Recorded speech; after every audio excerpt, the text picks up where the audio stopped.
she is going to be handling that. Well, I understand the court position of some of that state table, so I will thank you, Your Honor. okay.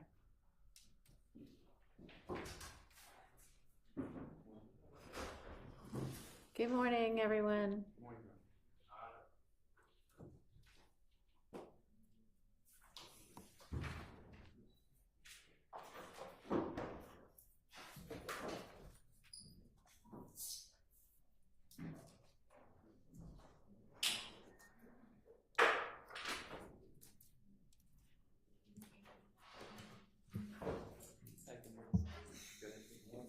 Good morning.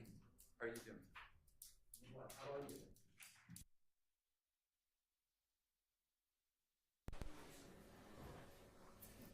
All right, was everybody able to get the transcripts that were forwarded by Ms. Winfrey and by Ms. Weaver? On behalf of Mr. Williams, I have, Your Honor. Okay, Yes, Your Honor. great.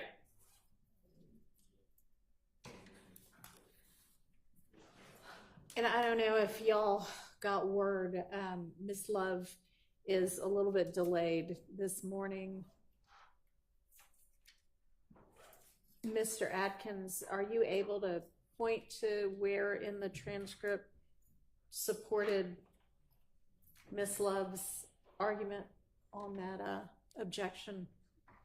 Your Honor, I am currently not able to point to exactly where in the transcript supports the state's argument. I will be working on finding that, Your Honor.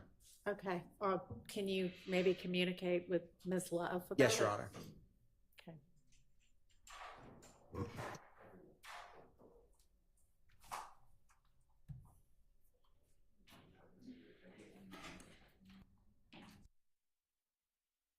Matters for the court's attention this morning.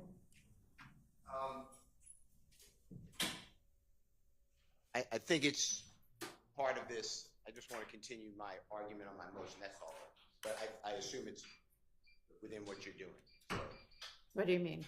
I assume it has to do with what you just asked, Mr. Atkins. So I think it's part of the same motion. But I have other statements that I'd like to make to the court, that the court to consider, that's all. Okay. I could do that now. I'm not trying to blindside Mr. Atkins, but if it helps, I'll do it now.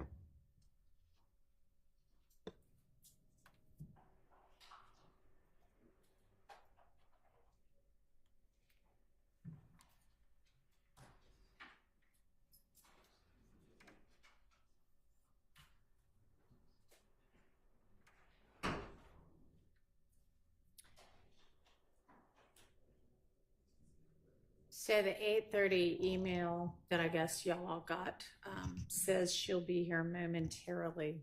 Not quite sure what momentarily means, but Yeah, Your Honor, my latest update is they should be in the elevator as I'm okay. speaking. Well, then we'll just give them a couple of minutes. Thank you, Your Honor.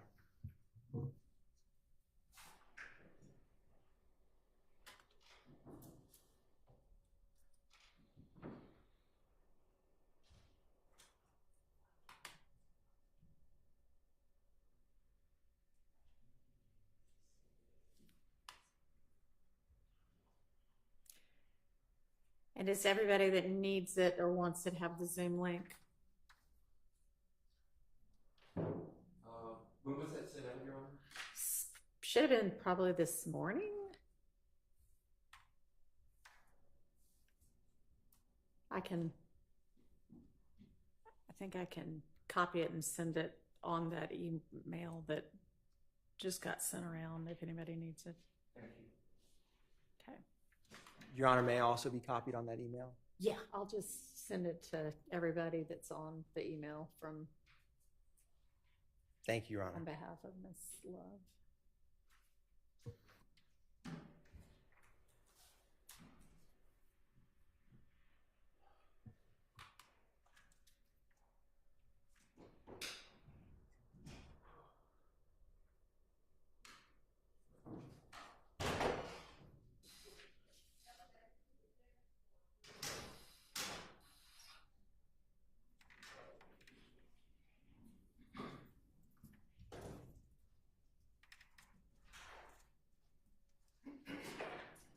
I don't even honestly know who all these people are. Some of them might be DA's office people. Good morning, Miss Love. Good morning.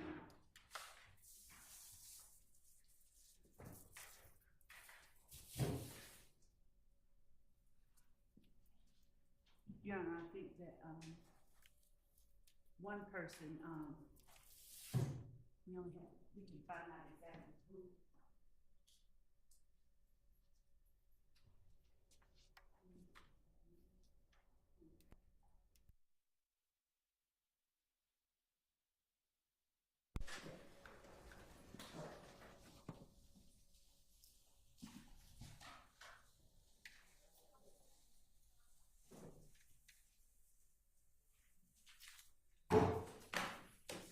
Y'all might be getting an email from Miss Pursfield with the same Zoom link as well.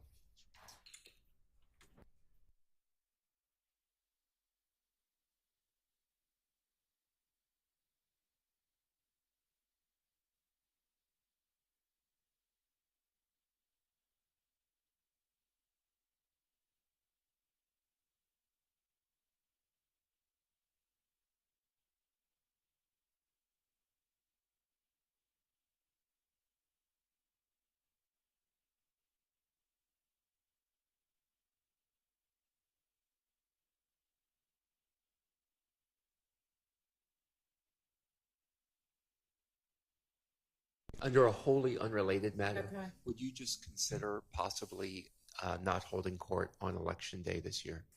I'll consider it. Thank you. That's all I ask. There are 2 weeks of early voting, though. I volunteer at the polls. I could find someone to sit in for me, obviously, so it's not a major issue, but Okay. I just wanted to put that out there. I appreciate that, but considering all of the early voting opportunities, including weekend voting, I don't know that I'm going to cancel court for a day. I really would like for us to move as expeditiously as possible through this case. I don't think we want to be here this time next year doing the same thing. I'm never one to argue against that, Your Honor. Your Honor, while the district attorney's setting up, can I follow up on that? Sure. My office should have sent your honorable court an email about, I believe it's the same day, November 5 is election day. I was given the honor of arguing a case before the Honorable Supreme Court of Georgia at Georgia State University that morning. So I have to clear it with your honorable court, but I just want to, I have to let the court know. Okay. I'll let y'all know. I haven't seen that email yet, but I'm sure it will get forwarded. It was sent to Miss Persifield, but we could, and Miss Ross. I'm sure that they'll send it on to me. I approach while we're just waiting. You may.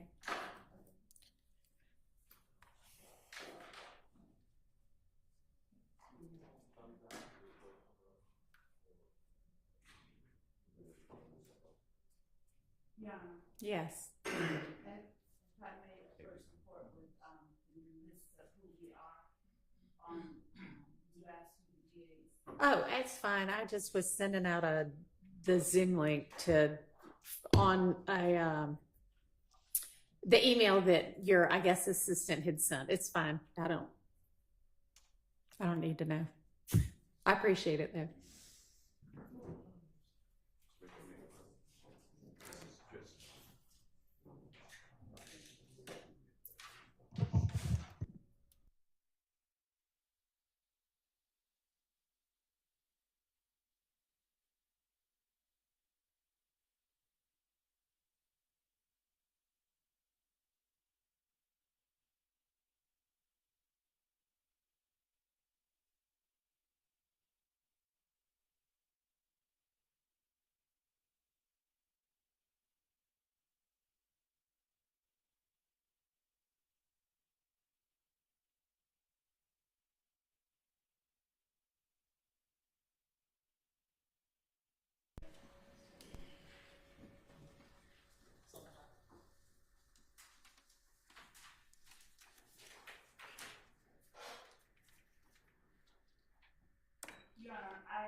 I believe that we were awaiting a transcript, and if I got that this weekend, my apologies to the court because I was under the weather this weekend and I did not see the portion of the transcript that reflected exactly what it was that I said in response to a particular exhibit.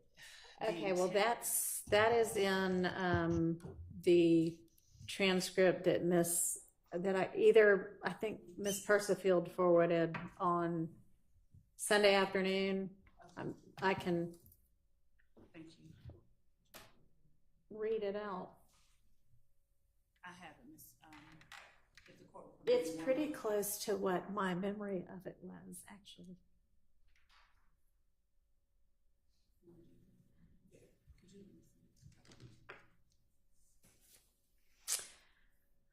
You say, Your Honor, but there is a difference that matters. It's a distinction with a difference because what Mr. Steele was putting up is a picture of Defendant Williams with a young man whom evidence has come out did not associate with Defendant Williams after a particular time.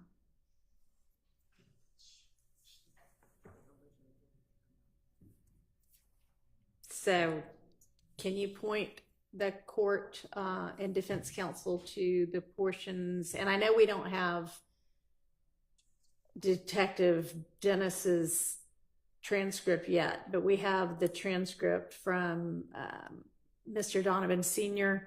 You should have gotten that forwarded from Ms. Weaver. Have you had an opportunity to look at it yet? I'm not, but we'll look at it really quickly. Okay.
And while we are looking for more specific language, I just want to point out to the court that to the extent that the objection is made that there was a comment on the evidence or the evidence saying a particular thing, two things as it relates to what I said. I intentionally did not speak a particular name for multiple reasons. And I was particularly vague for multiple reasons. But the objection that I had was that Mr. Steele asserted through his language that that particular flyer was introduced in 2015. And that was put forth before the jury more than once. Right. And Mr. Sledge agreed with that. And Mr. Steele then put forth a flyer that he said would have chronologically come after that flyer that I had the objection to. And that flyer that he put up was one from December 2014. So this is not a circumstance where I testified. I alluded to, I made reference to something that I believe existed. I did not comment on, what that evidence was or make a comment on the evidence. But unlike a circumstance where a lawyer would say, that didn't happen to a question being asked, I simply said the evidence there's been evidence. I didn't say what evidence. I didn't comment on a particular piece of evidence. And so, in as much as my statement to the court was intended to orient the court and to apprise the court of why I was making the objection without speaking too much about it, I would ask the court to overrule Mr. Steele's objection to my objection and deny any motion that he made as a result of it. But we are still, at the court's direction, looking for the language that led us to be where led me to make the statement that I made. Understood. And Mr. Steele, looking back, and when we were talking about it Friday, you said you weren't sure that you had said 2015, but looking back on page 10 before the objection by Ms. Love, you do say you don't say, but you're asking, is that 2015? And the witness agrees, and apparently everybody knew it was 2014. So, May I speak? sure. So I agree. I misspoke. I did not do it intentionally, but that's for the court to determine. And Ms. Love, I hope you feel better. Thank you, sir. My issue goes to three things, really. And the reason, and thank you for allowing me not to ask the jurors to be removed. I don't remember the time, but it was close to 5, and I just didn't think it was appropriate. Sure. But I appreciate you allowing that to happen and that it's still preserved. My issue, though, is this. I definitely misspoke. I watched the Law and Order or whatever, Law and Crime, and then I got the transcript later. And I apologize. All that has to be said is, where's the date on it? Ms. Love said that, or are you certain, or do it on redirect. And then I corrected it because I said this is in date order. And then I went back to the next flyer is the same band, same group performing, and it's December 31, 2014, going into January 1, 2015. I wanted to correct it. I didn't realize at the time I said 15. I wasn't focused properly, I guess. But for a lawyer to then say, and the evidence has shown, that was my issue. Yeah, I understand what your motion addresses. And this is easy to figure out because I can't get these Twitters anymore. They're gone. They won't. I tried to subpoena them. I can't get them. But the state, through Agent Racy, he's a Cobb County, he's now with ATF, but he was with Cobb County. He got I don't know why, but just a certain amount of time from middle of 2014 to the middle of 2015. Got a year. All these are dated. The reason that these aren't dated, I put in, is because previously the state had an objection to any writing on it. But everybody has the date. It was December 26, 2014, and December 31 going into January 1, 2014-15. But my problem is we can't be making, any lawyer, what the evidence is until a closing argument, and the evidence is not closed yet. So that's my big problem. And I will say this. The state gave us an email. If they don't remember it, I could put it in evidence just for the record. On Friday, August 9th, 2024,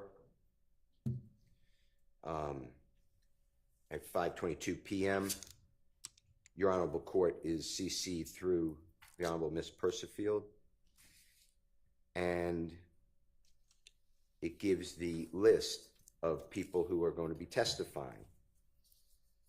That's wrong. That's the wrong date. I gave the wrong date. I'm looking at the wrong date. I'm sorry. This was given the way it used to happen. I don't know if it still is, but Ms. Hilton would give a list every Friday to the media and then to us of who the next witnesses are, and certain witnesses, for whatever reason, couldn't be shown. Right. So they were undercover agent or something like that. And then there were objections there too. But on the media list of 5/10/24, so it's May 10, 2024, the state had Detective Racy, which is R-A-I-S-S-I, by the way. He's now Agent Racy. And then followed by this performer, Mr. Lamar. His first name is D-E-Q-U-A-N-T-E-S. And he goes by Rich Homie Kwan. And that came to everyone via email from Ms. Hilton. That's May 2024. So my point is, the state had him on a short list. They didn't call him. They don't have to call witnesses. I get that. So I was going to call him. He's already under subpoena. And I assume the state knows this because they didn't call him. But on March 23rd, 2015, Mr. Lamar or Rich Homie Kwan, and this is all public, he said, I'm still affiliated with Rich Gang, with them, I'm talking about Rich Gang. In an interview, that was with Thesis, THISIS 50. In an interview with ESPN on April 20th, 2015. And 2015 is right after the January 2015 death of Mr. Thomas. Mr. Lamar reaffirms that Mr. Williams will always be his, and I'm quoting it, brother. And with Vlad, VLAD TV, Mr. Lamar talks about Mr. Williams on April 21, 2015, wishing Mr. Williams the best. In an interview, he states that he and Jeffrey have no, or excuse me, Mr. Williams have no, quote, bad blood. That's May 16, 2022. September 18, 2022. He talks about that they get along. In an interview with Cam Newton, August 15, 2022. He details how he's a fan of Mr. Williams' work even before they met, and he emphasizes that he and Mr. Williams never had a problem. And it goes on. He has other interviews here. The point I'm trying to make is I contest that there was this supposed eruption and they don't get along. So the state put up Mr. Donovan Thomas Sr., they said last week to this honorable court, to make this claim. They don't put up the actual people involved, and I'm going to put up, if I need to, I know I don't have to put up a case, but if I need to, I'm going to put up people who observed the two of them together. The people who interviewed him, I know I'm going to get objections to hearsay, but the point I'm trying to make is to say that I said the wrong date doesn't need this additional. That falls on the exact same platform as with the same witness last week. District Attorney Love read a plea colloquy in an unrelated Alford plea. I don't know how that happened. That's from Mr. Sledge. And then I believe, and it's not a violation because I try to speak with every witness. If they won't speak, that's fine. But at that June 9th, 2024 meeting at Starbucks in Fayetteville, there was clearly Brady evidence. Now, some of it was given to us. The Brady evidence that was given was what I originally said. It was August 9, 2024. So, Your Honor, if we could deal with one issue at a time, I don't have any problem addressing each of them. I would ask the court's indulgence to allow me to address each one in turn because I've heard about 4 so far, and we're on to Brady evidence at Mr. Sledge's interview, which is entirely different than the exhibit Mr. Steele put up that we were addressing. All right, well, we were trying to give you time to find the portion of the testimony to support what you said on Friday. I think Mr. Steele's just outlining what his other issues are going to be. Because I'm going to have to address each of those, and I do have a response to each of those, I was trying to listen and to take note. All right, we have 2 other people sitting at council table with you. I'm sure they're equally capable of running a word search and a transcript. Go ahead, Mr. Steele. It's just that, at this meeting, it comes out that Jeffery Williams is with Mr. Donovan Thomas days before he's killed, according to Mr. Sledge. I have other evidence that puts them together, but that's the contested part. It's not really Rich Homie Kwan, it's Mr. Thomas, Donovan Thomas. And what the state's trying to say is that for the court's edification, I believe this is what they're saying. Mr. Thomas is trying to be the manager of Rich Homie Kwan. Mr. Thomas doesn't want Rich Homie Kwan to sign with a man named Mr. Brian Williams, who's Birdman. Jeffery Williams is not signed with Brian Williams, Birdman. And somehow Jeffery Williams doesn't like the fact that Donovan Thomas won't let Rich Homie Kwan sign with an independent person. Mm-hmm. So Jeffery Williams has him killed. The jurors may adopt that. But when Mr. Sledge tells District Attorney Love on June 9, 2024, that Jeffery Williams and Donovan Thomas were outside, and I thought it was TIG, but TI's studio. He's a performer he's a wonderful performer named Clifford Harris in Atlanta. And they're having a good time. That's Brady evidence. And I never got that. Now I did get it. I don't want to, there's no violation. I'm making it clear. I got it from Mr. Sledge and Mr. Wright. But we should have gotten it from the DA as well, because they didn't know.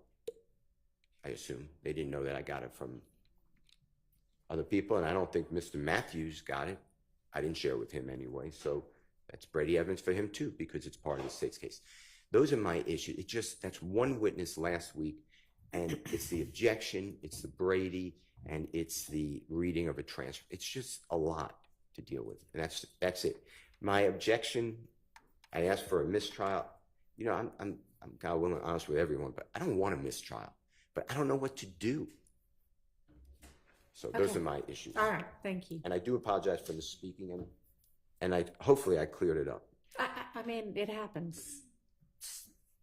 I don't find any purposeful action on your part in saying the wrong year.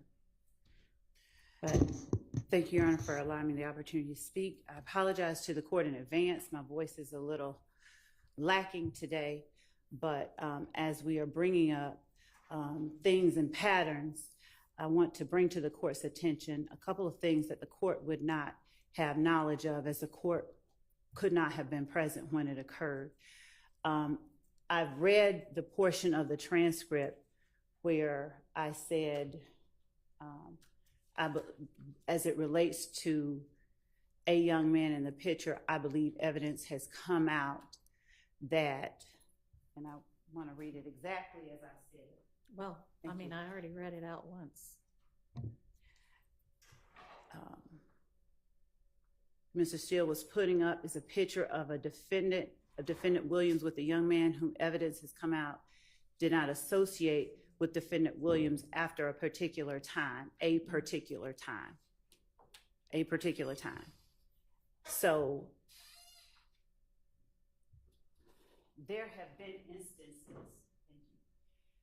during this trial with other witnesses, much like the way that Mr. Steele is alluding to instances that the state has brought up. I'm bringing this up for a reason, if the court would give me an indulgence, where the state has asked a witness a question. For instance, did Mr. Steele ask you to, did Mr. Steele stop the recording while you were talking? And Mr. Steele literally verbally stood up and said, that didn't happen. That did not happen. While the, see right there. And so giving testimony during trial, I did make an objection to that. That was addressed. That, in my estimation, is wholly different, and that is the kind of thing that it would appear Mr. Steele is sort of alluding to the state having done now, and it's not. I did not state anything about the weight of the evidence. I said vaguely as I could, I believe this has come out. The jury will know. My objection was intended to inform the court as to why I made that objection. I will point the court's attention, since Mr. Steele has brought up these interviews he's talking about, to the discovery we did provide. You know what? He admits there's not a violation. So have you found the portion of the transcript that you say supports your assertion that evidence has come out that whatever? Since I didn't name a person. I understand, but then you said to me afterwards, outside the presence of the jury, I've got a basis for saying that. And I did. Okay. During the examination of Donovan Thomas Sr. by Ms. Hilton, she asked whether or not Mr. Thomas Sr. ever saw this person, this gentleman that I was referring to, and defendant Williams perform again after December 2014. Okay. He said no. That was the evidence. That is the reason that I said that evidence has come out that these people didn't associate after a particular time. I intentionally did not want to speak on 2015, 2014, but I can state in my place that unlike interviews and all of that, we've had interviews by people other than counsel in the courtroom. We've actually had interviews where we have had investigators told that after the murder of Donovan Thomas, that this gentleman and defendant Williams did not speak again, period. After they saw each other in Miami following the murder of Donovan Thomas Jr., a question was asked, where is Woody? Defendant Williams told this person, Woody was in Atlanta. This person looked over and saw Woody on a turntable or something in that same club, and this person walked away and did not say another word to him afterwards. The point that I'm making is that when I see an assertion by counsel that there has been something, a concert by the two of them in December 2015, and the statement wasn't made, it's a leading question, so it's essentially a statement wasn't made once, it was made more than once. And then the witness adopted it and said, yeah, it was in 2015. All right, so I don't know I any think other I way to see the correct portion of the transcript that you might be referencing. It is on page 45 of the rough of Mr. Donovan Thomas Sr.'s testimony. There's a question about a video shoot and Birdman. After this video shoot, to your knowledge, did your son ever promote anything dealing with Jeffery Williams? The answer after the Fulton Industrial video shoot, no. Is that what you're talking about? Or is it something else? Because it would be nice if y'all could point me to the part of the transcript. But you know what? Regardless, I think that the issue and the reason that Mr. Steele made the motion is because you said in front of the jury, and I hear you saying Mr. Steele did the same thing, which honestly, y'all, neither of you, that if it is improper, the fact that the other person is doing it doesn't make it less improper. Two wrongs don't make a right. Y'all are familiar with that. But I understand that you were trying to correct the misstatement about the date and essentially say, you know, it's not possible. The better way to have done that would probably have been to say, can we approach and call to Mr. Steele and the court's attention why it is that what he was saying about 2015 wasn't possible. So I don't think that it is anything that is serious enough to warrant a mistrial. But for both of y'all, for everybody, if something like that comes out and you think for whatever reason that something is getting misstated by the attorney, just ask to approach and we'll deal with it up at the bench, okay? Your Honor, there is a... Can I get everybody's okay on that? Absolutely. All right, great. Go ahead. Thank you. There is an issue that I have experienced. I have made an objection, and when I hear an objection, if the objection is made to my question, I pause. Yeah. But that does not happen. And so if when I object, a person continues to talk and improper information is being put before the jury, I don't know what else to do. Okay. I'll address that. So I noticed that as well. Everybody, when you hear the word objection, stop talking and let me hear what the objection is. And then sometimes I will still need to hear the entirety of the question because I won't know whether the objection is meritorious or not because I'll need to hear the rest of the question. But not always. So just stop what you're saying. Let me hear the objection. And then if I need you to tell me the whole rest of the question or whatever it was you were saying, I will let you know that. And then you can, and then I'll make a ruling. Can we operate like that from now on as well? Great. Okay. We ready for the jury now? You need a minute? Yeah. Okay. Sure. We'll take just a minute. Yes. Just, we're early on, but does anybody else need to step out? Do we need, like, with regard to the defendants, yes? Okay. Everybody go to the bathroom. Come back, let's get going.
You may have a question. Guys, and call Senator Bryan. Okay, Brief, Your Honor. that's fine.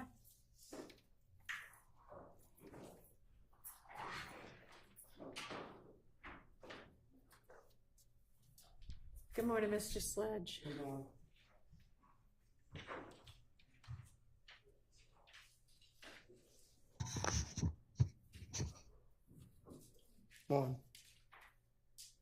On, yeah.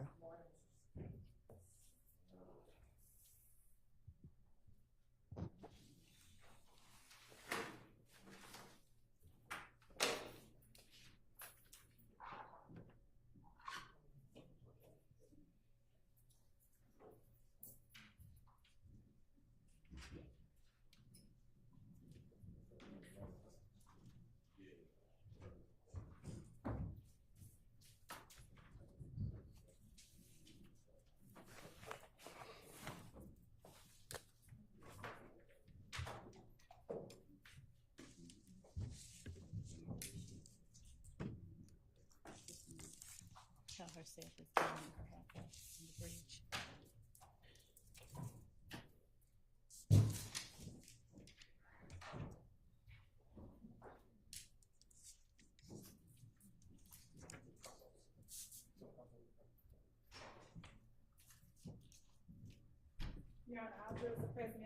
All right, thank you very much. Good morning, ladies and gentlemen. I hope y'all all had a very nice weekend. Mr. Steele, I believe you were finishing up your examination of this witness.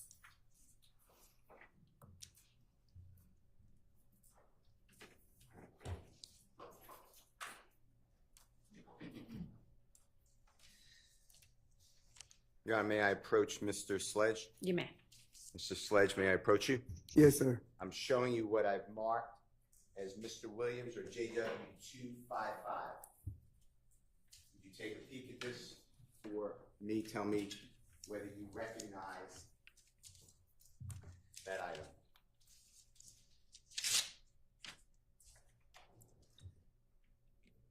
Yes. And is it in the same condition? Have you seen it prior to, 2024, 2023, going back? Is it the same condition? Yes. Any alterations or changes to it that you can tell? No, not allowed to see. Your Honor, I move for the admission of Mr. Williams 255. It's admitted. May Mr. Kokomo display it, Your Honor? Yes. It should come up on your screen, but it should be the same exact thing. You could check it. That's in front of you, okay? Yes.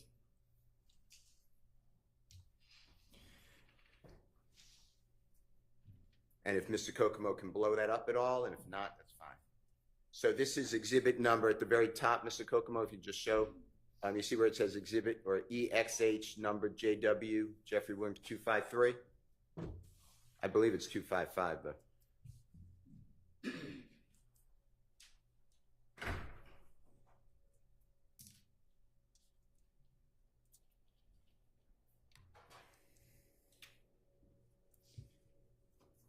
Let me see if I can.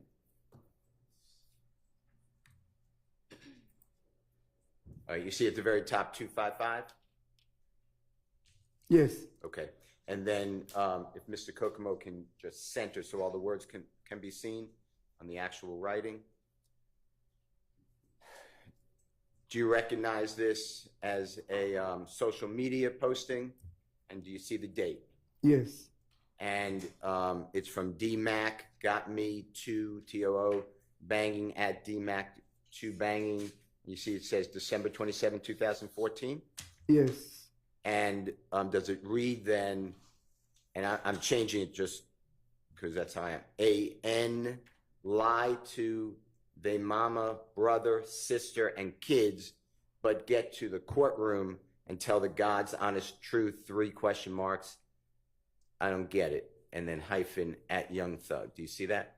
Yes. All right, did I read that fairly accurate? I know it wasn't perfectly accurate, but fairly accurate? Yes. All right.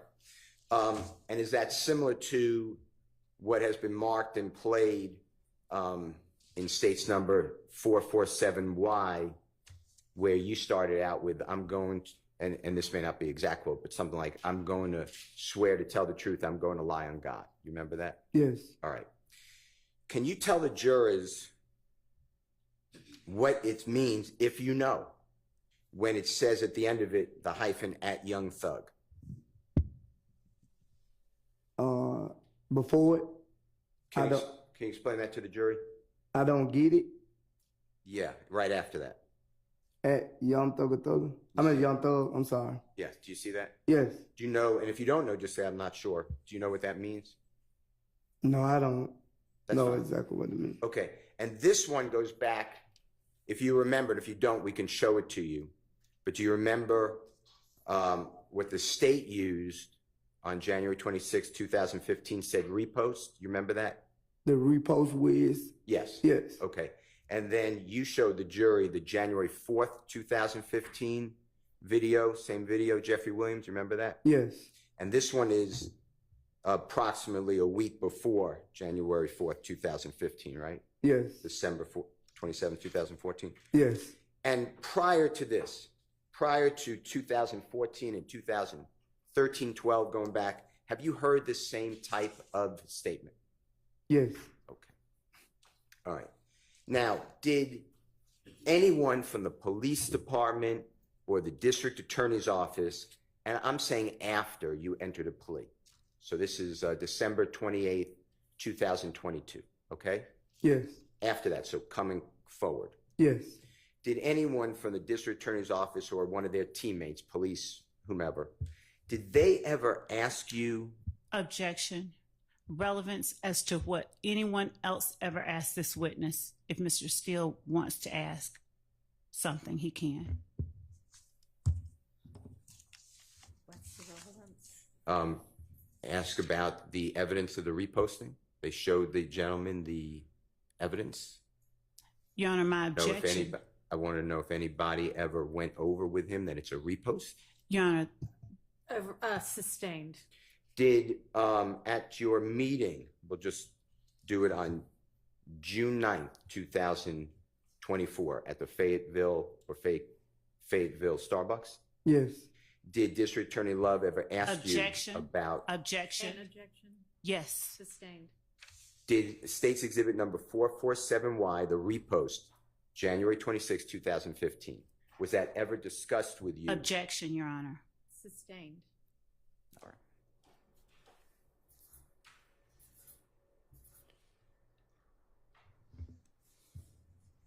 Where it says on the January 4th, 2015 video, and if you need to see it, I'll show it to you. Do you know what I'm talking about? Yes. Okay. Where you read to the jurors that Mr. Martinez or Duke said it first? Yes. Remember that? Okay. Did you ever explain to anyone about Mr. Objection, Martinez Your Honor. saying it That would be first? hearsay. He's right here. Explaining outside the court, it would be relevance and objection. Sustained. All right. Now, District Attorney Love asked you on your direct examination why you didn't go to the police on the morning of January 11, 2015, when you dropped off Mr. Copeland at the City of Atlanta Police Department homicide. Do you remember that question? Yes. All right. And you were aware that the police called Mr. Copeland Yes. that night, and then Mr. Copeland went down to see the police, right? Yes. Did the police call you and tell you that you were the prime suspect? No. Objection to the compound question. Overruled. No. You were asked questions about the music company or business YSL, direct deposits. You remember that, working for them, Yes. working for Mr. Williams? You remember all those questions? Yes. All right. Do you personally know, do you personally observe, does that music business have lawyers working for them? If you know. If you don't know, just say I don't know. I don't know. All right. Do they have accountants? Yes, I think they have accountants though. I know that. How about managers? Yes. Objection, Your Honor, vague as to managers. Overruled. Yes. Now, you were asked a lot of questions also about what you explained to the jury, that anybody can claim YSL. Do you remember all those questions? Yes. There was no beating in, there was no initiation fee. Remember those type of issues? No, never have. That you never have to get beat in or however. Somebody could just say, I'm with YSL. Right. By doing that, does that mean that they're with the record company YSL? Objection vague by doing that. I don't know what the, Overruled. Now,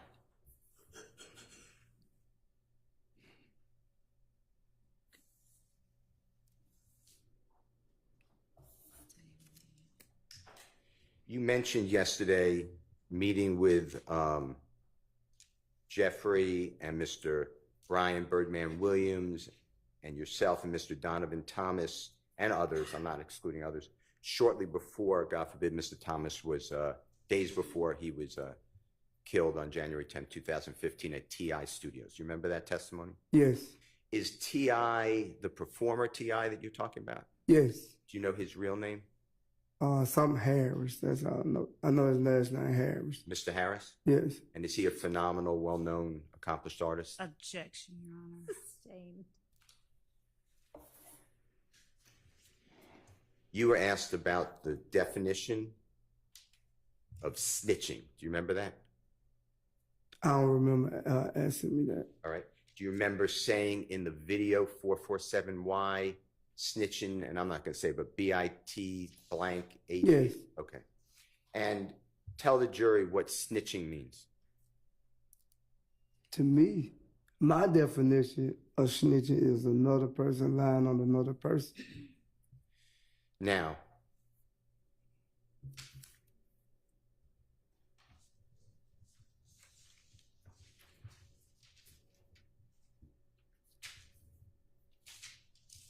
on from December 28, 2022, I'm using that date because that's the date that you were released from custody on this case. Thank you. That's the date of your guilty plea, okay? Yes. All the way through today, but including Sunday, June 9th, 2024, when you met at the Fayetteville Starbucks, Yes. the district attorney and your lawyer and the investigator. Did anybody go over with you what's been gone over with you in court, the plea agreement? No.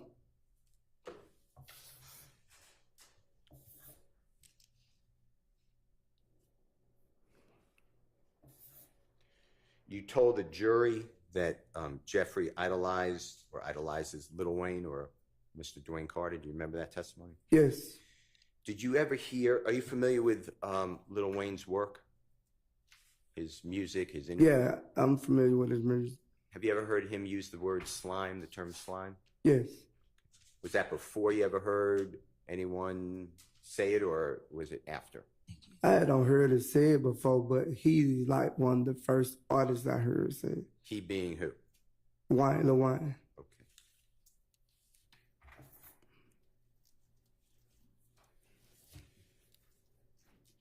Your Honor, I don't have any other questions. All right, Ms. Weinstein, you had brief cross.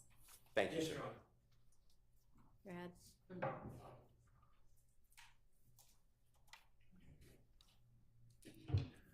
Good morning, Mr. Sledge. Good morning. My name is Doug Weinstein, and I'm Diamante Kendrick's attorney. Yes. May I approach you and show you something? Yes. Thank you.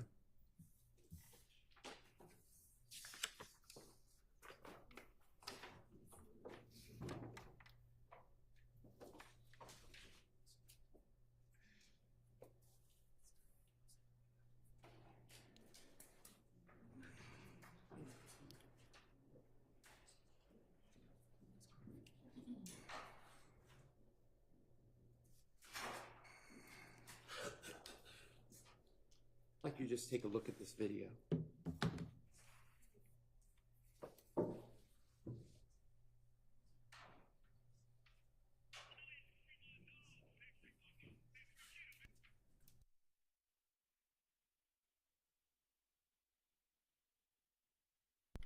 Do you recognize the action that was performed by that player in that video? Yes, Tyrone here. Hang Testimony don't about say it. anything about Okay. it yet. I'm sorry. Excuse me, just do you recognize that Yes. player? Yes. Do you recognize the action that he performed? Yes. Okay. Your Honor, I'm moving to admit Kendrick 1. I object on the basis of relevance and foundation, and if we need to approach so that Mr. Weinstein can show the court what it Well, is. Yeah, I haven't seen it, so. Okay. Oh, and we haven't given out our. I need to step out. Okay.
sustain on the foundation, but you can see if you can lay further foundation. Thank you, Your Honor.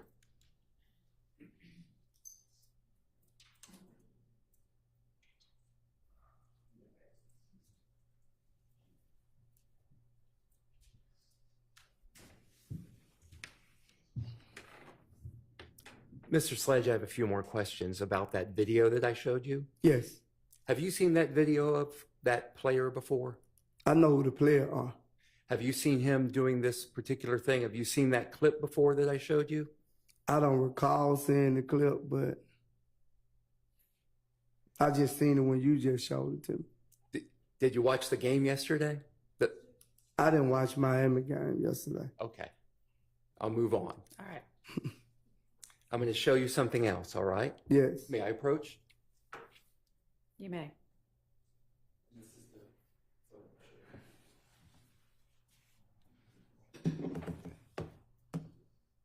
You see this photograph? Yes.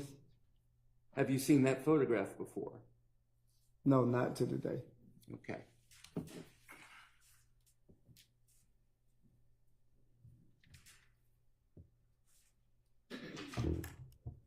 And I will not be asking you questions about that photograph. Right. December 28th, 2022, going back to that date, where did you wake up in the morning? At Fulton County Jail. And where did you wake up on January 1st, 2023, New Year's Day?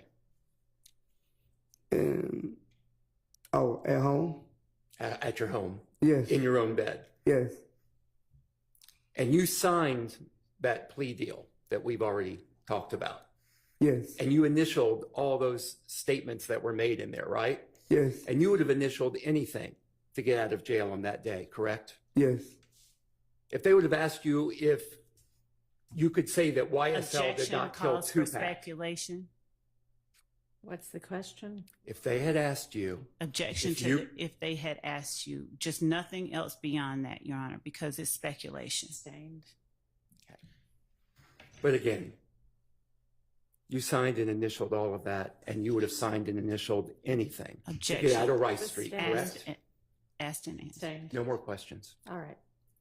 I think nobody else had cross. Is that right? Is that still the case? Okay.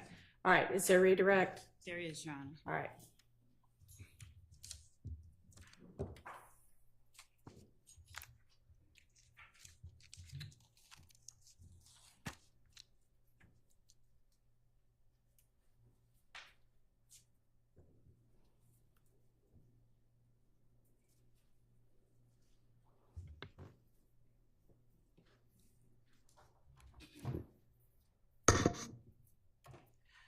Mr. Sledge, you were asked quite a few things by Mr. Steele on Friday regarding what was and what was not asked of you at the time that you entered your plea agreement with the state. Do you recall that? Yes.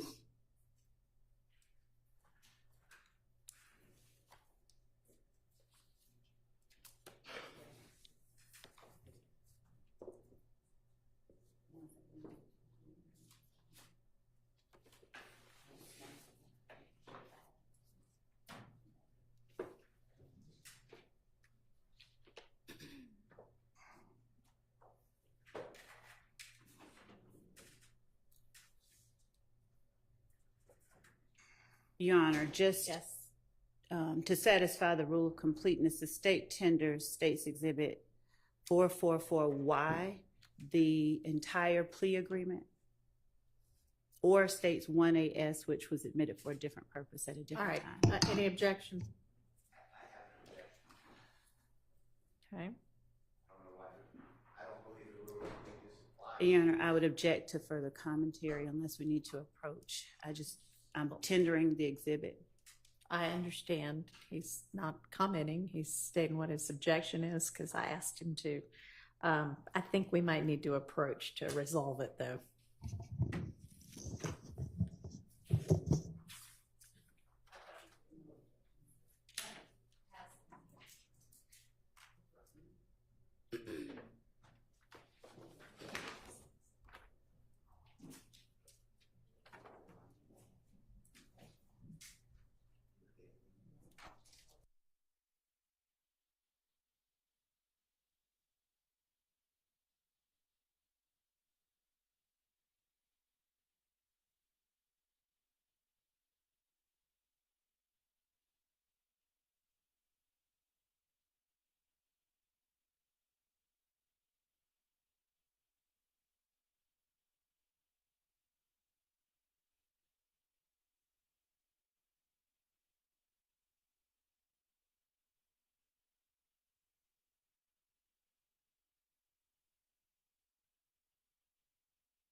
Let's get Mr. Sledge back, please.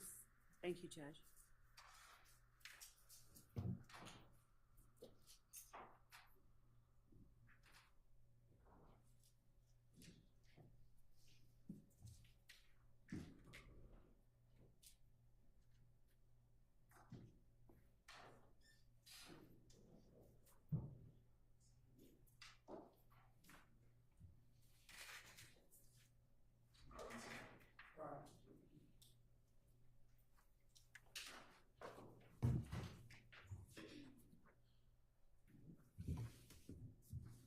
All right, go ahead, Ms. Love.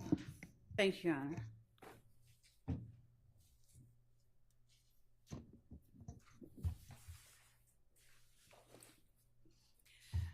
Mr. Sledge, on cross-examination just now, I believe it was by Mr. Weinstein. Forgive me if it was by someone else. Were you asked the question whether anyone ever went over the plea agreement with you between December 28, 2022, when you signed the document that is states 444Y and states 1AS, and today? Were you asked that question on cross-examination by either Mr. Steele or Mr. Weinstein? I don't know. I don't think Mr. Steele asked me that. He asked me something about June the 9th, so I don't know if Weinstein just asked me that question either. All right. Did Mr. Steele ask you on cross-examination whether anyone went over that document that you signed on December 28, 2022 with you at the June 2024, I believe it was, meeting between you, your attorney, Investigator Lancico, and me in Fayette County? Did Mr. Steele ask you that? I think that was the question was. And was your answer no? Yeah, because no, yes. Okay. At that point, had the document already been signed in its entirety? Had you already signed everything you needed to sign? Yes. On cross-examination last week, you were asked about hiring an attorney for the purposes of this case. And let me actually back up and ask you this. You were asked a few questions about what was going on at the time that you signed this plea agreement on December 28th, 2022. Do you recall that? Yes. All right. Do you recall being in a courtroom here in Fulton County on the date that you signed that plea agreement on December 28th, 2022? I don't think I was in the courtroom. I think I was in the tank in the back when I signed. Okay. Were you in a courtroom when you acknowledged under oath that everything that you signed was true? Yes. Did Mr. Steele, Mr. Shart, or any of your other friends' attorneys ask you on cross-examination? Sustained. Okay. Did you tell the jury that you loved Mr. Stillwell, you loved Shannon? Yes. Did you tell the jury that you loved Defendant Williams? Yes. And Mr. Stillwell and Mr. Shart and Mr. Williams, they represent people that you love, correct? Yes. All right. So on cross-examination by lawyers for one of the people that you love in this courtroom, were you asked about your conditions prior to signing the plea agreement that you signed on December 28th, 2022? Could you repeat that? Yes. On cross-examination last week, do you recall being asked about conditions you endured before signing the plea agreement that you signed on December 28th, 2022? Yes. Do you recall being asked if you felt pressure to sign that plea agreement? Yes, I think so. Do you recall being asked whether you felt intimidated to sign that plea agreement? I don't recall that one. Okay. I'll ask you, were you intimidated by the state into signing that plea agreement? Was I intimidated? Were you intimidated? I wouldn't say I was intimidated. I was basically like,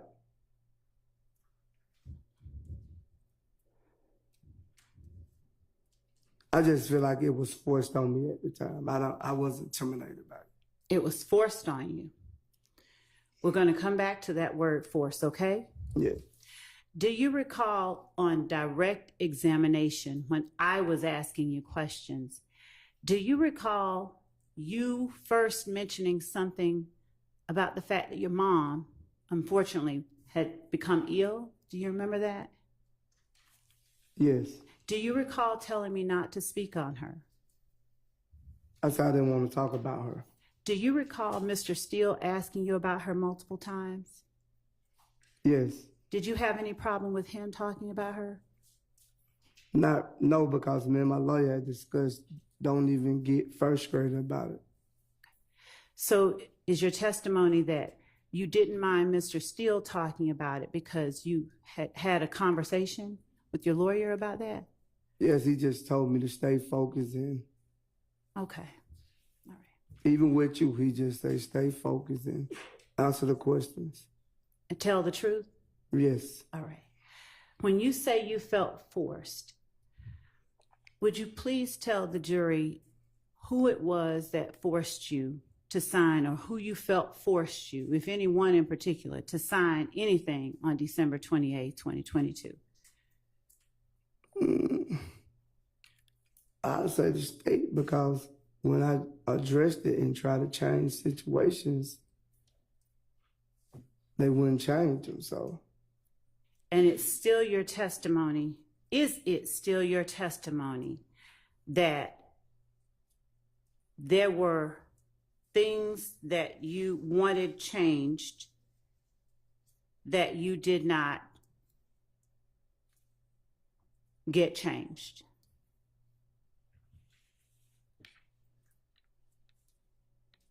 Is that still your testimony? Objection asked and answered. Overruled. could you repeat it? Is it still your testimony that there were things you wanted changed in this plea agreement that you did not get changed? Judge. Your Honor, could I talk to my lawyer right fast? You may. But no, I don't want to. All right, let's just take a recess.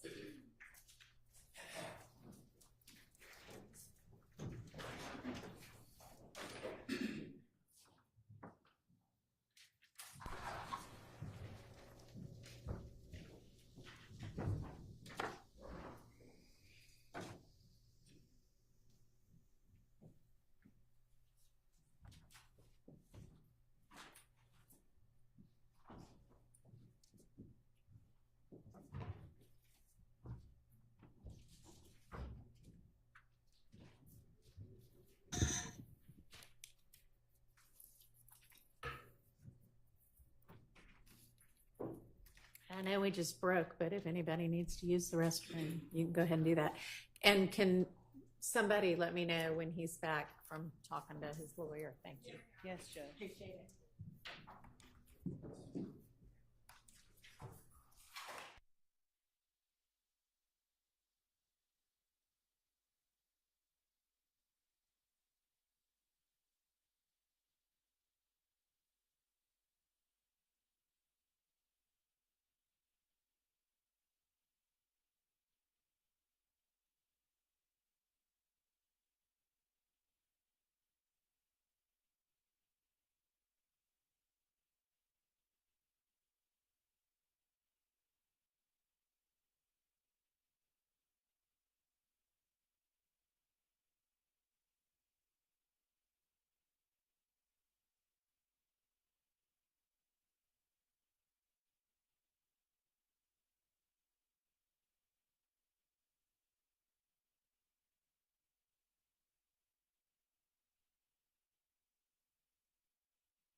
It's never any fun.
Thank you. Go ahead, Ms. Love. Thank you. Mr. Sledge, have you had enough time to speak with your attorney? Yes, During the time that you spoke with your attorney, is your attorney the only person that you spoke with? yes. All right. Did you speak with any member of the state this weekend? This weekend? Yes. No. All right. Did you have an opportunity to speak with your attorney this weekend? Ma'am didn't talk, but Okay. All right. So did you testify on cross-examination last week that there were portions of the plea agreement that you signed that you asked the state to change, but that the state refused to change? no, what I said, yes, but they changed certain things, but it still was things that I had problem with. From my awareness, once if you call me to the stand, that I would be able to explain the things that they didn't change. Do you recall when I first asked you questions on direct about the April 2015 drive-by shooting that you, April 15. the April 28th, 2015 drive-by shooting? Do you recall when I asked you about that on direct? Yes, Do you recall you told me you did that in your best interest? could you repeat that? You lost me right now. Do you remember saying that was in my best interest when I asked you if you pled guilty to the shooting on April 28th, 2015? Yes, And do you remember saying that I did that because it was in my best interest multiple times? Do you remember saying that? you said that I took the plea in my best interest. My question is, do you remember? I don't recall. Okay. Mm.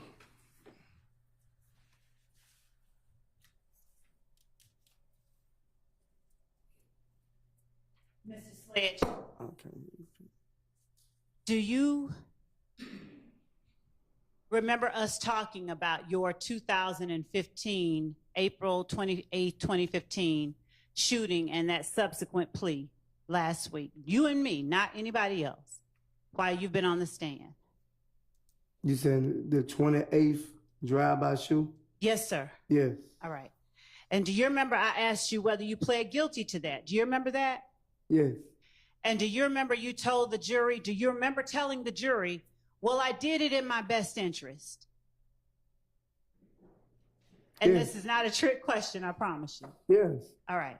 And do you remember you said that more than once? I did that in my best interest. yeah, I remember that part. Okay. And when you say in your best interest, are you familiar with what is known as an Alford plea?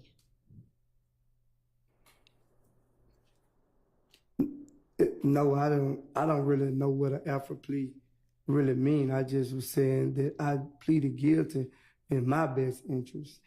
And when you say that you pleaded guilty in your best interest, what do you understand that to mean as opposed to just flat out pleading guilty?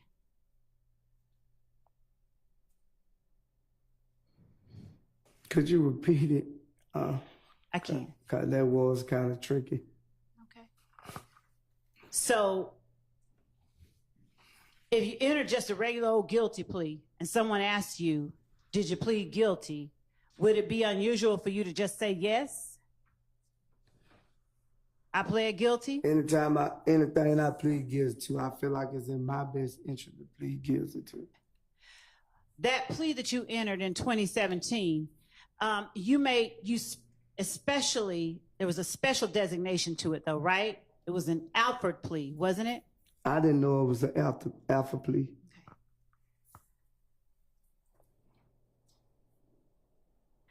When you entered the plea that you entered on December the 28th, 2022, did you recognize the prosecutor asking you questions as the same one talking to you here right now, me? Yes. All right. And did you recognize the prosecutor at the table with me as the same one I have my left hand on now, Ms. Hilton? She wasn't in the courtroom when you did the plea. She went somewhere. Okay. All right. So if we see the video, but we see Ms. Hilton's lovely face, you'll recognize Ms. Hilton as having been in the courtroom?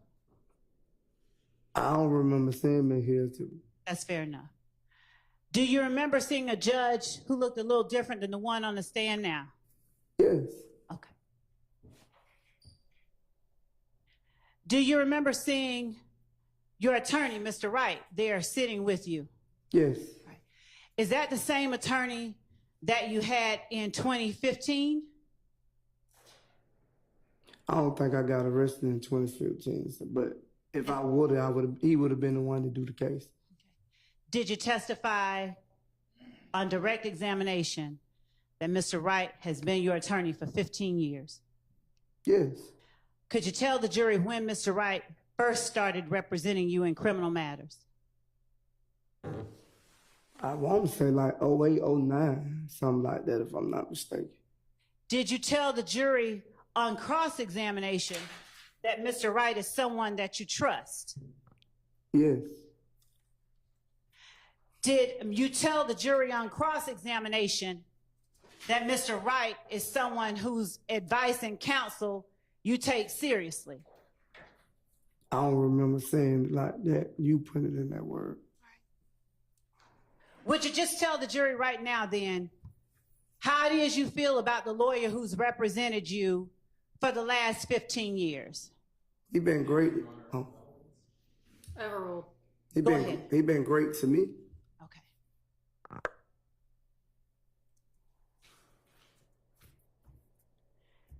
And he was in the room with you when you entered the plea on December 28, 2022?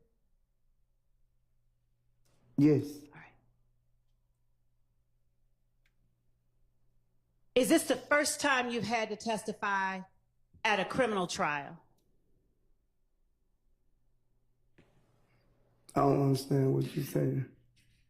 Do you understand that you are now in a witness box testifying in a criminal trial under oath? This is my first time knowing that I was a witness to testify up on the oath. All right. So this is the first time that you've testified in a criminal trial. Is that fair to say? I ain't gonna say it's probably not my first time, but me knowing that I was gonna be called as a witness, yeah, this is my first time. All right.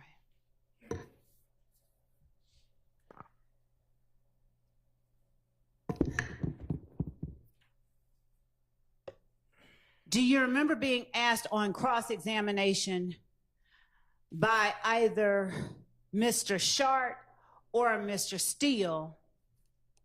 I believe it was Mr. Sharp, your friend Shannon's lawyer. Whether you... old. I think she's just trying to get clear who it is. But we don't need the commentary. Yes, Your Honor. Do you know who represents your friend Shannon? Yes, I've been sitting in the courtroom like everyone else. Which person do you recognize as representing defendant Stillwell? Mr. Short. All right. So do you remember Mr. Sharp asking you if on December 28, 2022, you found yourself between a rock and a hard place? Yes. All right. And what did you answer to him regarding December 28, 2022? What did I say? Yeah, what was your answer to that I question? said yes. And would you tell the jury what the rock was and what the hard place was?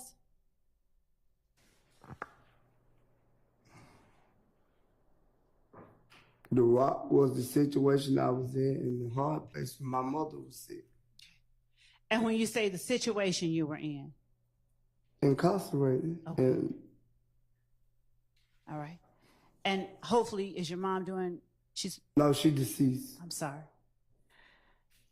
So did your being in Fulton County Jail have any bearing on your decision to enter that plea that you entered on December 28, 2022? Being in Fulton County Jail and away from my mother. All right. Which one had the biggest bearing? Being away from my mother. All right. So being in Fulton County Jail wasn't a big factor in your entering that plea? Objection, mischaracterizes his I'm asking a testimony. question. I couldn't hear them both at the same time, so. I'll rephrase. All right, she's going to rephrase. Mr. Sledge, was being confined in the Fulton County Jail a large factor in your deciding to enter a guilty plea on December 28, 2022? Yes, it was, but my mother was bigger. Okay. All right.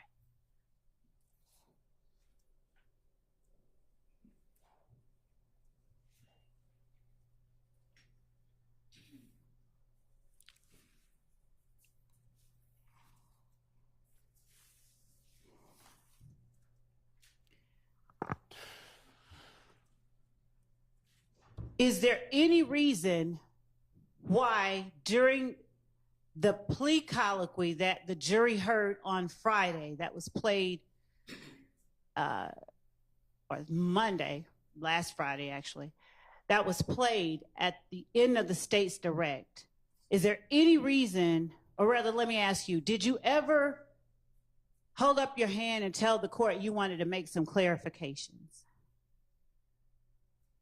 No, I would have directed it to my lawyer, and whatever you did, but what I wanted, you wouldn't do. You didn't do everything I wanted, which I state. You were asked by Mr. Steele, your friend, Mr. Williams' attorney, whether or not the state ever sat down and met with you. Do you remember being asked whether the state ever sat down before the June meeting and before you entered that plea agreement and met with you? Do you remember him asking you that? Yes. Did the state ever sit down and meet with you? No. Did you ever agree to sit down and meet with the state? I can't agree if the state don't come to me and ask me. Do you, or has your attorney, or do you have any understanding that the state can't come to you except through your attorney? No, I didn't know that. Okay.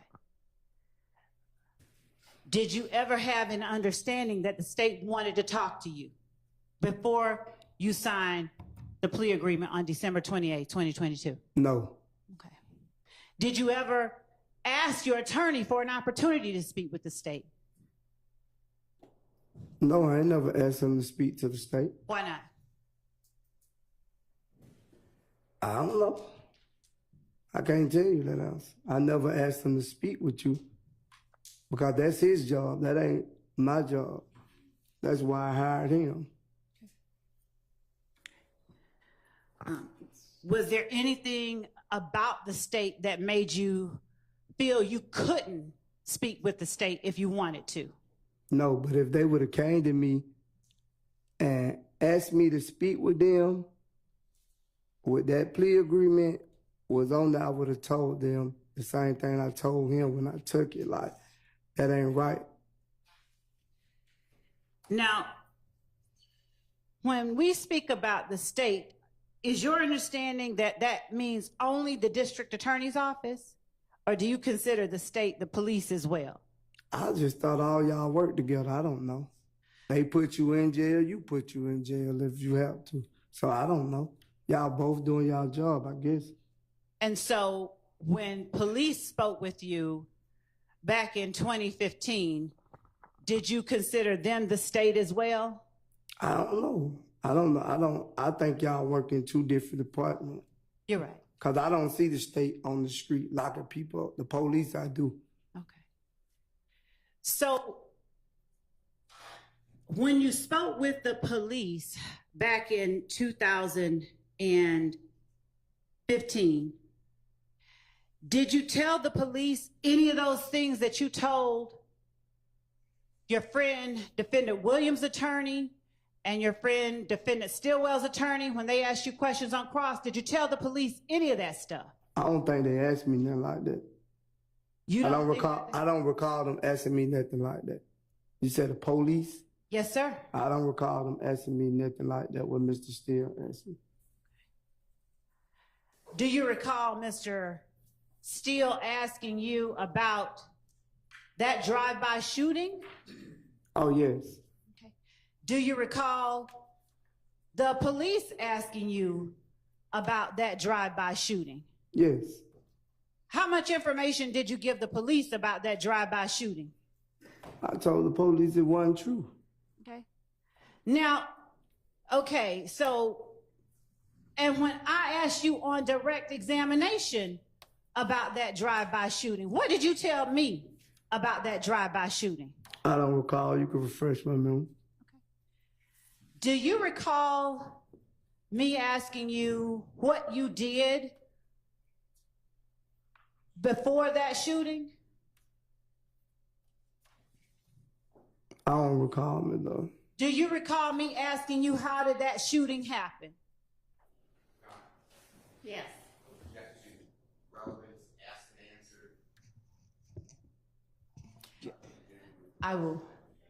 I can show you. I can respond. Overruled. Thank you, Judge. Do you recall me asking you what led to that shooting? I don't recall. Do you recall telling me on the stand, or actually telling the jury, because it's not me, do you recall telling the jury when I asked you on direct that you just went to pick up Mr. Garlington from the club, or that Mr. Garlington had gotten jumped on? I think I told you I went back and got him from the club. That's what I told you. And do you recall telling the jury when I asked you questions that you didn't see anybody who jumped on Mr. Garlington? I told you I didn't know anyone that jumped on Mr. Garlington. The same thing I told them on cross. I didn't know exactly who it was that jumped on. Did you tell the jury on direct with questioning by me that you didn't see the faces of anyone who jumped on Mr. Garlington? Yes.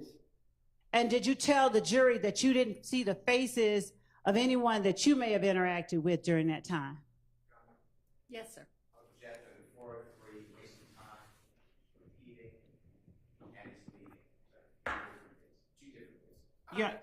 May I respond?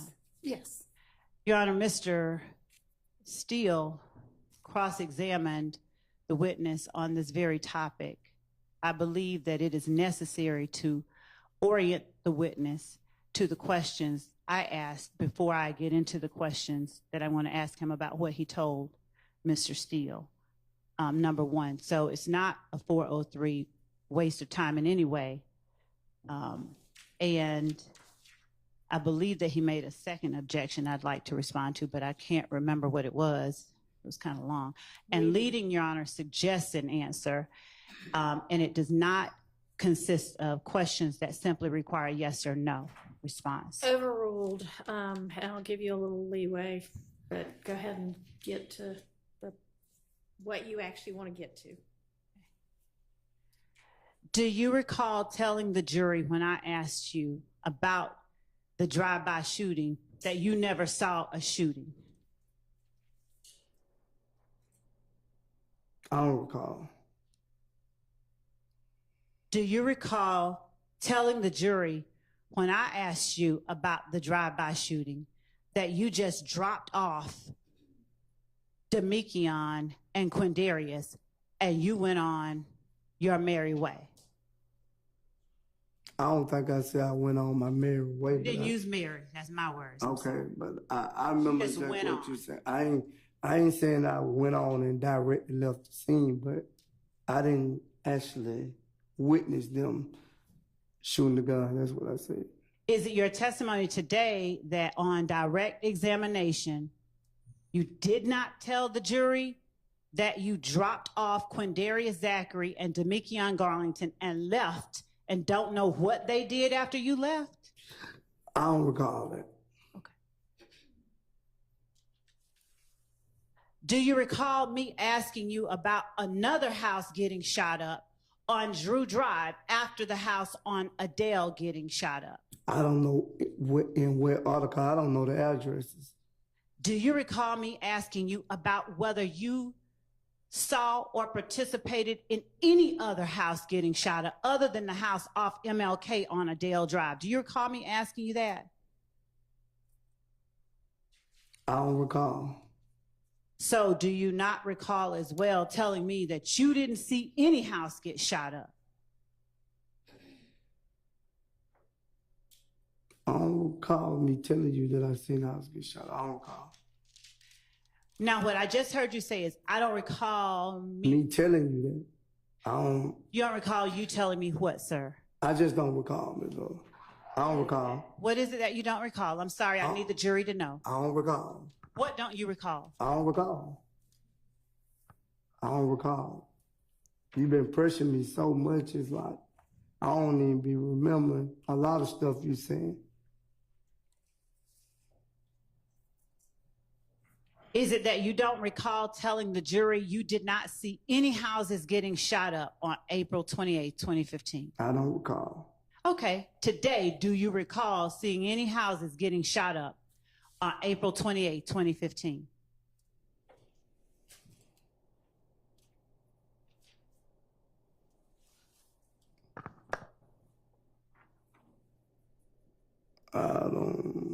I didn't, what I'm saying, I didn't see, I'm not saying that I didn't know no shooting was gonna happen, but what I'm saying is I didn't like personally witness the house that you saying that Quindarius Zachary and Garlington shot up. I didn't witness that. I appreciate that clarification. That's not my question. I'm asking you today to tell this jury whether you recall today seeing any houses, since it's me talking to you, whether you recall any houses getting shot up. Do you recall seeing any houses getting shot up on April 28, 2015? No.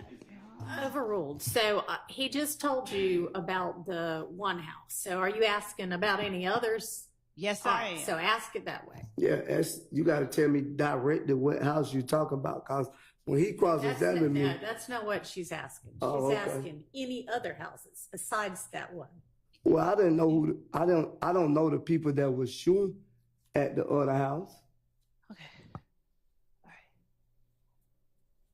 Did you see any houses getting shot up? Forget the address. I don't really care what address. Did you see any houses getting shot up on April 28th? I just don't think that's an appropriate question. Okay, well, that's not for you to decide. So Okay, unless but there's an I'm objection saying, that's sustained, you go ahead and answer the question. Yes, You did see some houses getting shot up? not houses. Now you put more than one. It was one house that I probably seen. Okay. Tell the jury what house you probably seen get shot up April 28, 2015. I think it was Lexi. I don't even think it was a house. It was an apartment. if Tell I'm the not jury. mistaken. Tell the jury what apartment you saw. You I probably don't got- know the name of the apartment. What can you tell the jury about the apartment? Where I was dropping Miss Zachary off at. That's the one I could tell you about. So, on Friday, when you talked about dropping off Demekion and Quindarius, weren't you dropping them? Were you dropping them off at the house off MLK on Adale Drive, or was there a different address you were dropping them off at? I was drunk, Miss Love. I don't remember which one it was. Did your memory come back while you were being asked the same question by Mr. Steele? No, Do you remember telling Mr. Steele a whole bunch of stuff about? I don't think Mr. Steele was the one cross-examining me on that. Who do you believe was cross-examining you? I think it was Mr. Short, not Mr. Steele. Okay. Let's go with that for a moment. Do you remember telling Mr. Short then details about houses that you saw getting shot up on April 28, 2015? I didn't go here. Your Honor, I object. I object Okay, well, can't object to the objection. to the speaking portion. Okay. All right. So he just, I think she's asked him, if you need to approach, let's approach. I mean, I don't mind either way. You tell me. Your Honor, the court Let me heard. look at, What is the let's, court? come on here. Yeah.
Thank you, Judge. Mr. Sledge, please tell the jury what you remember today, everything you remember happening with respect to April 28th, 2015, from the time you picked up Mr. Garlington. Well, love, I've been here 4 days, just I don't know how many hours. I can't remember all that stuff, so I don't recall. She's not asking you now what you remember testifying to. She's just asking you what you remember about that night. I don't recall. When did your memory about it leave you? I can't answer that question for you, but I'm sorry? I can't answer that question. I don't know. Did you remember it when you were asked questions by Mr. Sharp?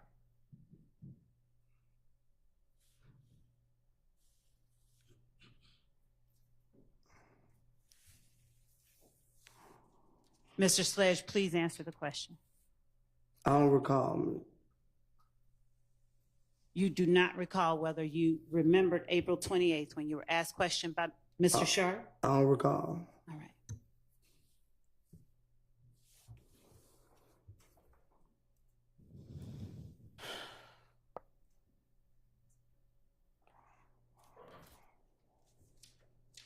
When you were entering the plea agreement that you entered on December 28th, 2022, did you ever stop and ask the judge or tell the judge you wanted to clarify anything?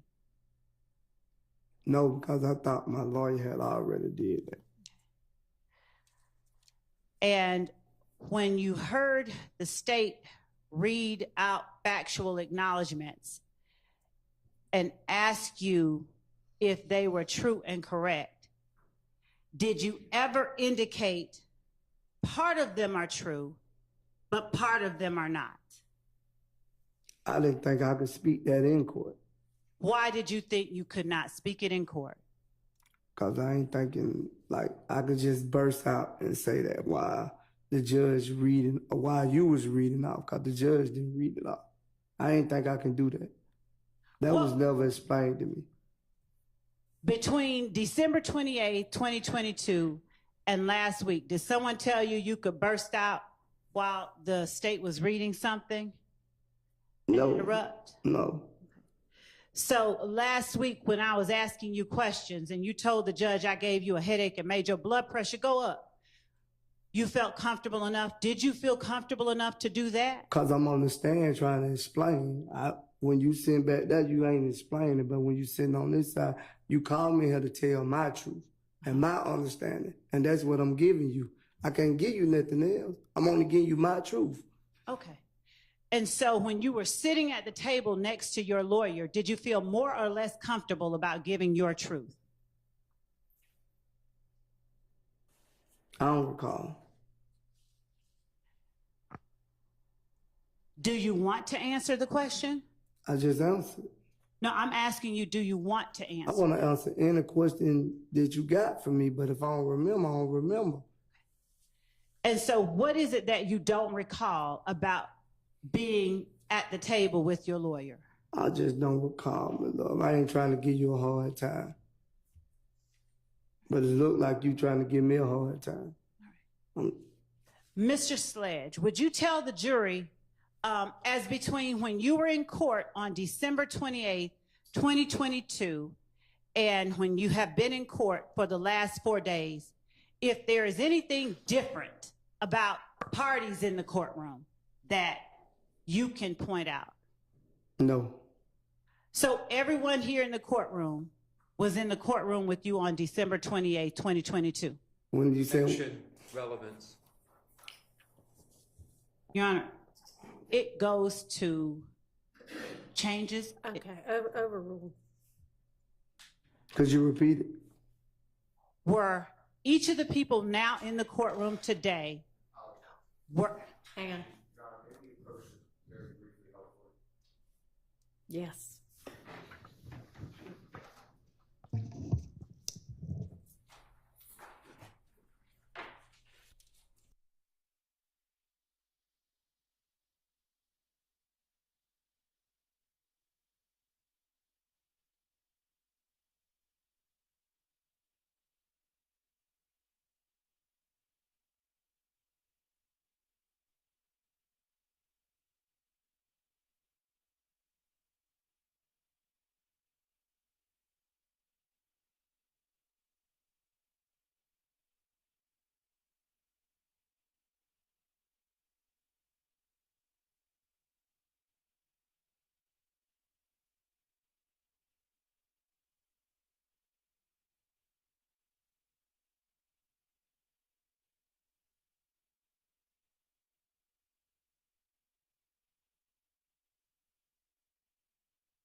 All right, so for the record, that objection is overruled. Let's get the witness back.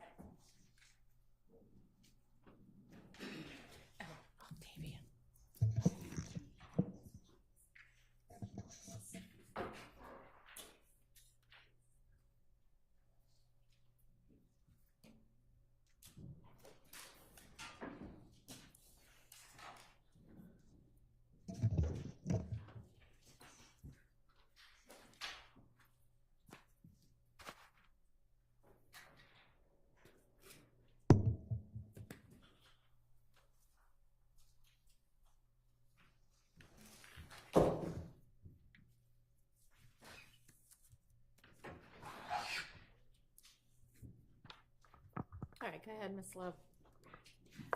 Thank you. Just 1 second.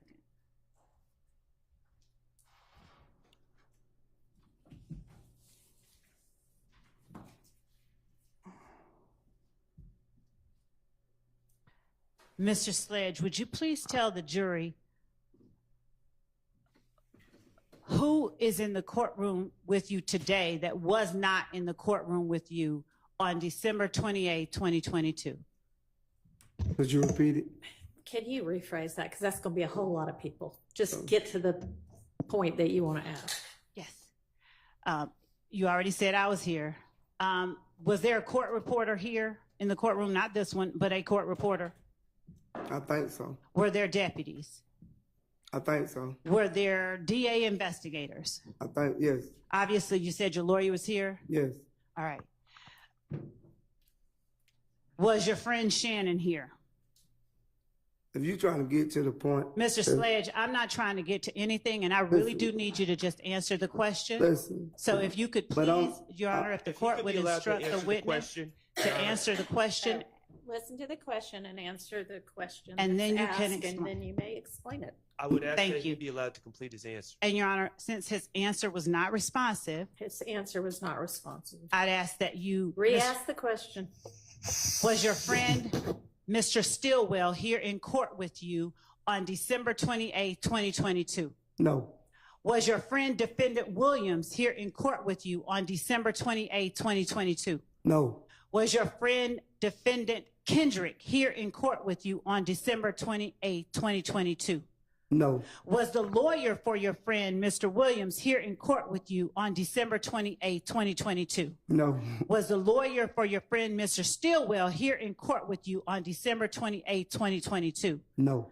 Was the lawyer for your friend, Mr. Kendrick, here Objection. in court with you on December? He I'm objected. saying, I'll why wait. you Hold on, raising- Mr. Hang on. Relevance to whether I was in attendance at the time he took his plea. Your Honor, Overruled. was the lawyer for your friend, Mr. Kendrick, here in court with you on December 28, But- 2022? You can answer first, and I will let you explain, but I need you to answer No. yes or no. But could you stop yelling at me like I'm your child or something? I'm not your child. You are not. You talking aggressive to me. You don't intimidate me. All them guys over here. So if you would have came to me and asked me that, I'd have told you the same thing. What if they was in my face or not in my face? I'm not scared of them or you. I don't want you to be. Well, that's what you acting like it. That's what you Okay. acting like you trying to pay. So do you want me to bring my voice down? And I apologize Don't if it holler at sounds me. like I I'm ain't your yelling. child. Could I take a break? Y'all on the car. No, we've had so many breaks this Yeah, morning. We 'cause really I'm- need to get I'm- through this. All right. So, Mr. Sledge, was either Quay that is in the courtroom here today in the courtroom with you on December 28, 2022? No. Was Lil Rod in the courtroom with you on December 28, 2022? Get to your point. No. That is my point. Your point is Okay. pointless. Was the lawyer for Mr. Huey Quay in court with you on December 28, 2022? No. Was the lawyer for Quamarius Nichols in court with you on December 28, 2022? No. Was the lawyer for Little Rod in court with you on December 28, 2022? I don't know if that's been asked and answered or not.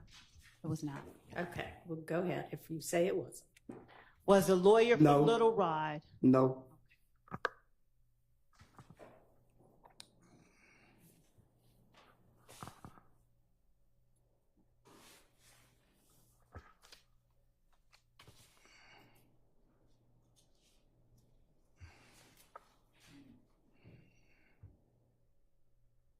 On cross-examination, Defendant Stillwell's attorney, Mr. Sharp, asked you about Shell, Kell, and Antrevia. Do you remember that? I don't recall. All right.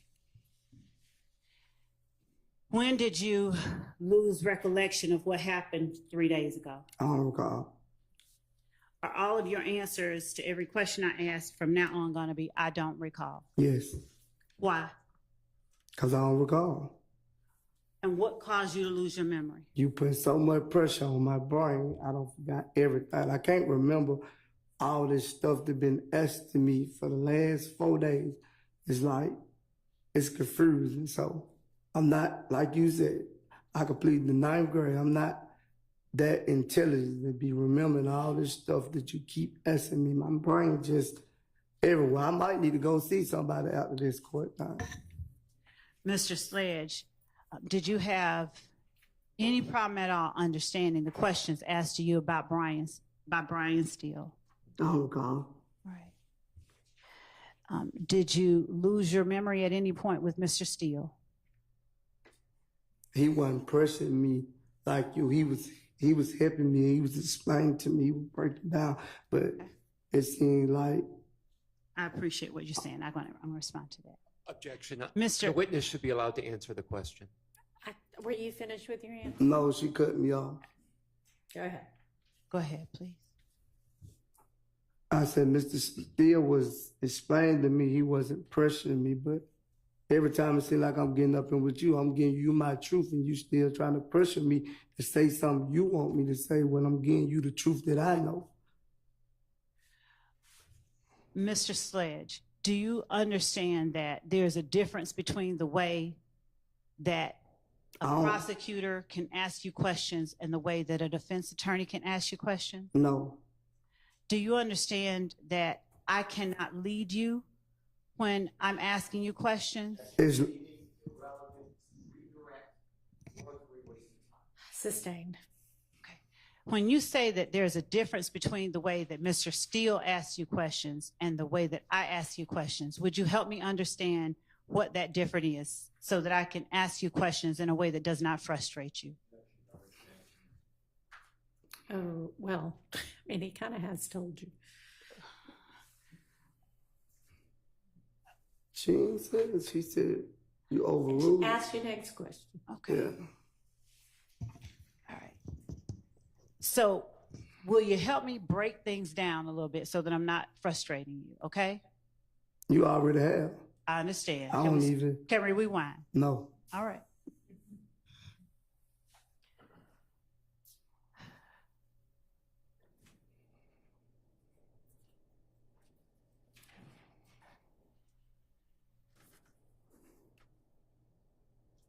When you were asked about Antrevia, was Shell Kell the person you said who had also started a relationship with Antrevia after you? I don't recall. What is confrontational about that question? I just don't recall.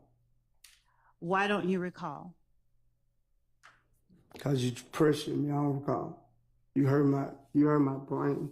All right, so let's take an early lunch, and you can calm down in the meantime, hopefully, and then we will come back. Let's see, it's almost 11:15. Let's come back at 12:30. Yes, Your Honor, thank you.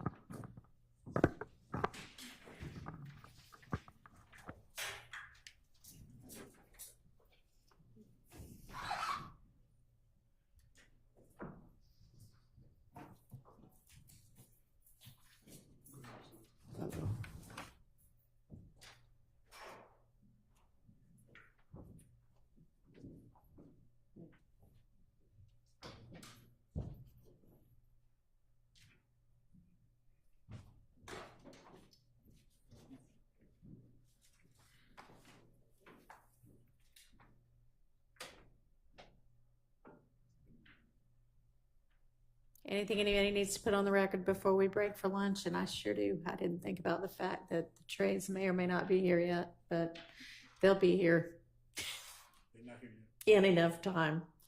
Your Honor, may So. we be permitted to remain at the table during lunch, or does the court You- require that we leave? What now?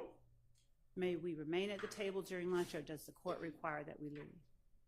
No, you can stay here if you want to. Thank you. All right, so we're on our lunch recess. We'll see everybody back at 12:30.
I said 12:30, and we're a little after that because of the work on the sound thing, but that's going to take way too long, so we're going to have them do that after court today.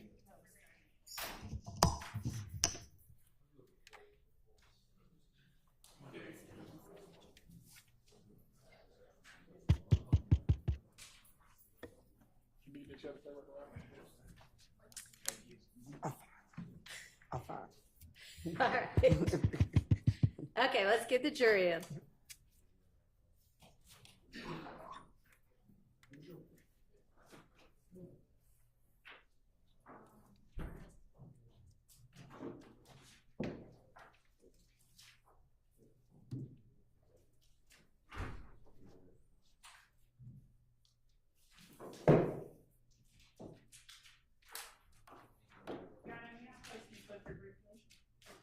Who briefly? Yes.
Thank you, Your Honor. Mr. Sledge, did you have a good lunch? Yes, All right, good deal. All right. And is your head feeling a little bit better? a lot better. All right, good deal. Mr. Sledge, I want to just, and Judge, if I broach an area that the court has told me to move from, I'll quickly move from it. Mr. Sledge, are you able to tell me what you remember about April 28, 2015? What happened on that date? Everything you can remember today. Do you want him to tell you about the entire day? You don't, do you? I don't. And so the judge is helping me out a little bit. So, starting from the point where you learned about Mr. Garlington getting jumped at the club, will you tell the jury, not the judge, the jury, everything you remember about it? Is that all right? Yeah, I guess. Okay, thank you. From my understanding, like, he got jumped on in the club, then I left the club, he called me back. We went and picked up a gun. I want to say Zachary, and then we went, I don't know the name of the apartments. Okay. And then I want to say we traveled back down, traveled back around, if that.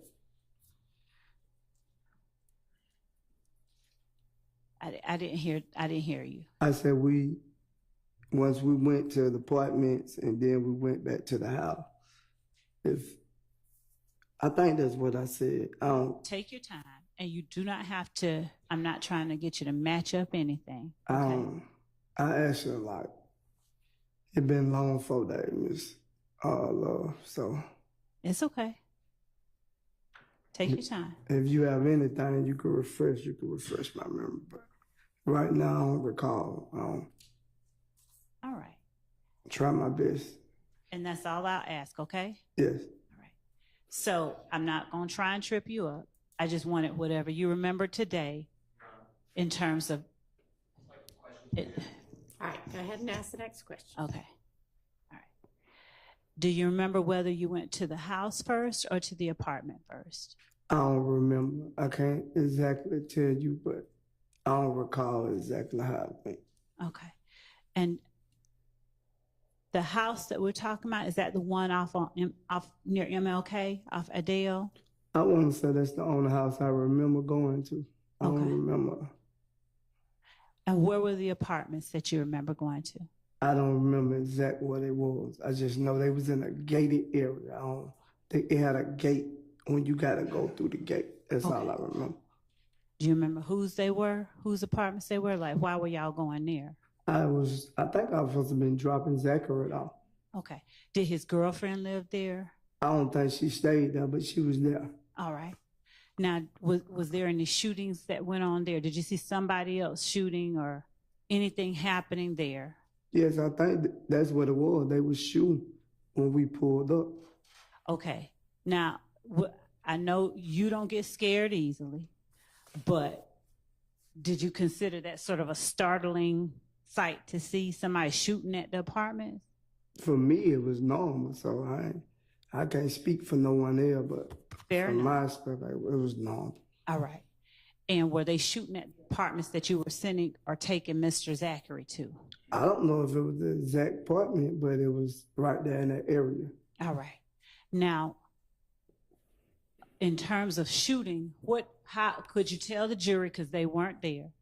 Do you see guns pointing out a window or just like fire flashes? What is it that let you know? I just seen the fire flash in front of the car. Okay.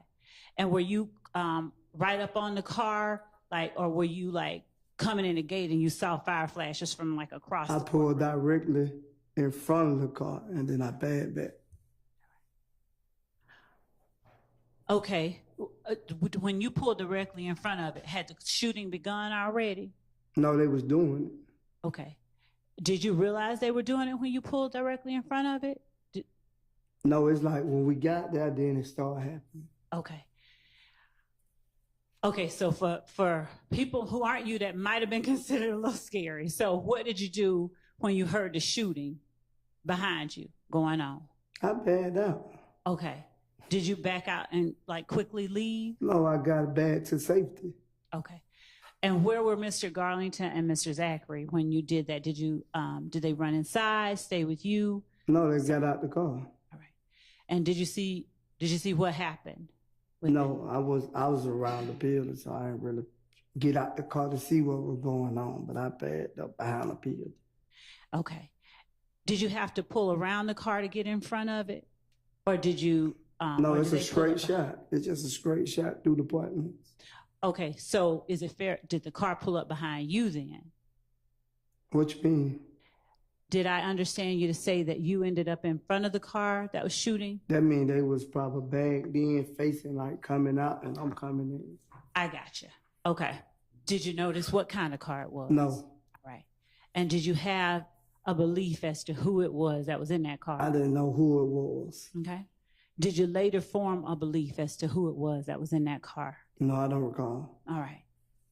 Did you all do anything based on who y'all believe might have been in the car?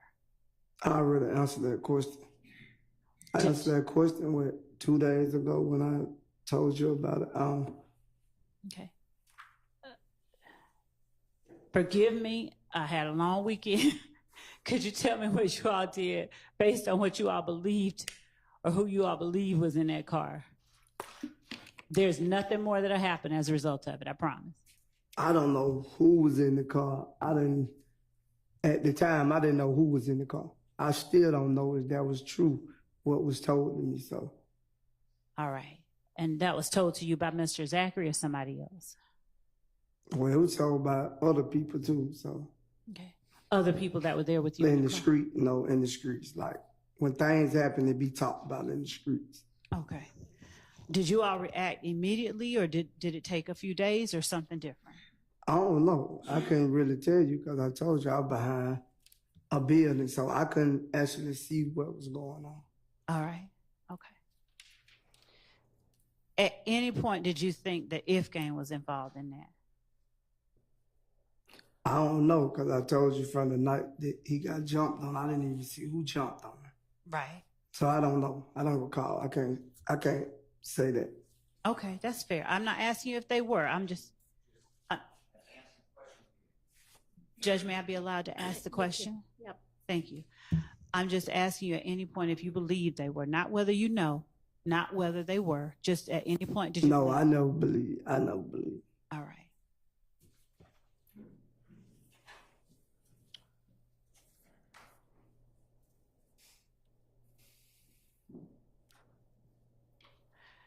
Now, we talked last week about Antrevia Smith, and you talked a little bit about that on cross-examination, your relationship with Miss Smith. The Kelvin Watts who started dating Miss Smith after you did, was that the same Kelvin Watts that had a beef with Kenneth Copeland? I don't really know if him and Kenny Copeland had a beef or not. Okay.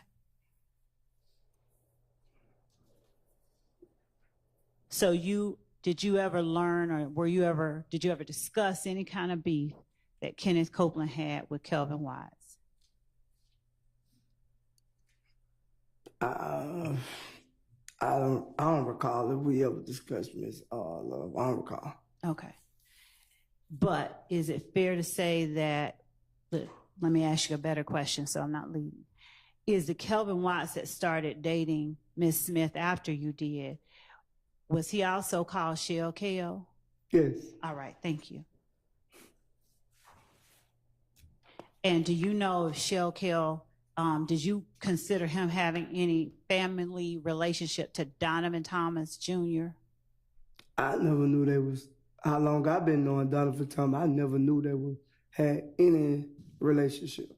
All right.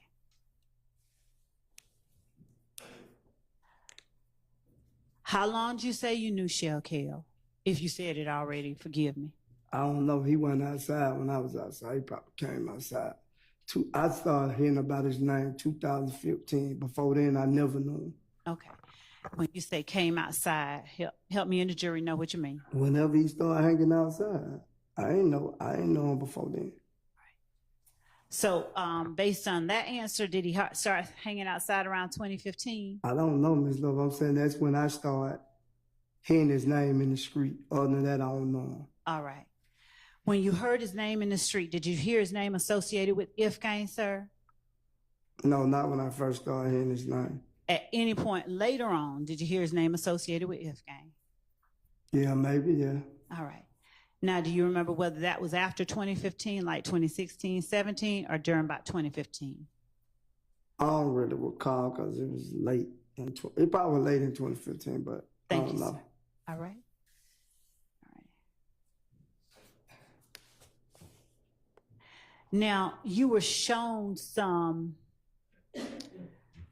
dates in a book by Mr. Williams' attorney. I'm going to approach with the court's permission and with your permission. Is that all right? All right. So, did you testify, or a better question is, did you participate in every performance in 2015 that the Travis Scott Rodeo Tour included? No. All right. And do you remember when Mr. Steele was up here reading these dates to you and you were saying, yeah, you see them on the page? Yes. All right. Now, would you tell the jury if these dates are dates that you were actually at the location indicated on this piece of paper? Yeah, most of them. Okay. Are you able, as we sit here now, to tell the jury, just you can point them out and then read them out after you do, the dates that you did go I don't have to to? go through all the dates. I know exactly what day that I left that tour. Okay, I don't know the exact date, but I know what state I was in. fair enough. So did the tour did not start until after January 10th, 2015. Is that right or wrong? That might be right. Okay. Do you know of any tour date on this tour that you were talking about with Travis Scott that started before February 28th, 2015? I don't know the exact dates, at least I'm looking at the book. Here. Do you know of anything before February 28th, 2015? Here, you can turn however you want to look at it. No, the first date say February 28, 2015. Okay. Yes. And to your memory, is that the very first date of this Travis Scott tour? Yes, from my memory. All right. Now, this tour, when we say Travis Scott tour, who was the headliner? Was Mr. Williams the main attraction, or was Mr. Scott or somebody else? Mr. Scott was. Okay. Now, was he a major performer? And you got to forgive me because I don't know Travis Scott, okay? Come on. I'm not lying. I don't. Was he a major performer? I'm older than you believe, and you're going to have to forgive me. Come on. I'm dead serious. I don't know what I mean. You know, don't be mad at me if I'm laughing at you. I'm not mad at you. You just listen what I'm telling you. Okay. I know a lot of people know he's a big major artist. Okay. All right. And is he a rapper, a singer, a musician, or something I else? don't really. I think he do is it like rock or something like that? I don't really know. Okay. All right. So he's a big performer. And did you go on that very first tour date on Saturday, February 28, 2015, that's listed on the book? I just told you, yes. Thank you. Were you head of security for Defendant Williams on that day? I want to say, I don't recall if I was or not, was I head of security, but I did a lot of different things on that tour. All right. Okay. Thank you for that. Now was that in Santa Ana, California? Yes, that's what the booklet says. All right. And is that your independent recollection, apart from what the book says? I don't really remember. I could just go by the booklet and know the actual day and what state it was in. Okay. And so does looking at the booklet make you remember, or are you just relying on the booklet to be right? I knew the booklet was right. I had one myself. Okay. In that time. All right. Do you remember who else within YSL went on this tour? It was a lot of us. I don't recall everybody who was there. I'm sorry. It was multiples, so I don't recall everybody who was there. Was that the first time you had gone to Santa Ana, California? Maybe not, but okay. with a major upcoming artist it was. Now, were you all with YSL? Were you all like traveling with Mr. Scott, or were you all traveling separately? How did that work? We traveled separate. Okay. Mr. Scott, not my friend. Understood. Jeffery friend. Understood. When you got to the venue, wherever that was, did you all stay in the same location as Mr. Scott or separately? I can't remember. They normally have different dress rooms, so I don't recall. All right. And did you stay overnight, or did you all just perform and leave? You perform and leave. All right. At least he had to be there more than one day, so I don't know. If his booklet say 2 days, sometimes we stay 2-3 days in the same state. So you might go to Dallas, you might go to Houston, you know, stuff like that. So. And was Mr. Stillwell with y'all on this tour February 28th, 2015? I think so. What about Mr. Kendrick? I think so. All right. Anybody else in this courtroom that would have been with y'all then? Not I know of. All right. Now, March 1st, that's listed here. Did you go on that one too? March 1st? Mm-hmm. I was there every day except the day that I told you that, well, the state I remember that I went home. Okay. So, are you able to say, just from memory, where or which ones you remember performances occurring at? I'll give you the book. I can't remember all that. All right. I don't recall all that. All right.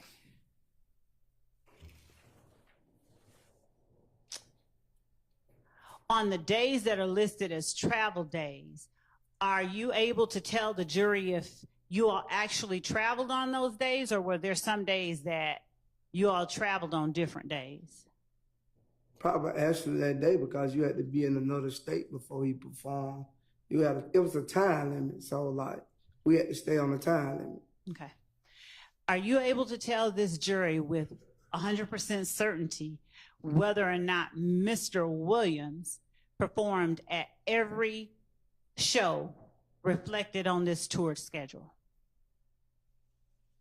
I can't say that because I got sent home on a certain date, so I didn't finish the whole tour, so I can't say that. Okay. I didn't see him perform, but I could, like, until I got sent home, I seen him perform.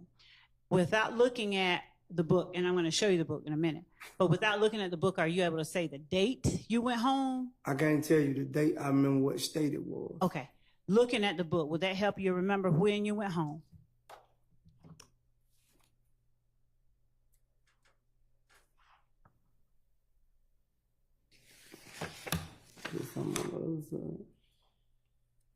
And does that schedule just consist of that one page, or is there two pages? It's one page. All I right. remember right here. Are you, I got my finger pointed at it. okay. Can you read out the The date, date it and was the Thursday, March 26, 2015. Thank you. Are you able to tell the jury with 100% certainty whether on every tour day prior to Thursday, March 26, 2015, defendant Williams performed at every performance listed on this sheet of paper? Not after that date, yeah, but that date, yes. That's the last show I was at. Okay. What I'm asking is, before you got sent home, before you went home, right? Every show that he performed. Every show day? Yeah. Okay.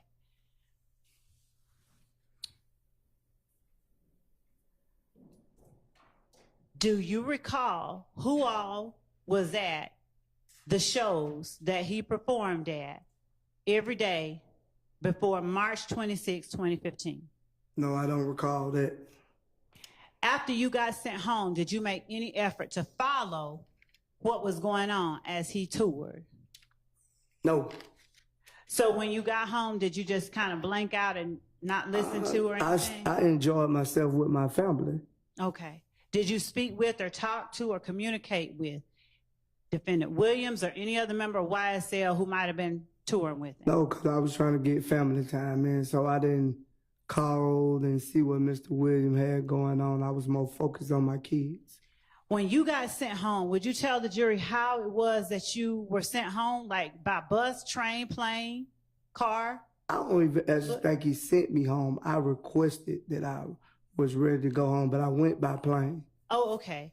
Did you, did that request have anything to do with your family? What happened? No, I was just ready to get home and see my kids at the time. Fair enough. Did anybody else leave at the same time you did on, was it March 26, 2015? I don't recall who all left at certain time because everybody didn't leave and go the same way they came on the plane. Okay. Was defendant Stillwell still with Mr. Williams on this rodeo tour of Travis Scott's when you left? Do you remember? I don't recall if Mr. Williams and Mr. Steele went home or he stayed on tour. I don't recall. All right. Do you have any memory about Mr. Kendrick and how long he stayed? No, I believe Mr. Kendrick stayed the whole while. If I'm not mistaken, Mr. Kendrick was like a backup hype man or something at the time. Was a backup hype man? He was on stage with him performing. Okay. Was Mr. Copeland with him? Do you know? No, I don't remember Mr. Copeland. What about Mr. Zachary? I think Mr. Zachary had got sick. He went home way before. All right. Was Mr. Stevens with him? I don't recall. What about Mr. Garlington? Was he with them? I don't recall. So without me going down a list of people you don't recall, can you tell the jury if there's anybody else you recall being on this tour of Travis Scott's with you and other YSL people? No, I don't recall. Okay.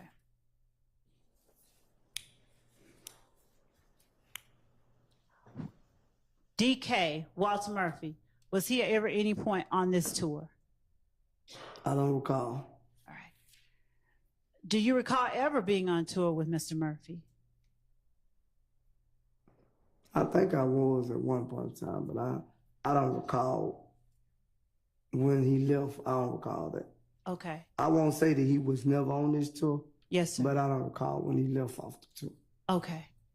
Now, is this tour that you're just pointing to, is that the only tour that you've accompanied Defendant Williams on as either head of security or something else, or is there any other tour that you can tell the jury that you worked or were a part of? From my understanding, what I know, I only know about 2 tours. I don't right. forgot what the second tour name was, but I was there. All right. Was that after or before the one? It was after. Do you remember how long after? It probably 2019, I want to say. Okay. And was it in the States or was it like in other countries or something different? We went to Atlanta, but it was different states. And I think like on the tour, he did go to another country at one time. Say it for me one more time, sir. I think he did go out the country on one of the dates. I just don't remember what date. All right. Do you remember whether he was the headline by 2019? Yes, he was headline. Okay. And did he have other artists performing with him? Yes, his artists. All right. Besides people from YSL, like with this, he was performing with Travis Scott. Did he have some other people besides YSL performing with him in 2019? Say the guy. I don't remember the guy's name. It's Kelly, something like that. I think it's something like that. I don't want to use the term of what his race is, but his name Kelly or something like that. Was he my race? No. Okay. He was his race. He was his race. Yeah. Since you want me to say it. You're all right. That's all right. Yeah. All right. Was it Machine Gun Kelly? That's who it is, Machine Gun Kelly. Okay. All right. I'm not familiar with all the rappers, but. Okay. But Mr. Williams was the top line and Machine Gun Kelly was yes. with him. Okay. Yes. All right. Now, am I reading correctly that this rodeo tour lasted February 28, 2015 to April 3rd, 2015? That's what it said in the booklet, if that's what it is. And you can look on other pages if you need to. I don't think it's nothing on the other page. I already look. Okay. But yeah, that's the ending date. Okay. So is it your memory that after April 3rd, 2015, where it says travel home, there was no more rodeo tour? No, there was no more rodeo tour. Okay. Okay.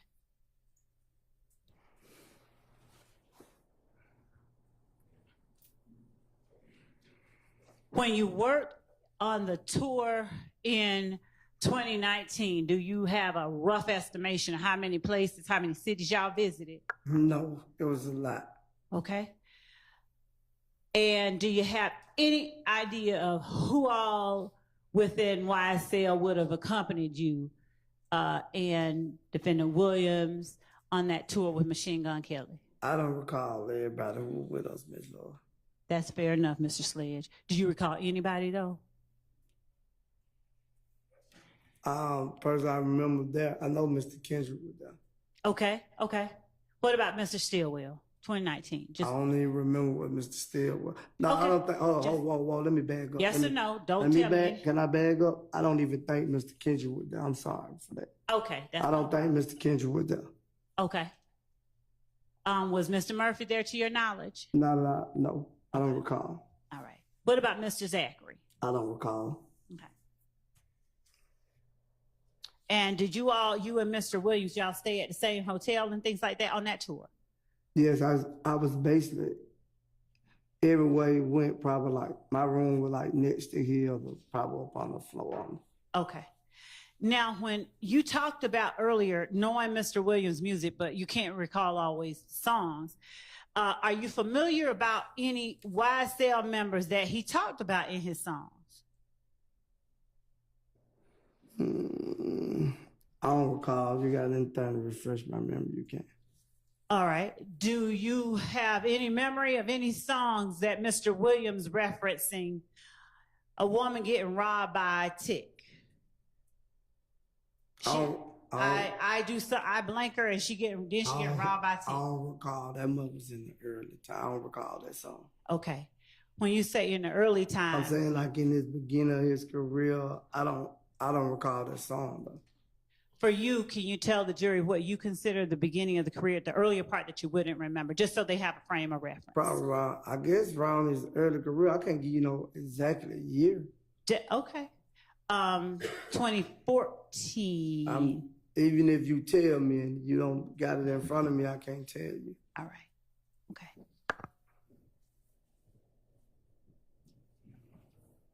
What about Lil Woody popping at your noggin? Does that sound familiar? Yeah, I think that was on the song. Do you remember what song that was on? I want to say Halftime, if I'm not mistaken. Any idea when Halftime dropped? No, I don't remember exactly what year Halftime dropped either. Okay. Do you remember around like 2014, 2015? I don't remember that. Okay. Were you working as head of security during that time? I don't recall that because I don't know what year. I can't answer that for you because I don't know what year it came out. Okay.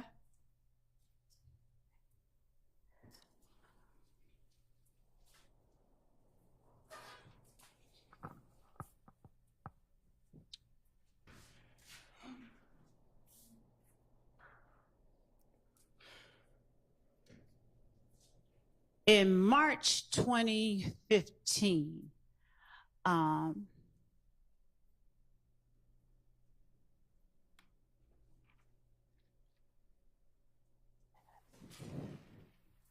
you said you went home around March.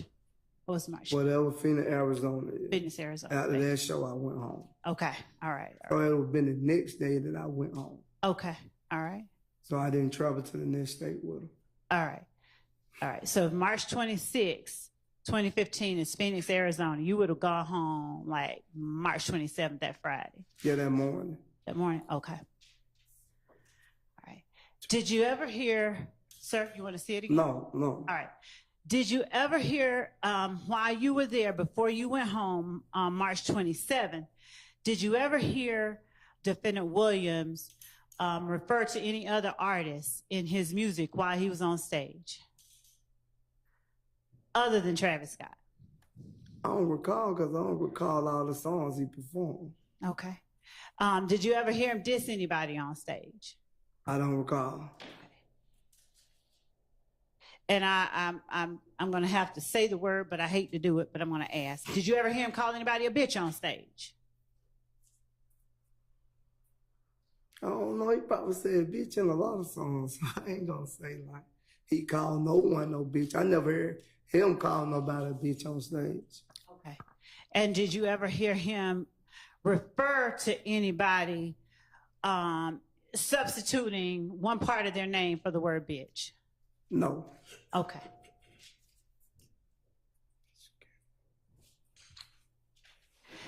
When we were talking about that video with you, Mr. Zachary, back last week, the video, I'm sorry, I'm switching gears. I'm switching gears. Here, there. But I ain't gonna be aggressive. But that's how you confuse me. You going to one subject and then you jumping all the way left field on. All right, I'm gonna try and orient you. Last week, when you and I were talking, do you remember me putting up a video of you and Mr. Zachary, and one or both of you had a gun, and you were saying something like, "We're not going back and forth," and you were talking about Kale in the video. Right. All right.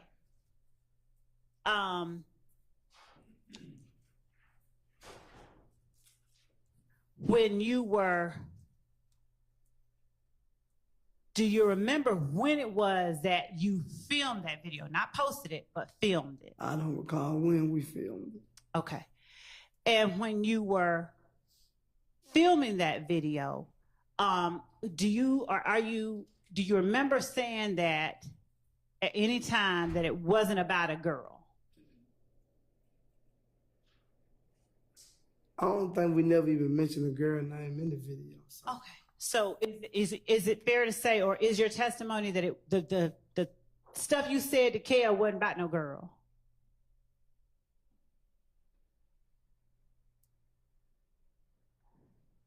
I don't recall. I can't say it, bro. I don't recall. Cause you saying what I said, I don't recall because I ain't say nothing about no girl in the video. That's fair. All right, but do you remember the video? I remember we made the video, but I don't remember what I said in the video. Ms. Dyer, are you able to pull up that video?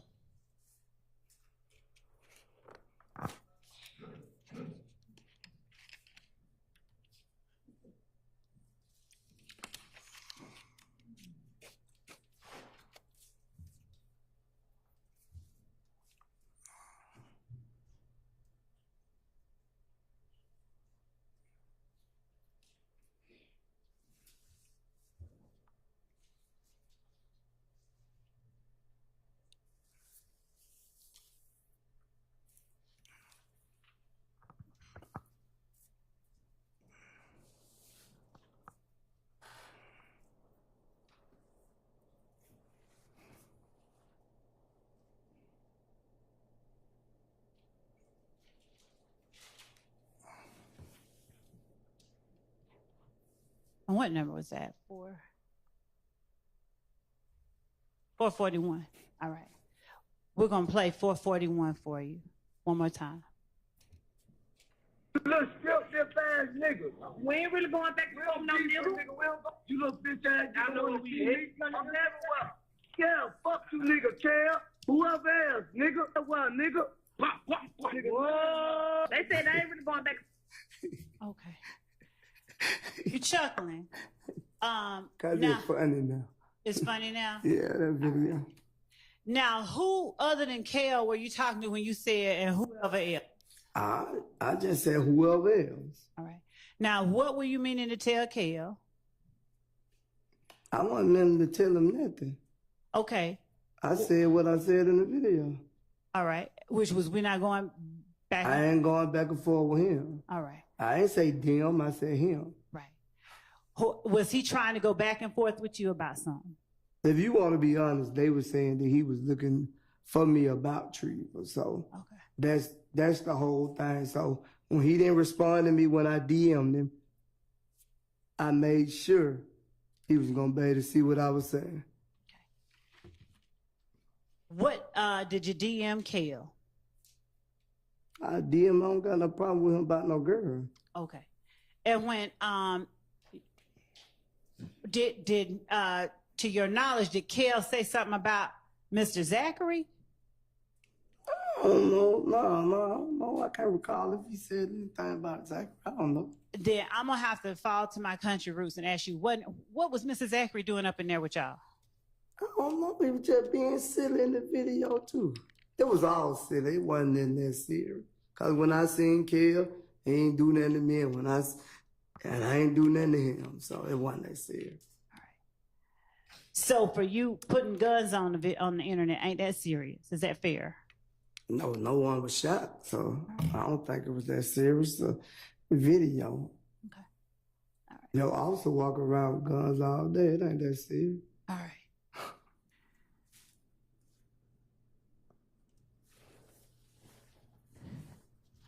When you orienting you back to the rodeo tour, not trying to switch up and change you and confuse you. That was you first screaming at.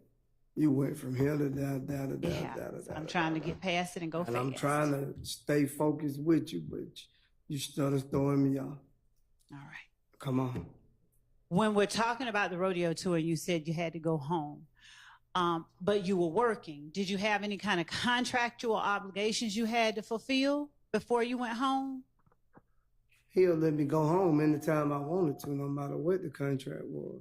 He'll let me go home. If I tell him I want to go home and see my son, he'll be like, he'll let me go home. All right. And did you have someone to replace you when you went home?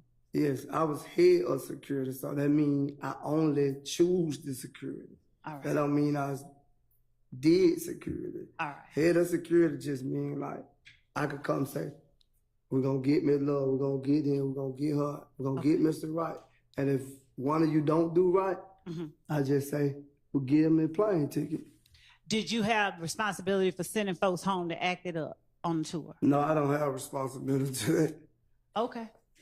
Now, on cross-examination, going back to... It's right, huh? Thank you. This is Defendant Williams, number 255, right? Yes. All right. You told Mr. Steele that you had seen that. You recognized that before, Yes. right? Where had you seen that? If I am mistaken, man, when it was posted and added, I want to say, man, Mr. Williams was together. When it was posted and added, y'all were together? When the guy added him, me and him was together. Okay. That's why I remember this post. We were both like, I think he was gonna try to use it in a song or something, but he did. I don't know. Okay. Are you familiar with D-Mac, Got Me Too Banging? I don't know him personally. No, I don't know him. Now, where was it that you saw it? I want to say that was Twitter or something at the time, if I'm mistaken. Now, are you tagged on this tweet too? No, what are you getting at? The jury doesn't know, so I'm just asking. You showed that they presented it, and All right. see I'm not tagged on them. So when you say that you and Mr. Williams were together, were you looking at his Twitter account? Yeah, we were sitting there looking at the phone together. At Mr. Williams' phone? Yes.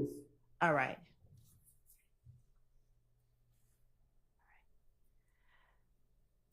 I'm going to pull up what I will mark for you as State's Exhibit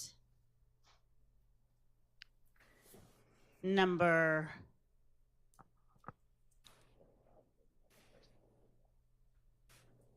4.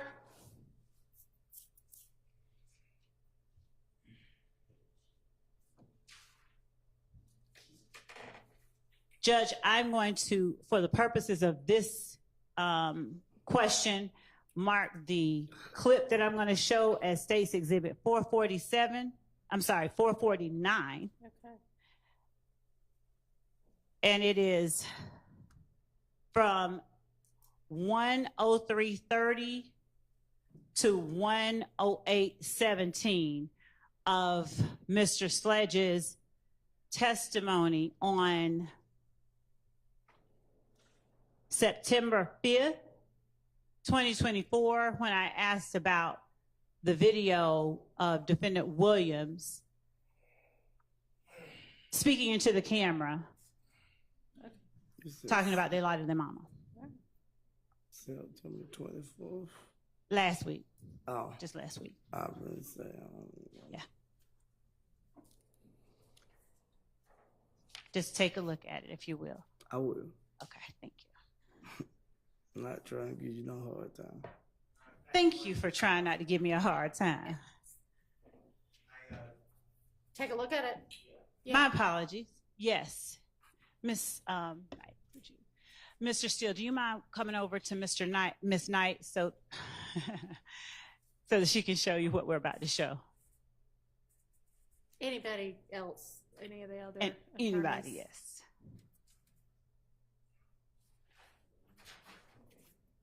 And Judge, so that our record is very clear, it will be 449 Yankee. Okay.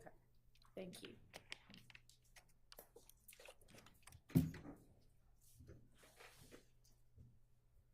And thank you for not giving me a hard time. I don't want to. I just want to get up, get out of here. All right. I don't want to give you no hard time. Okay. Is it done?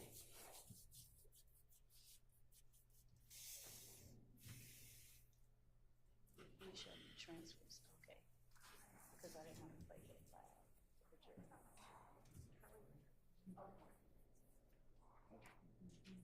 Judge, just so that the court's aware, we're making it available, but we're playing it through the transcript so that the volume isn't overheard by anybody else in the courtroom.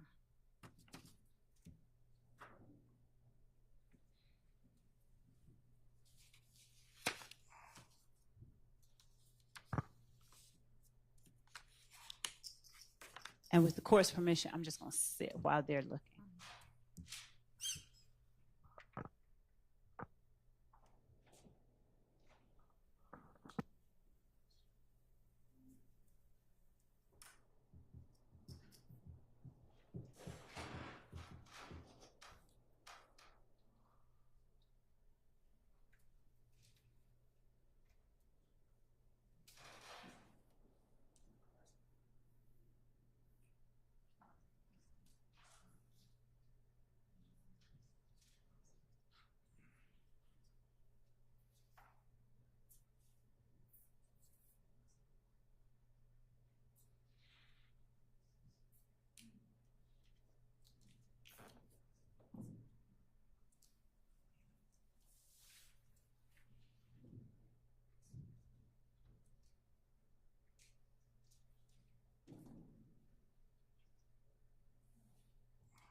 No, I'm good.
Okay. Mr. Steele, is that right? Did you want to approach about a particular section? I mean, do you want to? I would like to because he asked for something specific that I would like to. Oh, okay. All right. Do y'all need a break at all? Okay.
Jesus, oh, bon Dieu.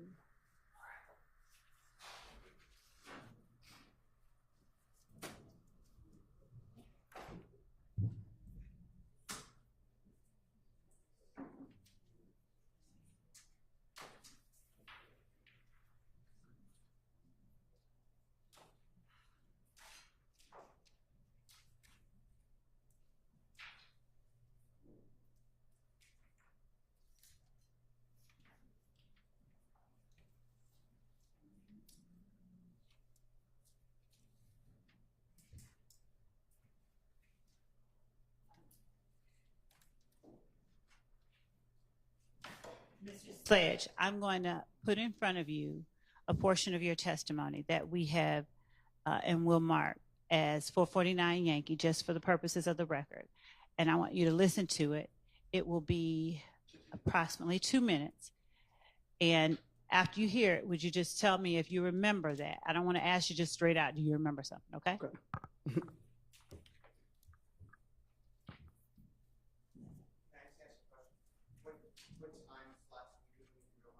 I don't mind, Judge. I'll tell him if you don't. If you give me a second. Hold on. Before you do anything, okay? Okay. Let me just move this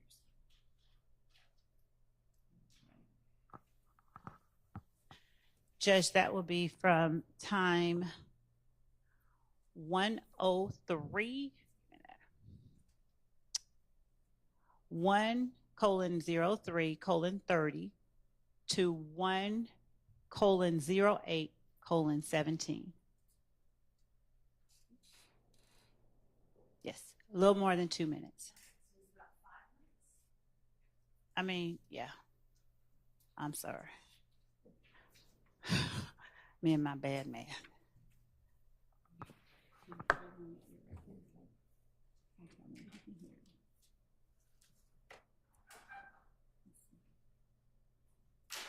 Can you hear anything? Can you hear anything? Can you hear? I can't really hear you. It's real low. Hold on. Yeah, it's real low. Because we can't hear each other here. Can you hear it now?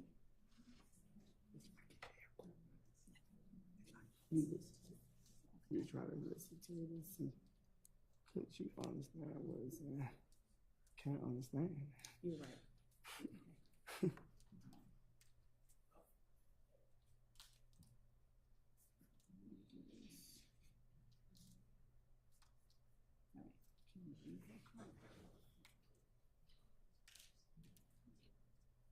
I can read. I don't read to understand. It'd be hard for me because I can read words and I don't be able to understand. Okay. Try these right here. Who had them? I don't want to just put anything in my ear. Judge, may I get some sanitizer? Oh, ain't that neither. I don't want to put nothing in my ear that nobody else had. Yeah, do something different. No. That, He said that did not work well. but I don't want to use that though. You gotta get something else, yeah. That's a perfect. You ain't finna, I don't want to wake up my ears broke out. Right. So right. You ain't gonna pay it in. You ain't gonna pay that doctor bill, is okay. Right. Me neither. So let's just do it the right way. Yeah.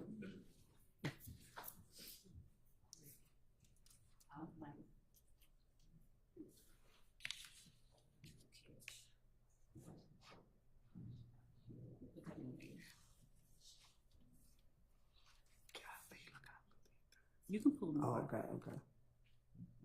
This Sure. You tell me.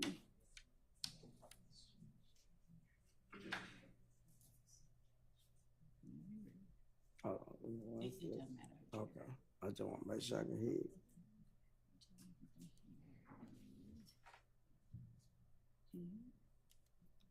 You can?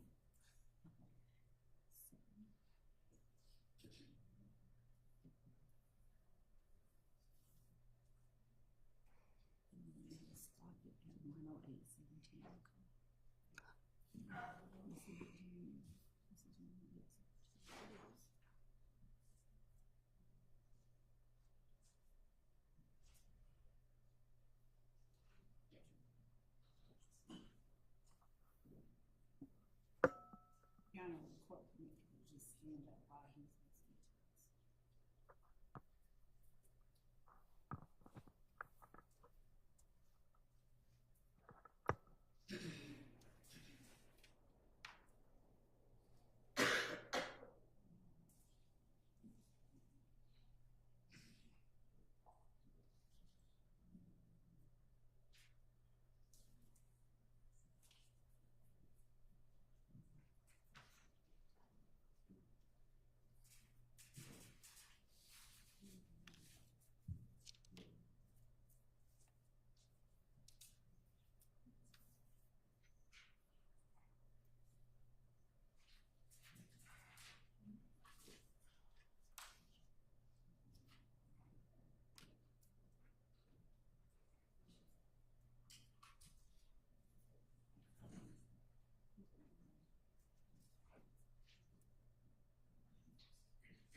stop?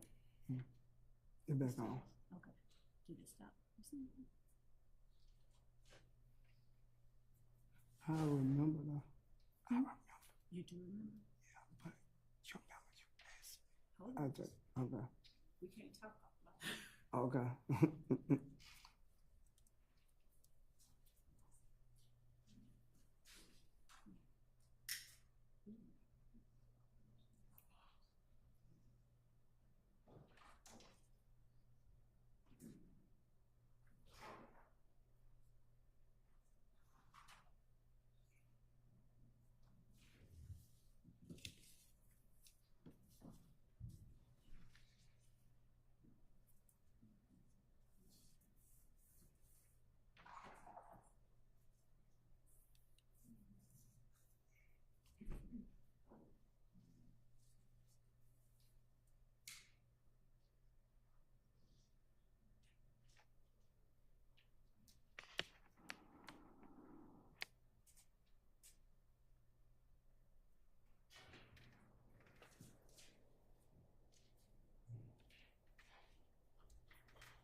You can get it if you want. It ain't that, but you can get it. I know what you're talking about. Just when it stops at 108. Right here. You can stop it if you want to. At 108. Just listen to it through 108.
You stop.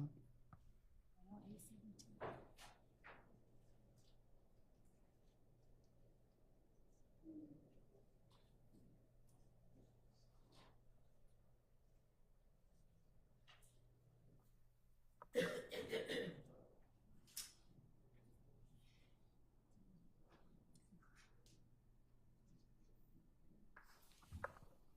I'm gonna let you keep this, okay?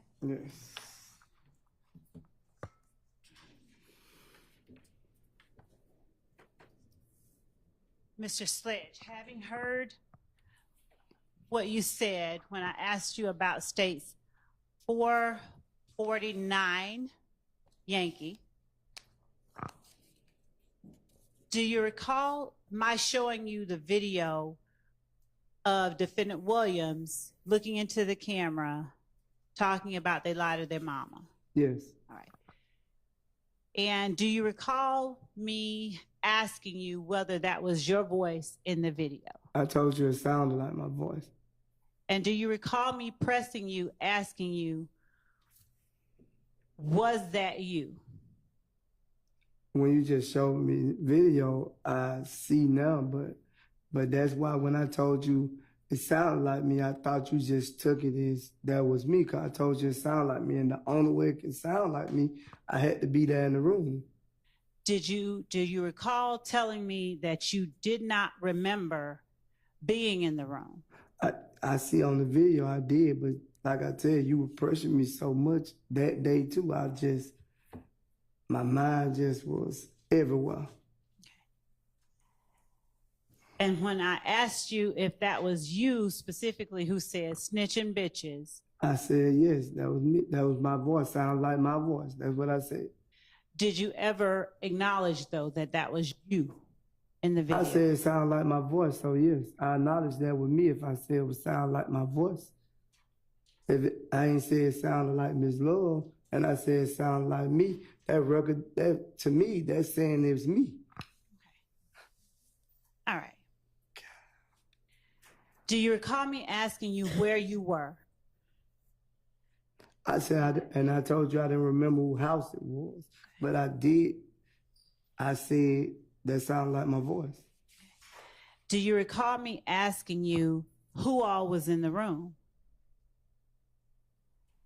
I don't recall you asking me that. I ain't hear that on that neither. Okay.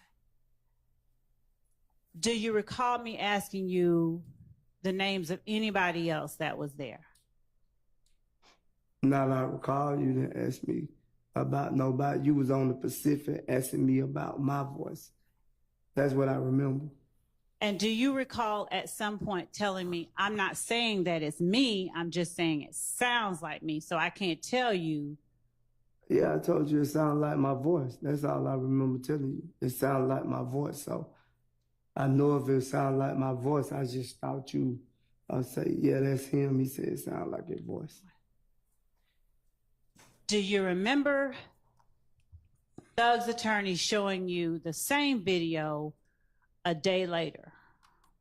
Yes. Do you remember him asking you, was that you in the video? Yes. Do you remember telling him, yes, that is you in the video? Yes, because I had the day to think about it, and then I was like, yeah. When I was still planning in my mind when you showed it to me, and then I thought about it, I was like, yeah, that is me in the video saying it. It's my voice. Is that the video that you were thinking of when you were talking to me back in June with your attorney, Lieutenant Lancico, and myself out in Fayette? I don't even remember you asking me about that video, Ms. Love. Do you remember me telling you on direct or asking you on direct about a video where I asked you if you had seen, or did you know the video where they say you lie to your mama, you lie to your kids, and you said that wasn't me? No, I remember telling you I didn't see me in the video. I seen Mr. Williams in the video, but I don't recall the statement you make. Thank you. And do you recall me asking you then, where had you seen that video before we met in Fayette? I don't recall, but I just heard it. Something about you asked me that, and I told you I seen it before time, and I seen it recently. Now, between the time I showed it to you and the time that Mr. Steele showed it to you, did you go look at it and listen to it again? No. All right. And so what happened that made your memory precise about not just the fact that it was you, but where exactly it was shot? I'll clear it up. Bad question. Do you remember telling Mr. Steele where that video was taken? I don't recall Mr. Steele even asking me where it was taken. I don't even recall him asking me that. Your Honor, can I object at this point, 403? Yeah, we've all heard the testimony, so whether he remembers it or not at this point's not really the issue. Can you just ask the questions you intend to Sure, be Your asking? Honor. Thank you. Mr. Sledge, why did you remember who all was in the room when the video was shot, when Mr. Steele asked you the question? I just told you, when you asked me, I didn't remember. But when I left that day and I thought about the video, and then I realized everybody's voice who was in the video. Okay. And what about the time or the date that the video was shot? What did you remember that too after you left? He showed me the date of the video he had, and then I remember it was a repost, different date. I don't remember the date of the repost, but I knew where he cross-examined me on. I knew the answer to that question. And do you remember me asking you about what what you understood Defendant Williams to be talking about when he said they lied to their mama, they lied to their sister, and all that stuff? Do you remember me asking you about that? No, I don't remember you asking me that. At any point, having heard the video again today, did you hear anybody reference lying in the courtroom on that video? Yes. You heard somebody say something about lying in the courtroom? Oh, no. You said lying in the courtroom? Uh-huh. I don't even know if I just heard that, Ms. Love, to be honest with you. But I think I did. I'm not mistaken. If you got anything, just show it to me. Your Honor, state request permission to play against states 447 Yankee. That's The video itself. Okay. All right.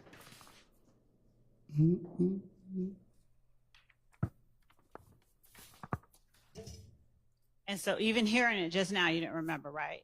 No, if you show me again, like that part. Okay. Don't worry about the earphones. We're going to put it up on the big screen.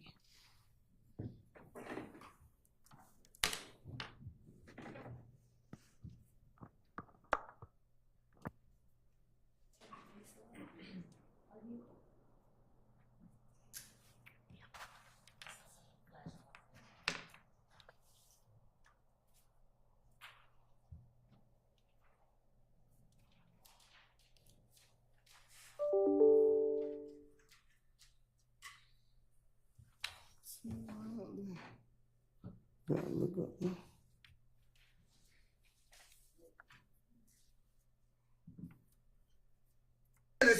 So nigga, a lot of they mama, a lot of they kids, a lot of they brothers and sisters, they didn't get ready in the courtroom and tell the God and his truth. Fuck, nigga. Don't get it. Y'all nigga need to get fucking killed, bro. You snitching bitches. From me and YSL. I don't hear it say lying in the courtroom, though. All right.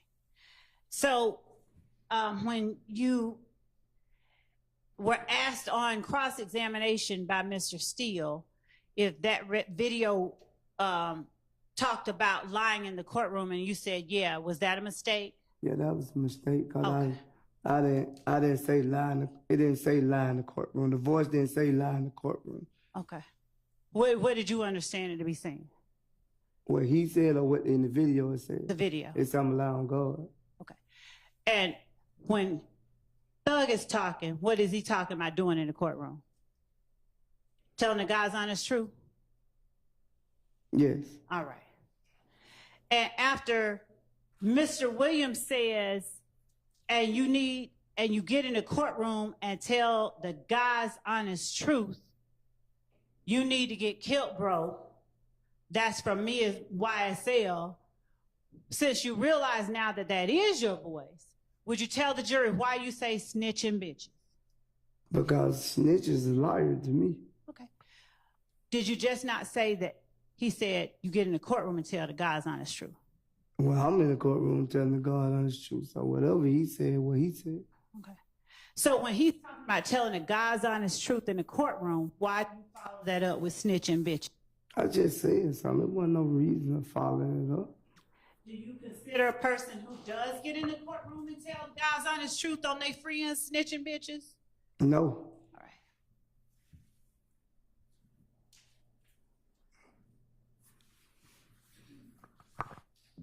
All right.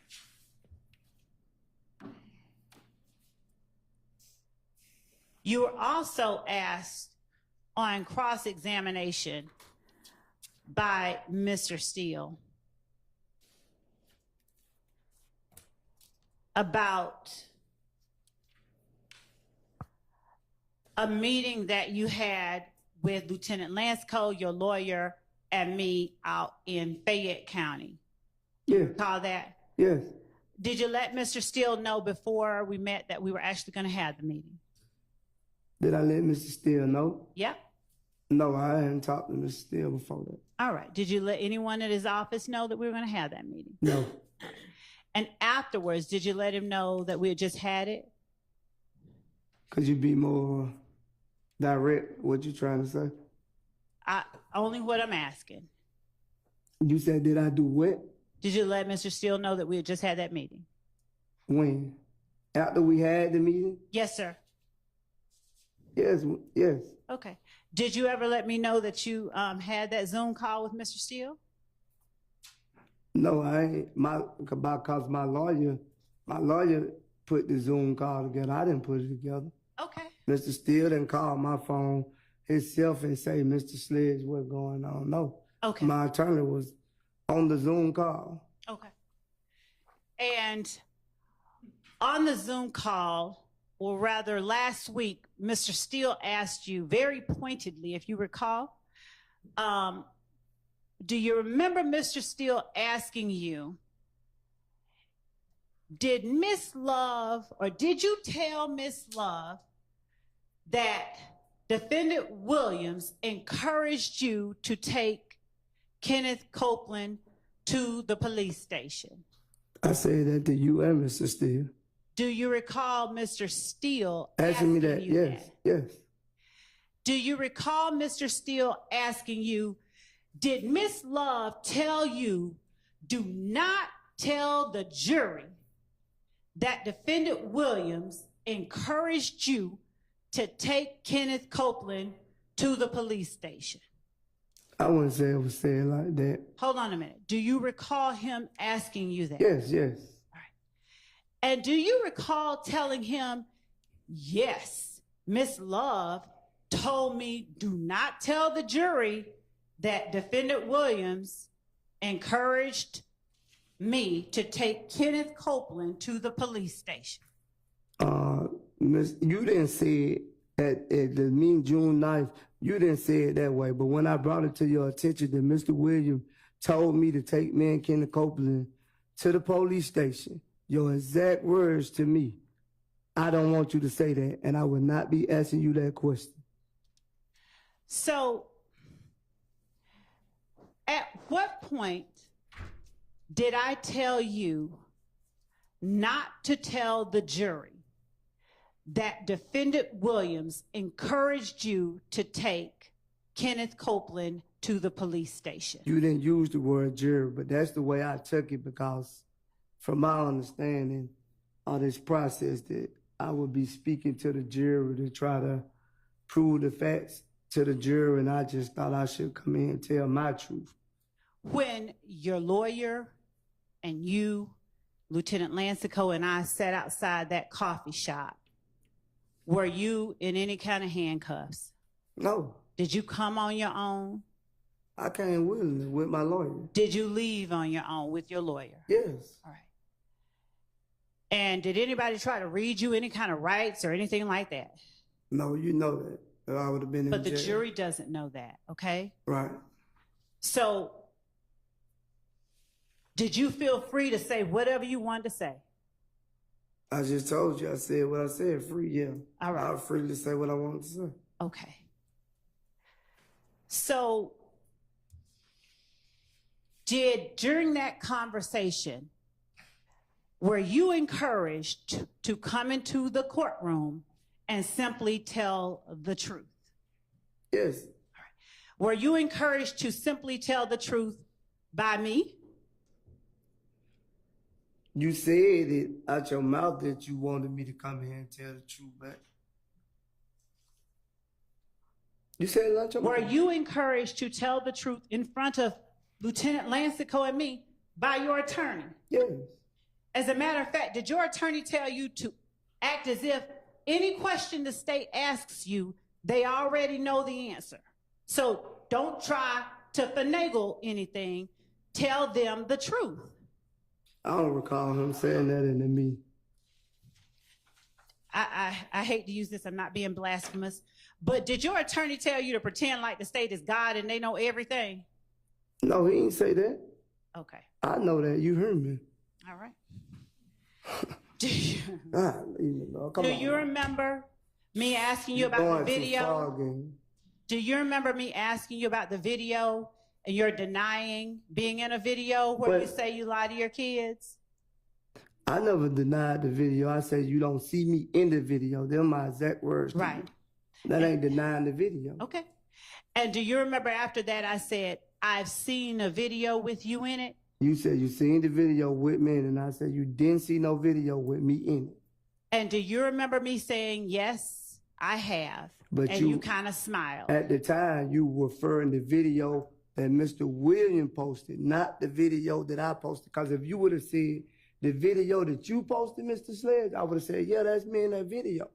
Mr. Sledge, did I make reference to whose video it was? Or did I just ask you about the video? I think you made, to me, I thought you, when you brought up the video with Jeffrey in it at first, then you brought up another. You brought the video up of Jeffrey. Okay. Because I told you that wasn't me. I said you didn't see me in no video. Okay, no problem. Now, on direct examination, do you remember as you sit here today, me asking you whether Mr. Williams encouraged you to take Kenneth Copeland to the police station? In this courtroom? In this courtroom. Yeah, you asked me the question. I figured you asked me the question because my lawyer called me and asked me, what did you, Ms. Love, say to you and at me? So then when you told me at the me, you wasn't going to ask me the question, but then you get in the courtroom and ask me the question. So. That's what happened. Okay. So was it that I said I'm not going to ask you that, or did I tell you not to tell the jury that? You said how I took it. How you took it. I just need to know my words.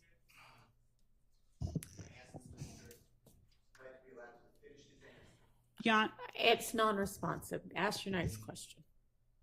My words only. Did I ever tell you not to tell the jury that Defendant Williams encouraged you to take Kenneth Copeland to the police station? Did I ever tell you that? You just said you didn't want me to say that. Okay. Now, is it your testimony that I said, I don't want you to say that, or I'm not going to ask you that? Both of them. Overruled. We don't really have a clear answer. All right. And it's your testimony that your lawyer and Lieutenant Lancico were still right there when I said these words that you heard? Yes, so I wouldn't have said it. All right. And based on what you just testified to the jury, you gleaned from that I didn't want you to tell the jury. I never used the word tell the jury. I just said exactly what you said to me. I say, Ms. Love told me that she didn't want me to say that, and she wasn't going to ask me that question. Okay, so then your memory is not, you don't remember telling Mr. Steele. You do not remember asking Mr. Steele saying, did Ms. Love tell you do not tell the jury? If he said jury, I forgot. I made a mistake. And I should have corrected Mr. Steele if he said jury. but I'm telling you what you said to me in the meeting. I ain't saying you said don't tell it to the jury. But that's the way I took it too, cause that's who I'm supposed to be talking to, right? Telling the truth to, right? Right. Okay, so Okay. in my way, not the lawful way, that's the way I took it. Cause if somebody tell me, oh, I don't want you to tell my girlfriend this, I'm gonna take it as, you feel what I'm saying? You don't want me to tell the truth. Okay. So, all right. We'll go on. So were you surprised when I asked you, did he encourage you to take Kenneth Copeland to the police station if you thought I didn't want you to tell the jury?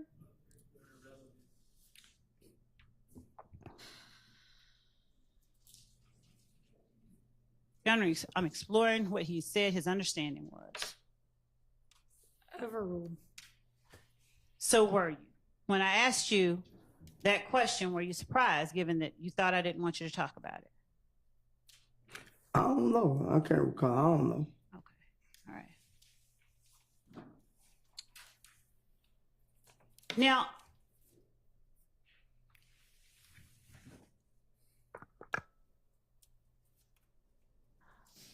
on cross-examination,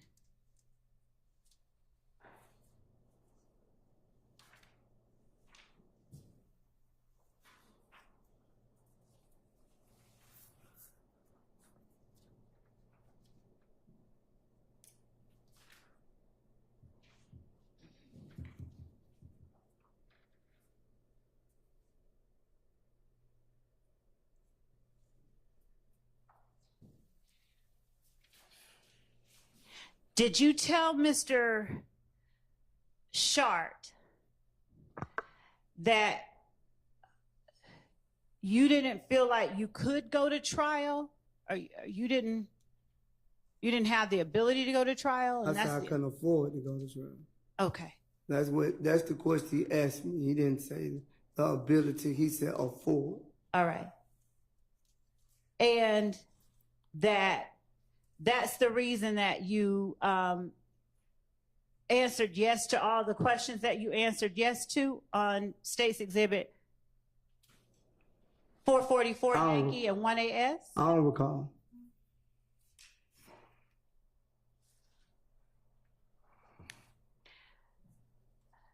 Having had time to think about it now, do you remember and realize that your sentencing acknowledgments placed you in peril of probation revocation if you testified inconsistently with something you said was true during your plea agreement? I don't think I testified nothing that wasn't true today, if I recall. Do you remember testifying on last week when I asked you specifically about portions of what you agreed to, and for you to tell me if any part of it you're now testifying is false, to label it false, and if any part of it, if it's all true, to tell me it's true? Do you remember me having that conversation with you? I remember the conversation, but you had put so much on, I don't even recall what went on. Do you remember me putting in front of you State's Exhibit 447Y? And Yes. I object to like a new question. What?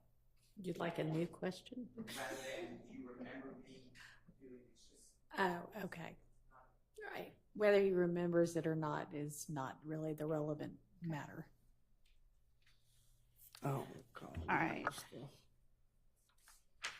Did you testify that I never seen number? that. Not I highlighted. give you the number. All right. Did you testify that number? I took it already. I put it back.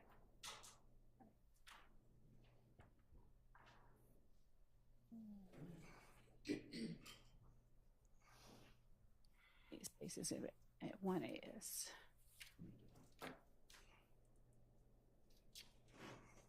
Here it is, okay. And it's at State's Exhibit 447. The second part of it.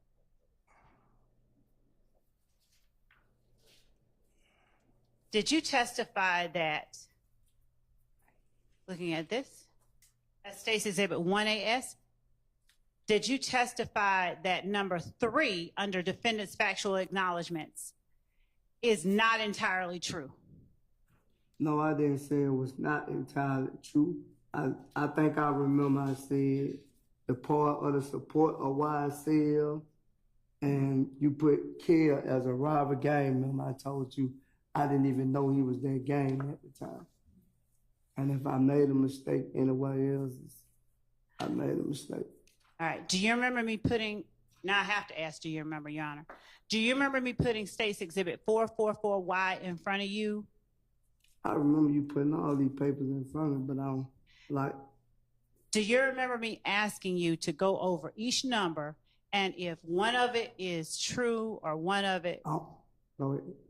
Do you remember me asking you that if all of the statement is true, to tell me and label it true, but that if any of it is not true, to call it false? Do you remember that? I don't recall that, Ms. Love. Like I told you, you've been confusing me for so many days. You've been confusing me since I've been on this stand. So I don't know, like now, you jump from one thing to another thing. My brain don't move as fast as probably yours. I might don't learn as quick as you do. So I don't remember all this stuff. You putting all these papers in front of me ain't gonna make me remember. Okay. All right. So whatever you trying to get to, get to. All right. We're just getting to the questions. So we'll take it slow. I don't remember. All right. 1AS, that is the document you signed, right? Yeah. All right.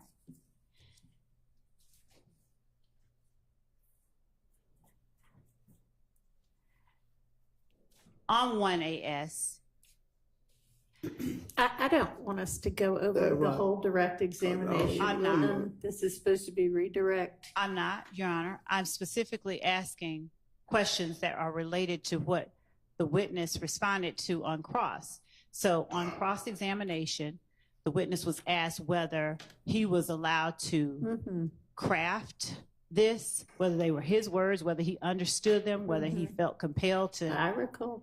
And so what I'm asking now, and he was also asked on cross whether he felt between a rock and a hard place. I already answered that question. So what is it that you want to ask him? I believe that he testified on cross that one part was feeling between the state and the other was Fulton County Jail or going back to jail. So I'm asking him about his sentencing acknowledgments and what he has stated or agreed to within the sentencing acknowledgments, and how that squares with his rock and hard place on December 28, 2022. Okay, then ask him that, how those acknowledgments square with his rock and a hard place. I don't think that's going to get a quick answer, but I'll ask. Okay, so Mr. Sledge,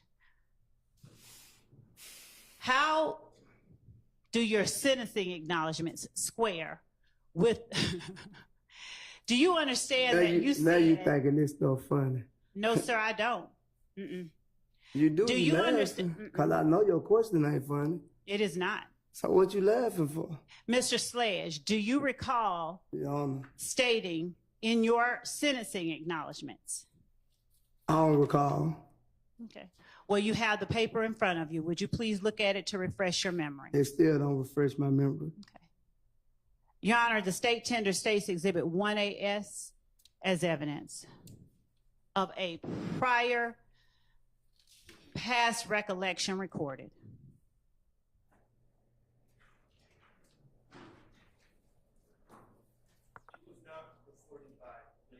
Yes, it was, and it was agreed to. I object as well, Your Honor. This is not past recollection recorded, past recollection recorded does not come into evidence. I have to get you the code section. You're right, it doesn't. He read it into the record. That's exactly right. We already read it into the record, though, and not we, but you. You already read it into the record once. Your Honor, I'm asking, all right, fine. Mr. Sledge, do you understand that you agreed that if you fail or refuse to testify to any fact that you acknowledged in this plea agreement, that such failure or refusal nullified any promise by the DA to null pros count 30 of the indictment? Objection asked and answered. Sustained. We've already established that he adopted all of those things. So understanding that as of last week, you understood the sentencing acknowledgments, it did not place you in what you called between a rock and a hard place with Mr. Sharp, as far as coming in here and testifying to something different than what you put in the factual acknowledgments. I can, from my understanding, I would be able to explain the things that you wouldn't change. Mm-hmm. That was from my understanding. Okay. So now I'm in here testifying my truth and not what you put on paper and your answer. These is not my answers on this paperwork. Yeah, I did sign it, but if you would have came to me personally, like I think you should have did, and asked me this yourself, I would have told you no. Did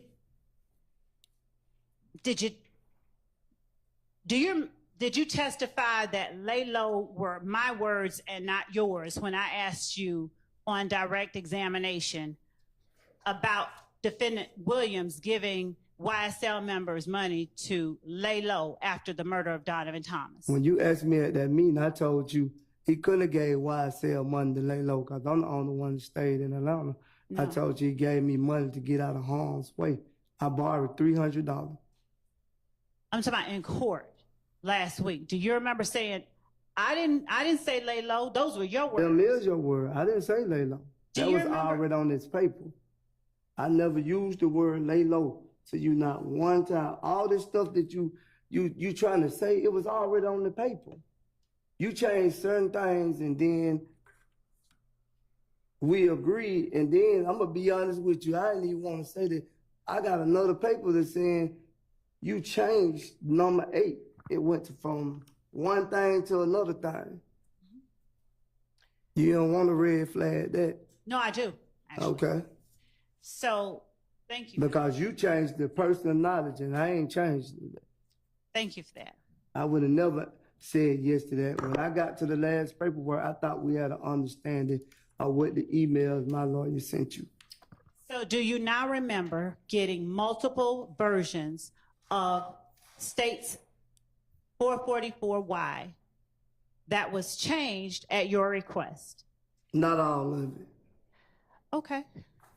Well, let's just show you, and you tell me which ones you remember. Sure, they gonna make me remember now, Miss Love. Okay. I ain't gonna remember now. So, do you remember asking the state to change more than one thing on the factual acknowledgement? A lot of things. Do you remember the state making changes at your request? I don't really know because I seen something different today that it wasn't what I thought it was the day I agreed. Do you remember last week testifying that you hadn't seen any other document besides the one you signed? I just seen them today. Okay. I didn't see it. My lawyer was just coming, asking me, and I guess he thought the question was gonna be changed, and I don't know. I don't think they was changed. Okay. Well, we'll get to that. Since you won't remember, that's fine.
When you were asked by Mr. Shart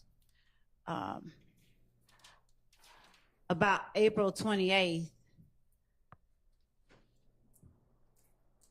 2015,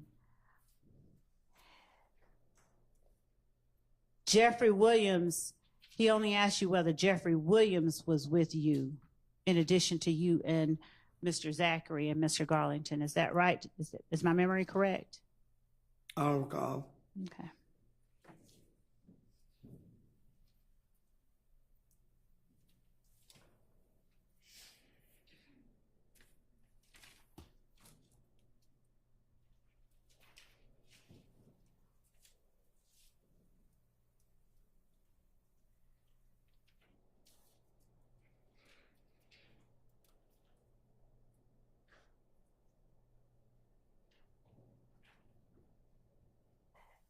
Did you feel on December 28th, 2022, as able as you have felt in this courtroom this week and last week to tell the judge when you needed to do something like talk to your attorney? Did you feel as free to talk to your attorney or ask for requests to speak to your attorney then? I don't recall. You don't? No. Okay.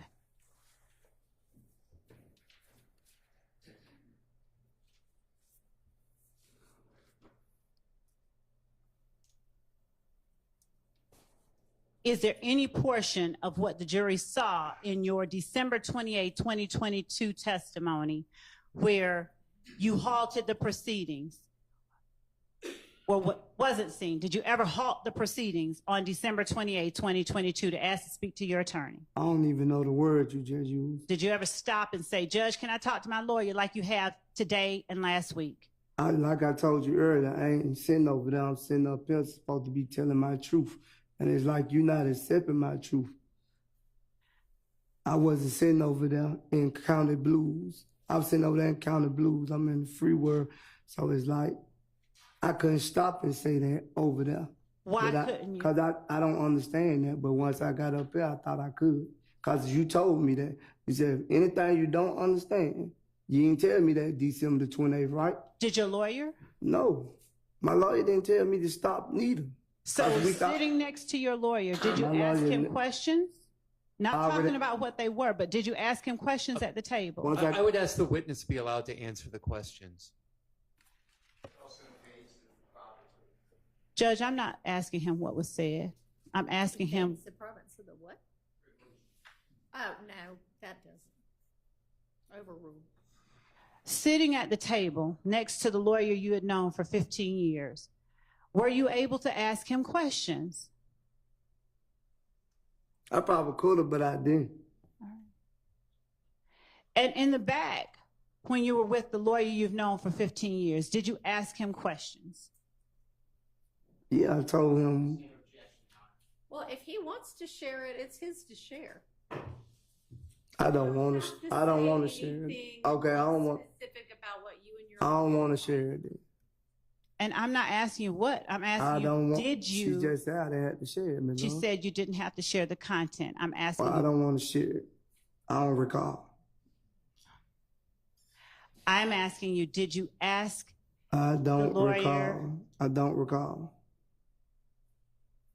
Here you go. Are you saying that now because you're just frustrated? Here you go again. Here you go again. Here you go again. Exactly.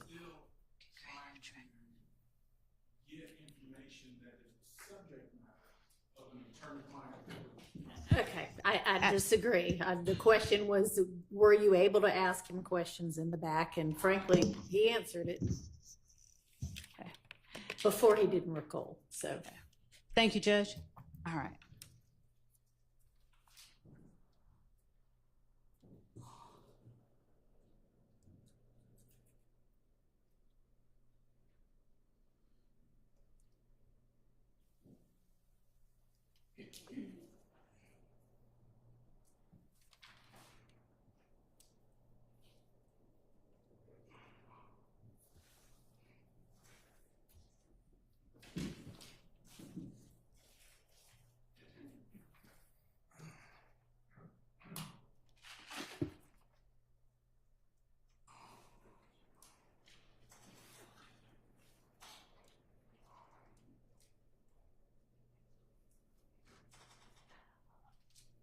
When you left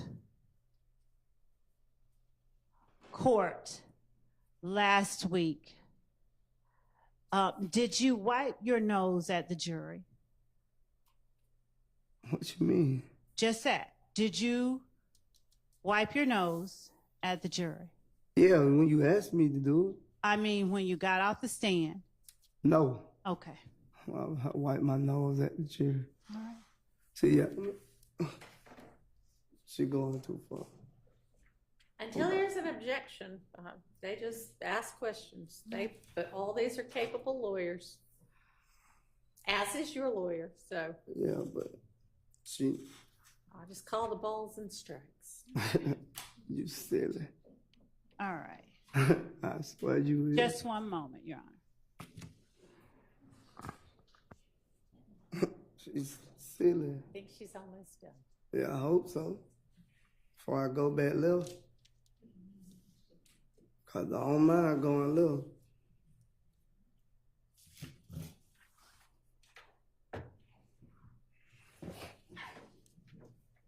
What do you mean when you say go back left? Arguing back and forth with you. Okay. You just being petty now. All right. You felt differently on December 28th, 2022.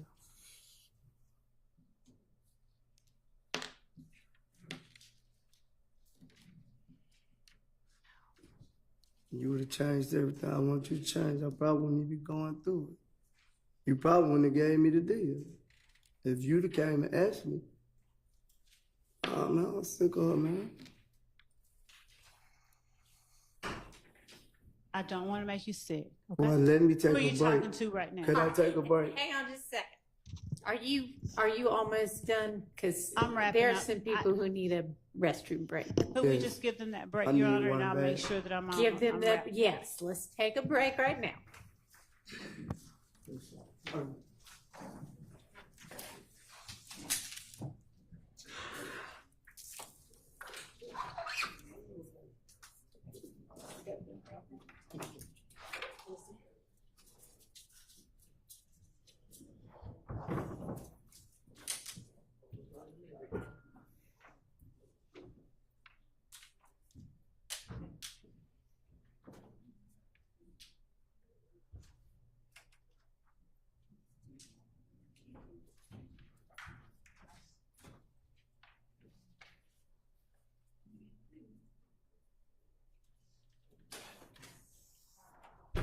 All right, we'll be in recess.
Mr. Sledge back? Okay.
So, Ms. Love, I see this email, and Ms. Persfield's, she's not with us, but she's back in the office, so you can add her back to the emails when you're sending stuff. No, don't worry about it. I can do that.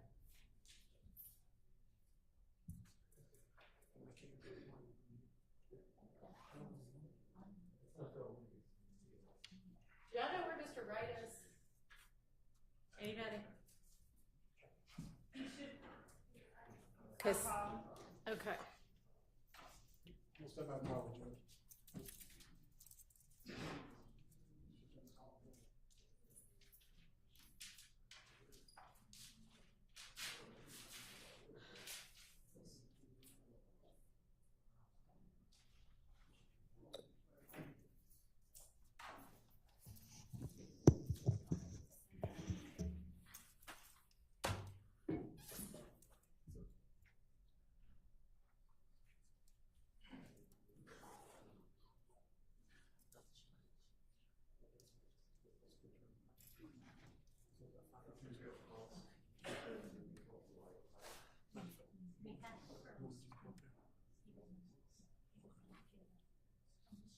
Okay.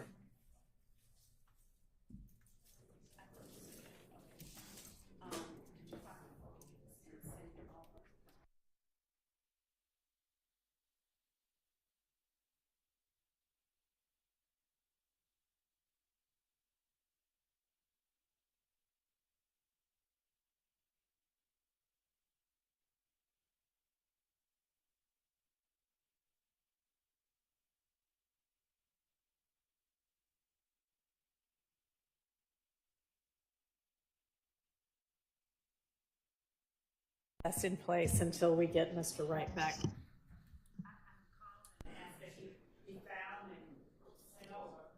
I think our Sergeant Ingram just went to retrieve him.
That's all right. We have you back here.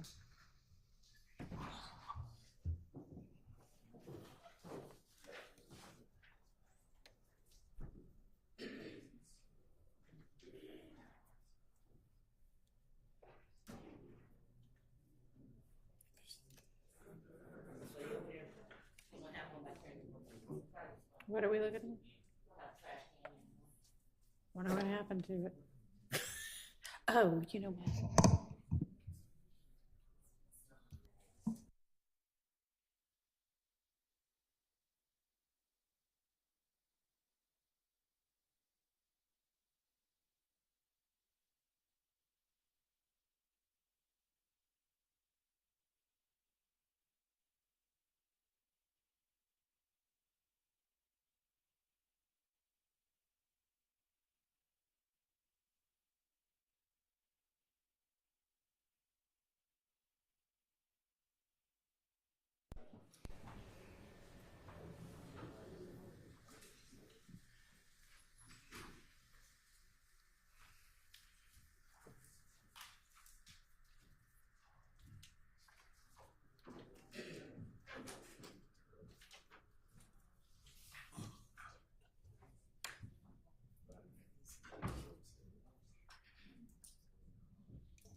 Thank you. Go ahead, Ms. Sledge. Judge, I believe that to everyone's delight, that's all that I have for Mr. Sledge right now. All right, thank you. Is there any recross from any of the attorneys? Not on the behalf of Mr. Stillwell. Okay. All right. I want to apologize to Ms. Lord, the courtroom, and the jury for getting upset. All right. Appreciate that. Your Honor, I'd ask that Mr. Sledge not be released, but be Okay. excused temporarily. Okay, you are excused. You're still under subpoena, so there's a possibility that you might get called again at some point. If so, somebody will let you know through Mr. Wright. Okay, But thank you you. are free to go. Thank you. All right. Ms. Love, call your next witness. Your Honor, the state calls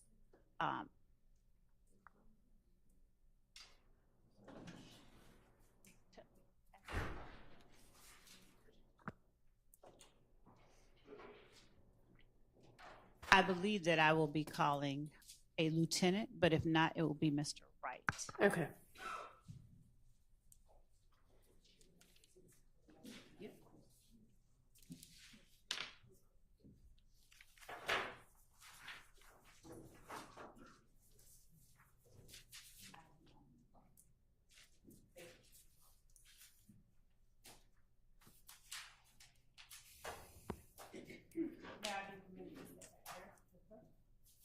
Yeah.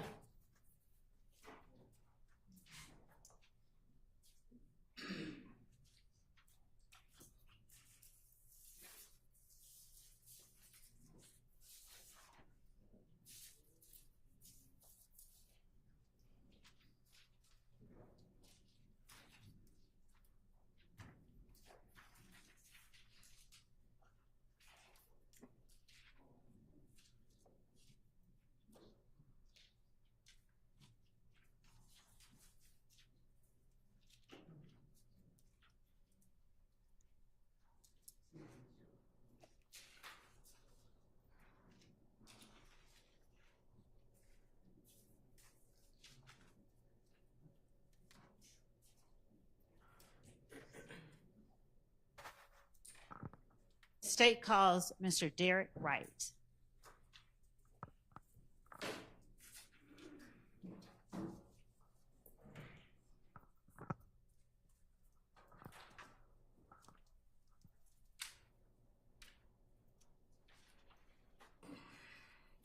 Raise your right hand. You swear firm testimony to give the truth, whole truth, nothing but the truth? I do. See, State and spell the first and last name for the state, for the court, please. Right, Derek, D-E-R-E-K, Wright, W-R-I-G-H-T. Good afternoon, Mr. Wright. Good afternoon. Forgive me for putting you on this stand. This is not a place that I know you normally reside. Sustained. I'm going to take these away from you and put these over here. Mr. Wright, I will not be getting into matters of privilege. I'll just ask you a few brief questions regarding your interaction with the state as it relates to the witness that just testified. Okay. Okay. First of all, would you please tell the jury how long you've been practicing law? It's a year short of 30 years, so 29 years. And how long have you known Mr. Antonio Sledge? At least 15, probably longer, somewhere between 15 and 20 years. And forgive me, but were you sworn in? You were sworn in? Yes. Okay. And did you meet him first in your capacity as an attorney representing him, or did you know his family before you began representing him? In a legal capacity first. Okay. Do you know how many instances where you've had to represent Mr. Sledge in Fulton County? Without saying a number, are you aware of how many instances? If I thought about it, I probably would come up with an accurate number. Okay. Is it, have you had at least 10 occasions to interact with him on not criminal matters, but just matters, legal matters? When you say occasions, are you referring to cases or just interactions? I've not represented him on 10 cases. It's far less than that. Okay. Over the last 15 years, are you comfortable telling the jury how many cases that you've had an occasion to represent Mr. Sledge? I would say, for sake of being accurate to this one and the one they've heard about from before, and I think a misdemeanor case. Okay. So other than that, I would be having to really dig deep, and I think that's probably it. Did the misdemeanor case happen 15 years ago? Probably more like 6 to 8 years ago, give or take. So what was the first, when you say you've been his attorney for 15 years, what was the first instance? What year was the first instance? Again, I can't tell you. I'm not being difficult. I just don't recall. I just know that I did come in contact with him as an attorney. And then with many of my clients, I developed a relationship. So he is someone that I've considered a friend, and I know him, some of his family. And therefore, I've had an ongoing interaction with him, both professional and personal, for 15 plus years. All right. Is it fair to say he's not the only person that you've represented in criminal matters? Correct. I've represented many, many people over the years. Have you had occasion to represent many, many people in Fulton County over the years? Yes. Have you had occasion where when you make an entry of appearance with respect to, say, for instance, a bond hearing, but have been required to stay on as a person's attorney? Early on, when I first started, you had some of that because, one, often you might get onto a case and then get appointed where the county pays you to stay with the client. Okay.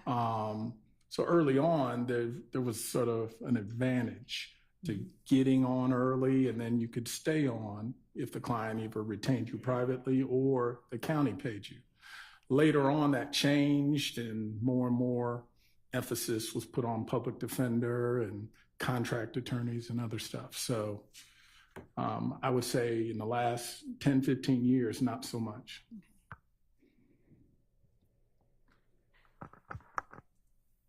So if you signed on to represent a person in the last 10 or 15 years for one thing and wanted to withdraw, the courts have allowed you generally to do that? Generally, it depends where you are. If you're in Toombs County, Toombs County don't let you withdraw. Once your name hits the paper, you're the attorney regardless of whether you get paid or not. Okay. There's some other counties like that. Okay.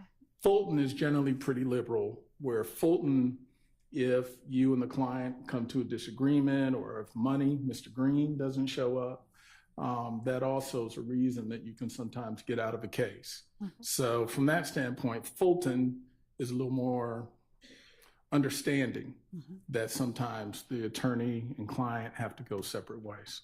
Without getting into the specifics of what you may have shared with your client, unless he waives it and you've been given permission to, and you'll have to tell me if that's the case. Well, I'll tell you now, he has not waived attorney-client privilege. That is fine. So I am restrained by the laws that's of our state. Absolutely okay. Okay. So without getting into anything that is privileged information, would you tell the jury if information that is said between you and your client in the presence of others, such as Lieutenant Lancico, a lawyer from the state, mm-hmm. whether that information is considered privilege? It's a two-part answer. Yes. From an attorney-client privilege standpoint, that conversation may not be privileged because it's been said outside of me and the client, meaning there's more individuals hearing it. Right. From a plea negotiation and whether plea negotiations are admissible in a court of law, that is beyond the attorney-client relationship, but an admissibility issue. And therefore, the question of this conversation isn't so much an attorney-client, but whether if it's a plea negotiation or it's the furtherance of one, is it admissible? Okay. So have you been sitting in court during the entire time that Mr. Antonio Sledge has been on the stand? Yes. Well, there may have been a one hour short period of time one morning where I had someone covering for me. But other than that, okay. I've been here the entire time. All right.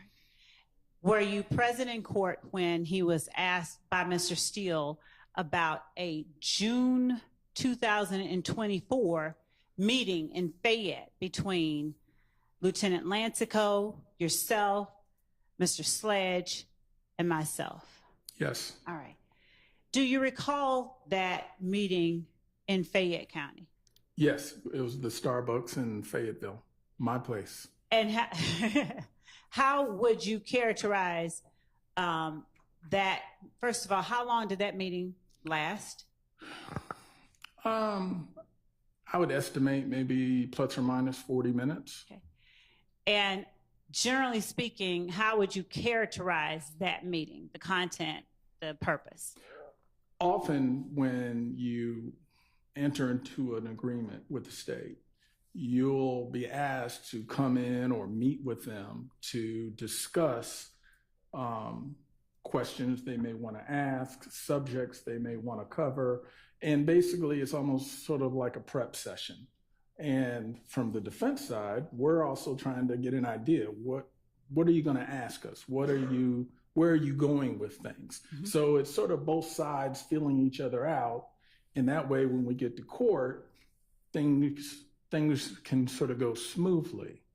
And that was sort of what we anticipated. Mm-hmm. And that's generally what the meeting was. To be honest, we did not get into the details of testimony as much as I am generally accustomed to. Most of it was, Miss Love, you getting to know my client and getting a feel for him, and vice versa. So honestly, a lot of the details weren't discussed. It was more of a feel each other out kind of meeting, in my opinion. Okay. And Do you recall me asking your client about any specific details of the case or the plea that he signed on December the 28th? There was discussion at that meeting about the plea that he had signed, a couple of videos, and again, I'm generalizing because I don't have an exact memory of everything. And again, because you didn't get into a lot of the details, like, to be sure, there was no script, there was no, here are the questions you're going to be asked. It was a very generalized kind of conversation. There was, at one point, which y'all have talked about, a point where he started to share, because he volunteered it. When you say he volunteered it, what do you mean? Did I ask him something about it? Mr. Sledge volunteered the subject of what Mr. Williams may have said to him. Okay. And to be clear, while it definitely wasn't what you were asking, it wasn't on the subject you wanted to cover. Therefore, you say the subject I wanted to cover. Please explain what you mean. You were asking, and I don't remember, to be honest, exactly what the question was, but it wasn't responsive to the question. That's why it stood out. And when you heard what he was saying about Mr. Williams, there was an immediate reaction where it was, that's not what I'm asking you, is what you said to him. And he said, well, he went on, said what Mr. Williams told him. And was that the part where he's saying he encouraged me to take? Okay. What part are you talking about? This is what I've observed discussion in the courtroom about what he said about Mr. Williams telling him to take Woody to see the police. Okay. And the point was, as his attorney, as a defense attorney, I took it as that wasn't a subject you wanted to talk about and you weren't asking him about. But I can't say that I ever heard you say, don't tell the jury. It was nothing that definitive, but it was simply, that's not what I'm asking you. That's not what I've asked you to tell me. And ultimately, we sort of moved on from it. But it was just clear he very much wanted to say it, and that wasn't what you were looking for in terms of whatever the initial question was. So, but answering the issue at hand, I cannot say that you ever said, don't tell the jury. And listening to the questions that I put upon your client during direct examination and redirect examination, where I've asked a question and his response has caused me to say, that's not what I'm asking. Would you characterize the interaction at that coffee shop as different than or similar to those type of interactions? I would say, one, the overall interaction at the coffee shop was pleasant. No one was arguing, yelling, screaming, anything like that. It was very pleasant. You'd ask a question, he'd provide an answer. And then even when we got to that, it still wasn't combative. It was simply, that wasn't what I asked you, or what I'll ask you. It was, again, that just wasn't a subject you were going to be asking him about. So it sort of came and went. And when you say that's not or wasn't a subject I was going to be asking him about, is it your testimony that my response had to do with the question? Your Honor, I'm not. Honestly, he's a lawyer. He's going to be able to handle it. I'll give you a little leeway. Thank you. When you tell the jury that I said, that's not what I'm asking you,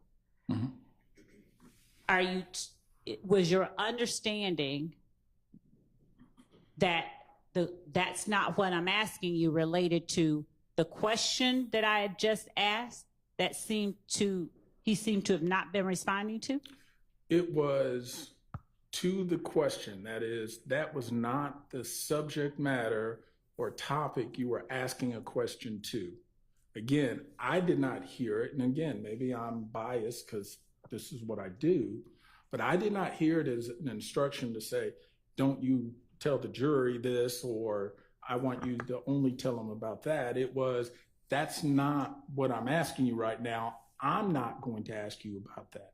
As in, so I did hear that extra part, but again, it just reinforced the idea that you weren't instructing him to limit his testimony in any way. It was just clear that wasn't a subject you planned on going into. Mm-hmm. So as a defense attorney, of course, yeah, my bell rang and I said, that's a hot topic, but it wasn't any ethical issue because I didn't hear you in any way try to discourage him or instruct him not to convey that information if asked. Okay. Now, were you present or were you asked by anyone else whether that was something that had been said? Well, I wasn't asked, but I will say I am defense bar through and through for almost 30 years. Just as I, in this situation, sort of call balls and strikes. I'm not on one side or the other. And when one side has contact with me, I'll reach out and have contact with the other side to make sure both sides are getting information. Mm-hmm. And I did reach out and contact Mr. Steele, I believe, or it may have been Max, to say, hey, we did sit down, we had a meeting. Quite honestly, you know, there's no big secrets or anything about the meeting, but I will say there was a situation where when one subject came up, it wasn't what she was asking about, but it resonated with me because knowing what the issues of this trial are, I knew my brethren in the defense bar would want to make sure they knew, Sledge knew, or was told by Mr. Williams to take Woody to the police. Now, I imagine they may already know it, but they may not have known that Sledge had that information. So just as the state was aware of it, I wanted to make sure the defense is aware of it. And I've also made him available so that if they wanted to question him, he could also be questioned by them. In other words, fair to both sides. And were you present when Mr. Sledge was in communication via Zoom or some other way Absolutely. With Defendant Williams' attorney? Correct. In fact, there's not been a single attorney that's contacted me, and it's only a handful of times, but they've always contacted me to talk to Sledge. Okay. Every attorney has shown perfect professionalism. Were you asked by any counsel for any defendant whether the state ever instructed Mr. Sledge to not tell the jury that Defendant Williams encouraged him to go to the police? Let me answer it in two parts. Yes, I have told them. No, were you asked? That's the first question. Oh, okay. Let me make sure I'm addressing the question because, you know, us lawyers, we like to talk. So did Mr. Steele ask you if I told Mr. Sledge, don't tell the jury that Defendant Williams encouraged you to go to the police? Did he ask you that question? I don't recall him necessarily asking the question, but I told him my observation of that conversation. And Mr. Sledge told him his observation of that, really on the same Zoom meeting. So he actually, without having to ask it, received it from both me and Mr. Sledge. And even at that time, I said, I did not hear it that way, but if my client says he heard it that way, then he heard it that way. So it's quote unquote, two people hearing the same thing may take it a different way, especially one who is a defense attorney. Did I inquire that of you after hearing that from Mr. Sledge? Did I ask you about that? We have talked about it, yes. And did you tell me that you told Mr. Steele? No, I didn't hear that. Yeah. Well, I told Mr. Steele, I never heard you tell him, do not tell the jury. What I told you was that I've explained, I didn't hear her say that. I heard that she didn't seem to like that topic, but I can't say that I heard you instruct him. But my client insists that that's what he heard. So that's I know it's not a black and white answer, but that's the gray answer where my client has been very consistent saying, this is what he heard, but that's not what I heard. So I'm not gonna juice it up for the state or for the defense. I can only convey what I, in good faith, heard. And is there anything in particular that you recognized or saw that made you think I did not like that topic? Knowing the general idea of what the case is about, that ultimately the state's theory of the case that Mr. Williams... Without getting into what you believe the state's theory of the case is, I'm asking you specifically what you observed that made you believe. And Your Honor, I'd ask. That's not what she was asking, so no. Go ahead and ask your question. Thank you. I'm sorry. Please go again. I'm asking you what you observed me do or say, facially, non-facially, verbally, non-verbally, that led you to believe in some way that I didn't like that topic. The fact that you stopped him pretty abruptly, meaning as he was going into it, he sort of answered anyway. So it wasn't that you didn't yell, you didn't scream, you didn't do anything, but it was just, as attorneys, what we're really good at, I know we're gonna say talking, but listening and picking up. And when I saw that all of a sudden there was sort of a screeching stop point, that's when I realized, well, maybe, and again, not knowing the details of this case, maybe. So is that where you drew your conclusion? Let him finish his answer. Yeah, maybe that topic, that point has some meaning and some significance. And that's where my thought was, okay, well, just as something may be significant about it in talking to the state, let me also make sure I've conveyed to the defense, hey, that might be some sort of topic. And again, I didn't know what he did or didn't do because my role sort of stopped pretty early in this. So again, my thought is if I'm neutral in calling balls and strikes, I want to make sure that they also are aware that may be a topic of interest. And but nothing about your body language or your mannerisms went to anything more than just, hey, maybe there's something there that someone needs to look into.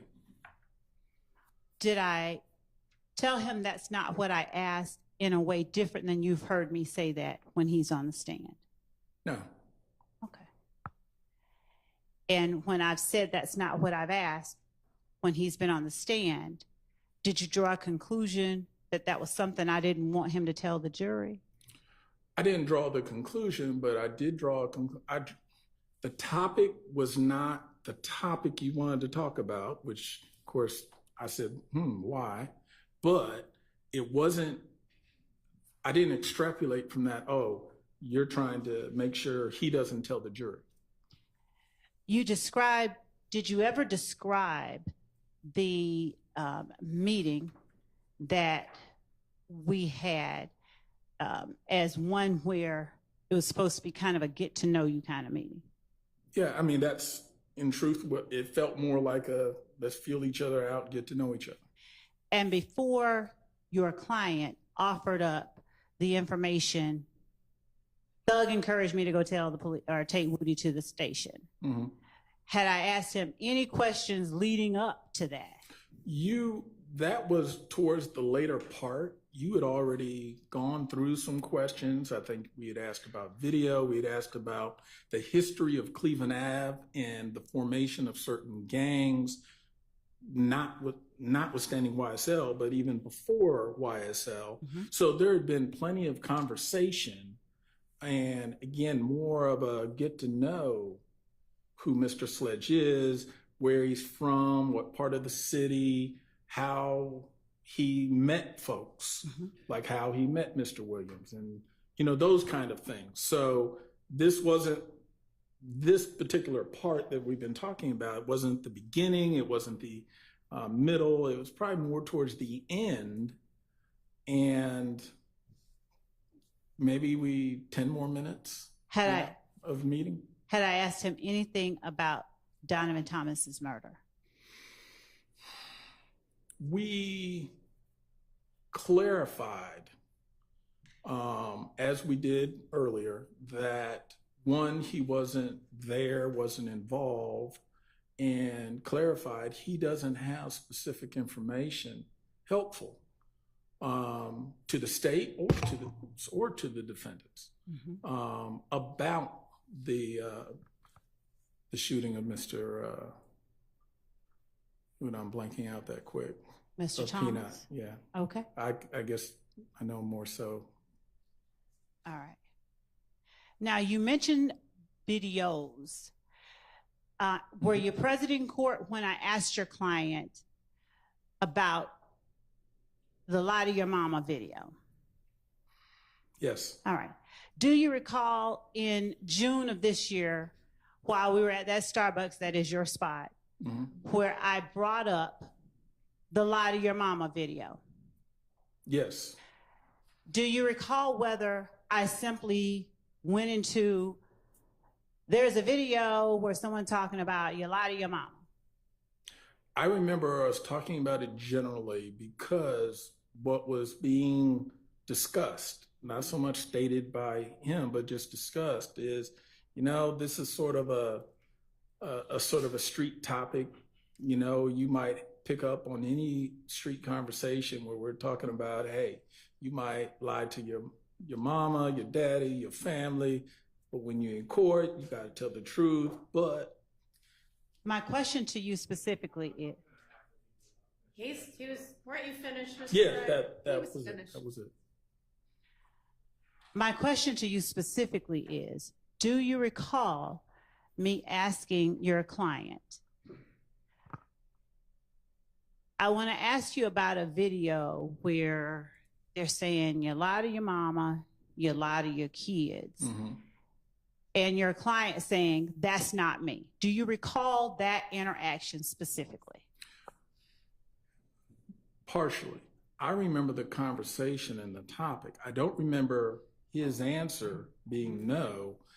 I remember that conversation led to a conclusion that this is something that's just said in the street. And he didn't necessarily have a point of origin of it or this or that, but it was just something that's in the street. So that's why I can't give you an answer to both parts of your question. Mr. Wright, do you recall me telling your client, so is the answer you don't recall him saying, that's not me? Correct. Okay. That's okay. I remember it being played. Wait, you remember a video being played? I want to say, I don't know if it was played or we heard the audio. On what? Well, that's what I'm trying to remember because we only had phones. We may have had a laptop. Again, and I could be incorrect. That's why the safe answer is I'm going to say no, because my recollection of that specific point is not, I don't know if we simply talked about a video or if one was shown. Okay. Do you recall me telling your client, I have a video of him saying that? You may have, yes. Do you recall telling your client, act as if the state is God and they know everything? They already know the answers to the questions they're asking you. So don't try to be clever, just tell the truth. It is customary when I. No, wait, I don't mind the explanation. If I said it wrong, just say no, you didn't say that. I don't have a specific recollection of saying that, but it's customary for me to tell my clients, when you are in a cooperating posture, when they ask you questions, assume that they know the answer to the question they're asking you, that they're asking you not just to find out information, more often than not, they're testing you. They're trying to see, can they trust you or rely on your responses? Are you going to be truthful with them? So yes, it is likely I would have had that conversation. Would I have said God or some other analogy which made sense? Something. But it's more likely that I, at some point, made sure I said words to the effect of, when they ask you questions, assume they know the answer already. This is more of a testing, not a inquiry for information. So that's why I'm saying I may not have used those exact words, but I'm sure I probably did have that exchange in terms of the concept. And when would you find it necessary to advise your clients in such a manner? When they are in a cooperation agreement, and once we realize, they're putting us under subpoena, we actually have to testify. And then the posture sort of changed. That it's not just, hey, we're willing to testify. It's no, you're going to testify. And if you do, understand, you have to come in, you're going to have to tell the truth. And the state's going to question you and ask you some things. And when they do, that's when I would say, don't think you're going to outsmart them and you're smarter than everyone in the room. You need to almost assume they already know the answer to the question. And therefore, being truthful is always in your best interest. One, it's the right thing, but two, it's the smart thing. Prior to that meeting, had you already been made aware that your client would be testifying?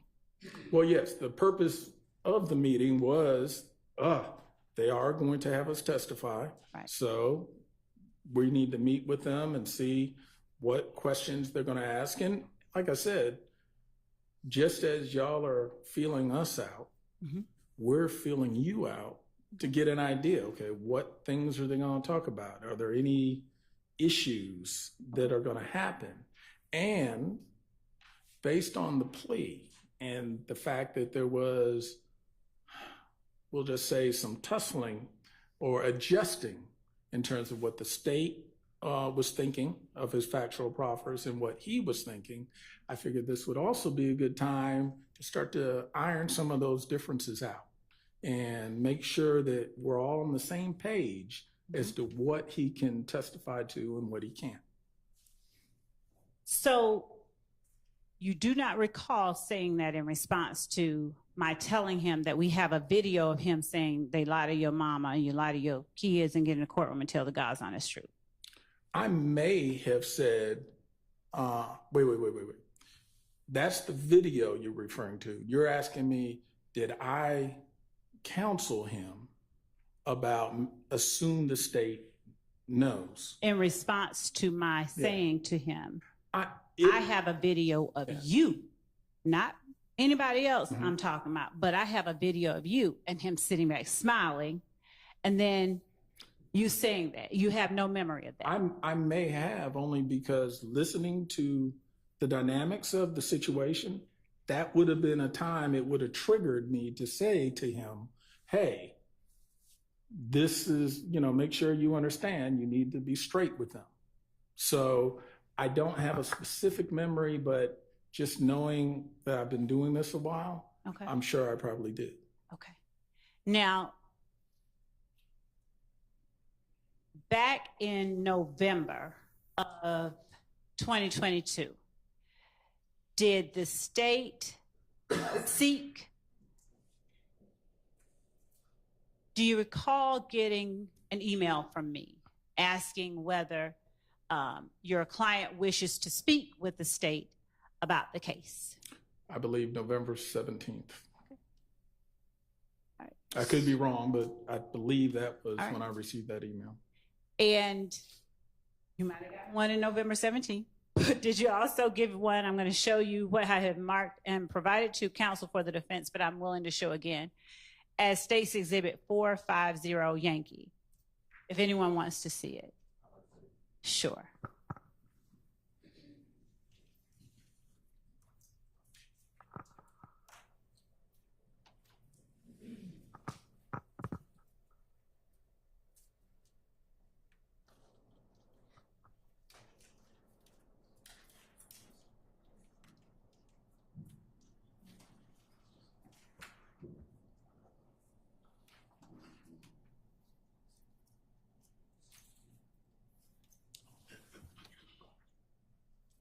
Oh, I left them.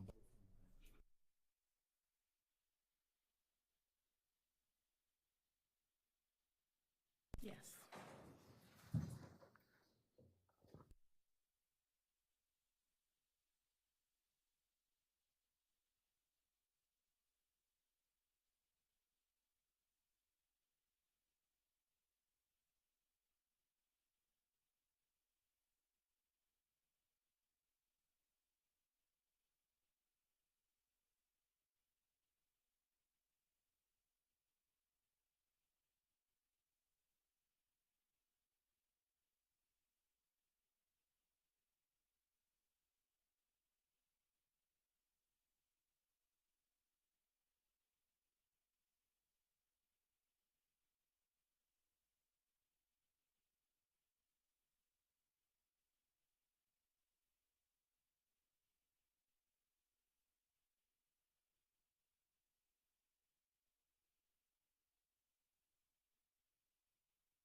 Yeah.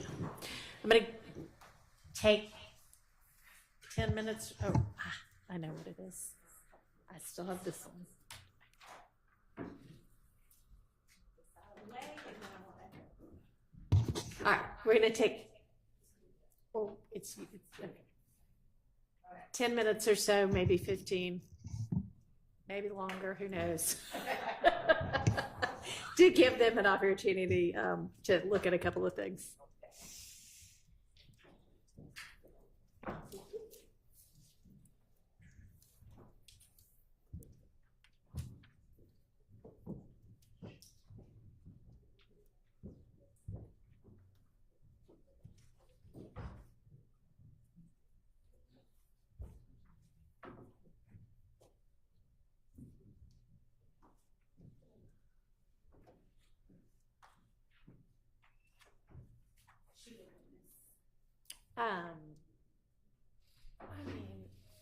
You're free to stay or free to step out. Do you want him to step out? Or yes? Okay. Do you mind stepping out?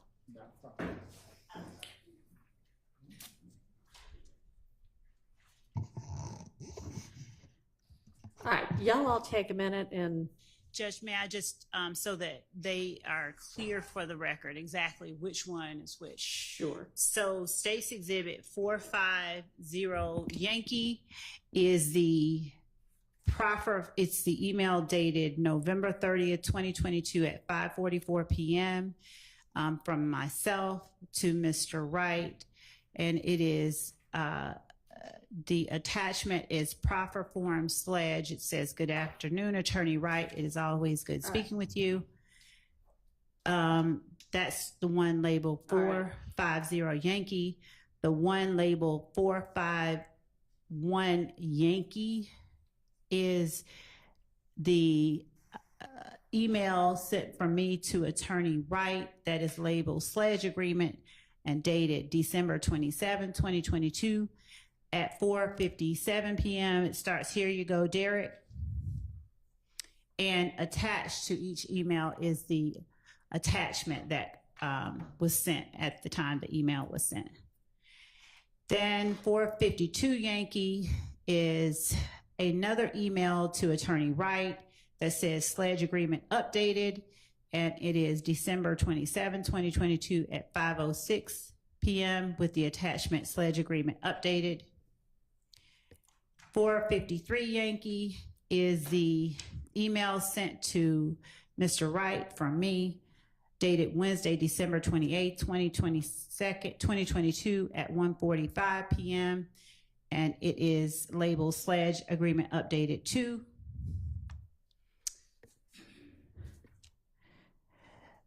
.454 Yankee is the email sent from me to Attorney Derek Wright at Wednesday, December 28, 2022 at 1:46 p.m. Labeled Sledge Agreement Updated 2. And then 455 Yankee is the email from me to Attorney Derek Wright, labeled Sledge Agreement Updated 2, sent Wednesday, December 28, 2022 at 1:54 p.m. And the body of the email says, "Use this one!" And attached is the agreement or the updated agreement 2. And then 456 Yankee is the email from me to Attorney Derek Wright on Wednesday, December 28th at 2022 at 2:34 p.m. labeled Sledge Agreement Updated 3. Okay. And that's it. All right. And do you plan to potentially utilize all of these exhibits Yes. with this witness? Okay. But they're also included. All of them are also included in the email that I sent. Yeah, I see each of those in that email from about an hour ago. So you'll want to take a few minutes, those of you who haven't had a chance to look at them, and look at them. All right, I'm going to step off the bench for a minute to handle another matter, but I'll be back in 5 minutes or so.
haven't discussed everything yet, so we'll call you. You can go ahead and remain outside. We'll let you know.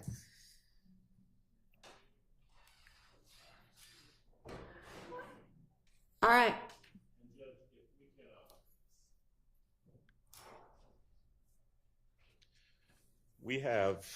I need a few more minutes. I've got 7 documents that I'm going through, trying to parse out what is different between each of those documents. I'm on number 5, and we're doing it together. It might be easy. Do you want to tell them what the differences are in each document? That might make it easier. You probably know what they are. If you've gotten through 5 of them? All right, so just on between 5 and 6 and 6 and 7 then.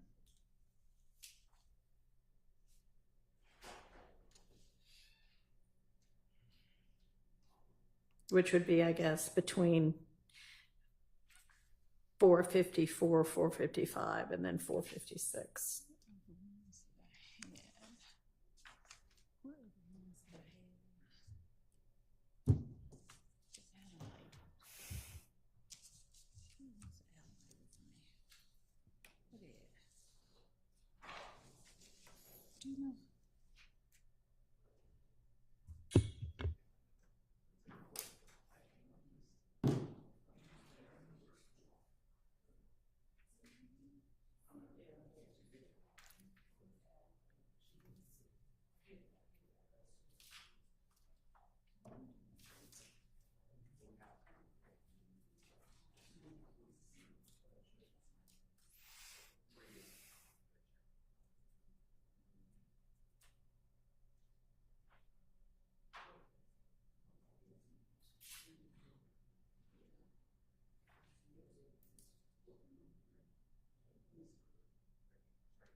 Apparently. No, because I was circling them as we were.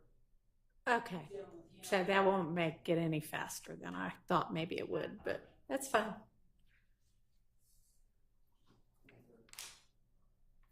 So are you going to be asking details about, is it what the changes were or just that there were changes? That there were changes and potentially what they were. Okay. All right.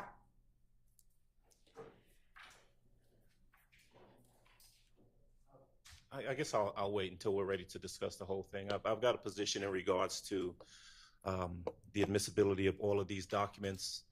Okay, altogether. What's that? Let me say this first, though, because we did have a discussion previously about candor.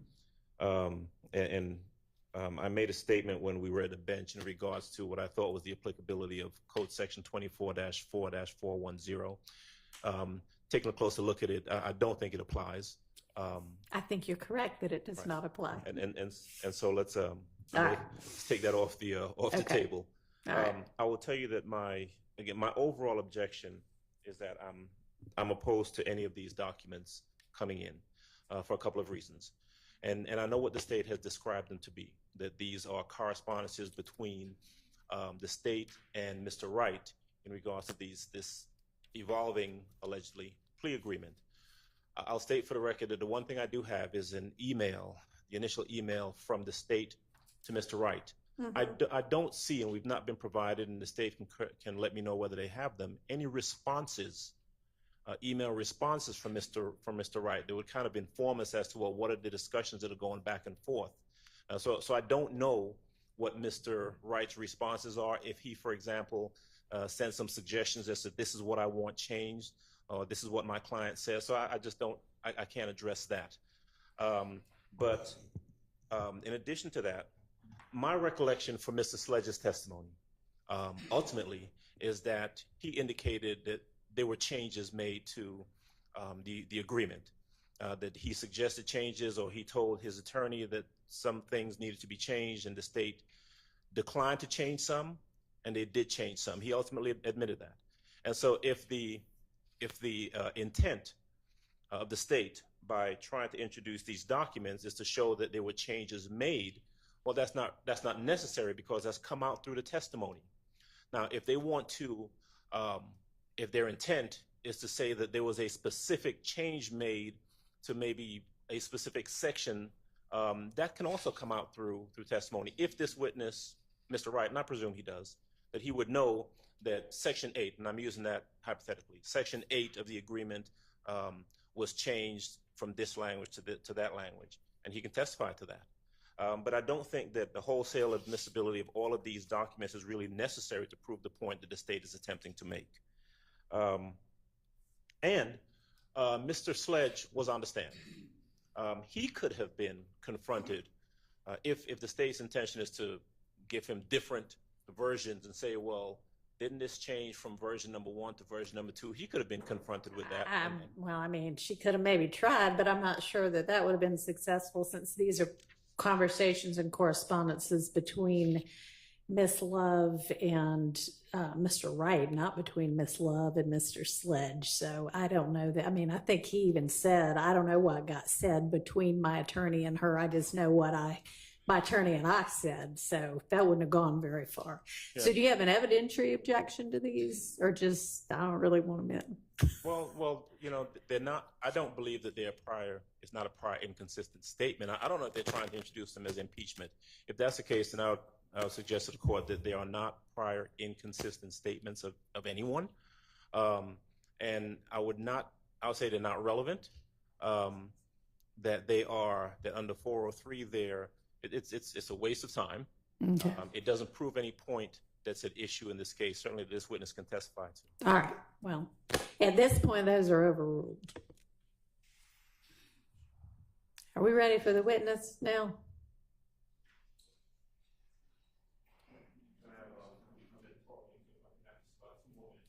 Two minutes. You can have 2 minutes. Mr. Sharp, you can talk during his 2 minutes if you'd like to.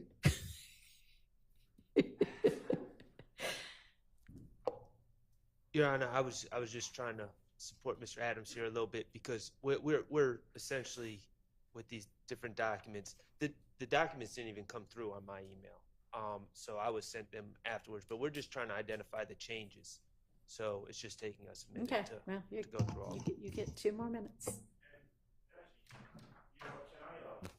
I didn't get an answer to that question. Maybe I didn't direct it to the state. Okay, well, I don't know whether they've got the responses or not. I don't know whether they want to use them or not, but he is on the stand. So if they don't end up using them, maybe y'all can get them in if you want to. Well, but we don't have them if they exist. And I guess I'm asking the state to indicate whether or not those items exist. Were their responses? I think that when Mr. Wright responded, it was via telephone call. I'll check my email to ensure that I'm not inaccurate, but okay. I think that it all happened. I would send him something, we'd have a conversation, I'd send him something in response, okay. But he can correct that. And if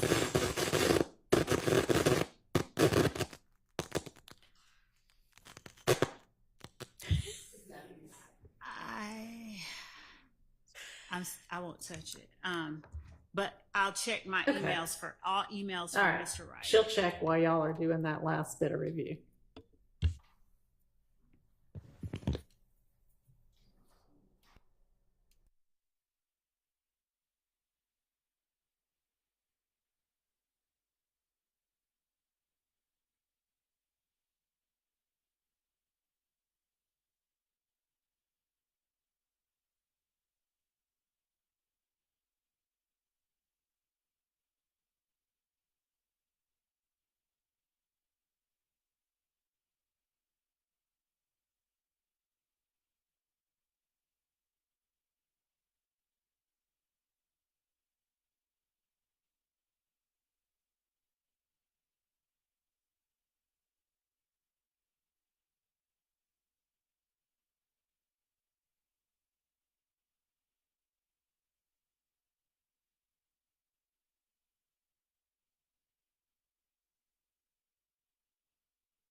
forward all the emails that I got from Mr. Wright.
What else, Mr. Short? I'm prepared to talk for 30 seconds, Mr. Adams. Okay. So, All right, go ahead, Mr. Adams. my concern here is, again, I don't know the logistics and how everyone's planning on doing this, but for instance, there is a older version that was not adopted by Mr. Sledge that was the version. Mr. Williams, could you pass me, Mr. Williams, could you pass me those? Yeah, thank you. So there's a version, the final version of version 2, which was then changed to the final version of the plea agreement. And it says under number 8, the language, as we've already heard the state read about laying low, and then it says, and during the meeting, this is the meeting at the home, defendant, which would be Sledge, personally heard a YSL associate state, I caught that N nut down bad. Now, clearly, this is something that Mr. Sledge denied happened and has been taken out of the final plea agreement. But why? What my concern is exposing the jury to things that are not true. So, yeah, I understand that. So I'm not sure exactly what Ms. Love's intention is with all of the different versions and whether she's going to ask that it be, you know, that kind of detail come in, or whether it's just going to be, you know, was there some additional quotation or something on there that then got removed? So, Ms. Love, can you shed some light on that? Yes, Judge. As it relates to, I think I have asked Mr. Sledge, in fact, certain things, and the objection was that it was, of course, a document that wasn't in evidence, and I should not refer to it as a prior version, where I was trying to get him to compare something, one document to another. Right. So the intent here is to show the jury that changes were made at Mr. Sledge's request and certain changes were not. And I just actually found, in response to questions from the defense about responses from Mr. Wright, and I just emailed it to them, an email from Mr. Wright to me on from back then. It looks like December 27, 2022, where he's enumerating certain things and responding to it and making recommended changes. So there are certain things that I would agree just don't need to be said. They serve no purpose. And it would be just as beneficial and serve the same purpose to say number 8 is different and I took out certain things as it would to try and put in all that language. And that just doesn't seem necessary to put in that, some language that might be considered inflammatory, that the state thought was the case and they said, no, it wasn't. Right. Just the very fact that they had us take out language is what the state feels is important that the jury knows. Okay. So no, to the extent that, and if I don't think and I guess if you are going to tender that for admission, then that can be redacted and it can just show there was something in quotes that was then removed. Yeah, I like that idea, and I'll, if necessary, I can really quickly go out and talk to Mr. Wright. But right now I don't expect to have him read certain things, and I know he's a lawyer, so he won't do it unless I tell him to. So I think that we're okay there. Okay. All right. But was there anything else I'm sorry, did you have more? I was just saying that I was still sending them over the emails from Mr. Wright. All right. Was there anything else in particular that you feel like if the particular document does come in, part of it needs to be redacted out? I think we're all in agreement. Just got an email, Your Honor, which has Brady material in it. Was just sent to us. I haven't seen it. It didn't. 10 seconds ago. Yeah, it's interesting. I don't have it yet. Yeah, it's kind of coming through slowly. Some of us Okay. quicker than others, All and right. I'm having it printed out. And I know we've got the jury back there waiting, Judge, and I'm not trying to belabor anything. No, no. But this is trying to kind of handle this on the fly as we're getting emails I understand. in the middle of this. Okay. Sure, And thanks. And we're also having 8 copies sent over for the court and the defense and.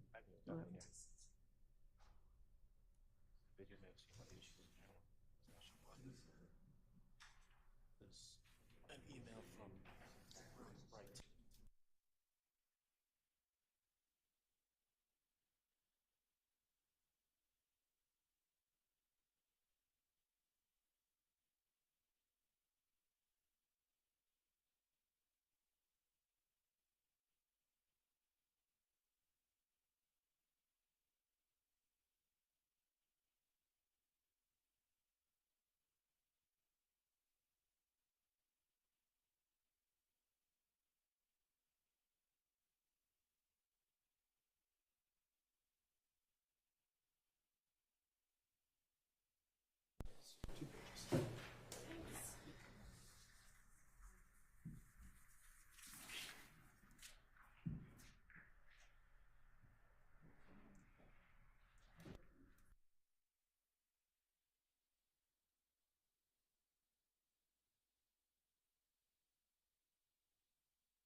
Is this response the one that is going to change to the final? So I should be looking at the one just prior to the final when I'm looking at what he's saying?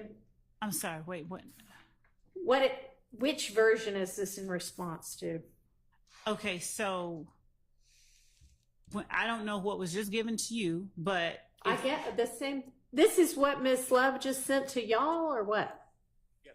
Okay, so whatever you sent over at 4:12.36 p.m. today, that was Mr. Wright's December 27th, 8:43 p.m. response. What? Okay. So the December 27th, let me pull it up. Hold on.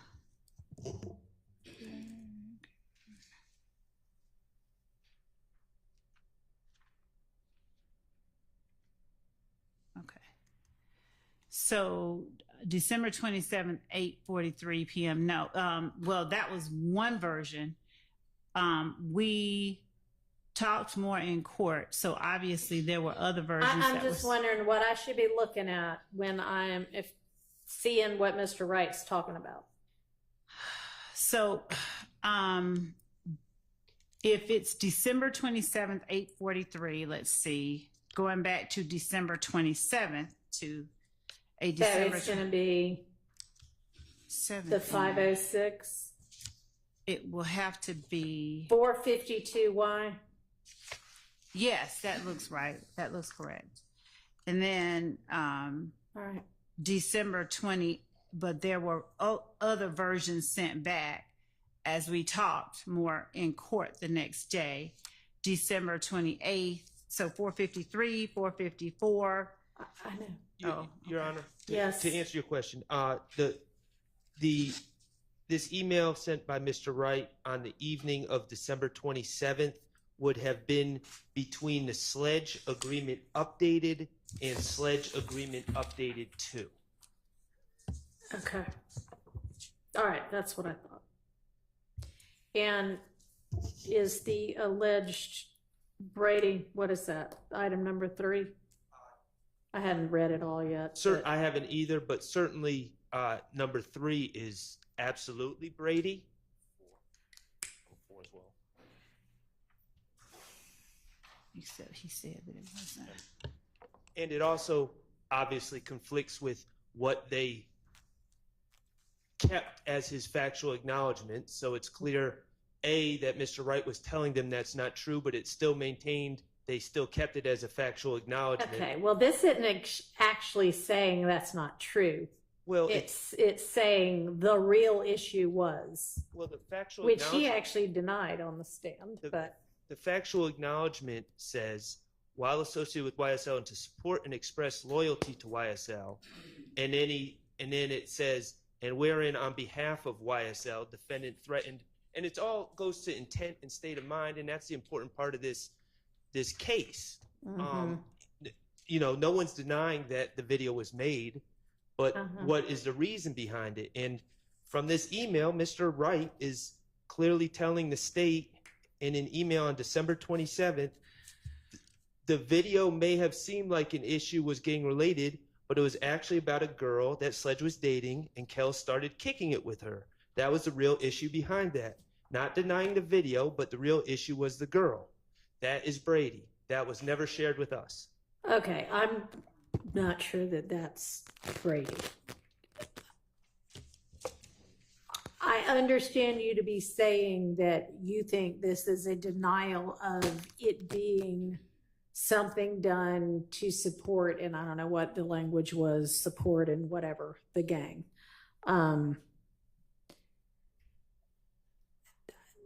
Your Honor, that's the crux of the case. Yeah, no, I know. And a whole lot of this, y'all are going to have to ultimately argue to the jury your various sides, but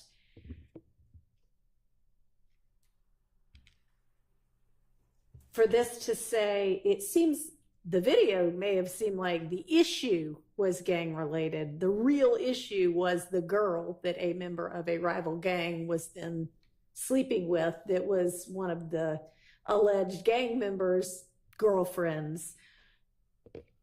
Might make that the real issue, but it doesn't necessarily make it in no way in support of the gang. And I mean, y'all can certainly argue that, but I don't think this is the kind of thing that is like, oh, this is, plus this wasn't the ultimate version. So I don't know what went back and forth after that. He ultimately signed with his attorneys, I don't know what the advice was, but knowledge, something that said whatever the ultimate number 3 was. Y'all made and y'all have secured evidence from the witness that he feels like he was pressured and coerced into that and reasons behind it. So y'all have an argument there too, but I think we've done a good job doing that, but we did all that without the knowledge of this email, which should have been provided to us by the state.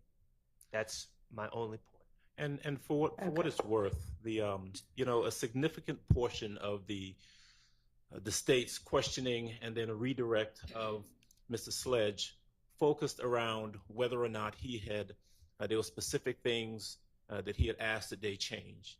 And so what we end up having here, what we know now from the email that we didn't have before, is that, again, going back to number 3, right? Number 3, as in its final form, talks about being associated with YSL, and talk about the video and where he's brandishing a weapon using a drive-by shooting to harm a person named Kel, a rival gang member. But the state knew, certainly when they were redirecting Mr. Sledge a little while ago, that Mr. Sledge, through his attorney, had given them the information, had specifically denied that number 3 was accurate. all right. Y'all are saying had specifically denied, and I don't read it that clearly. I don't think that's a specific denial. That's more of like I'm clarifying that this is really more about the girl than anything else, which it frankly is. So, okay. I mean, I hear what you're saying, but I don't read it that way. If you look at number 4 also, Your Honor. Okay.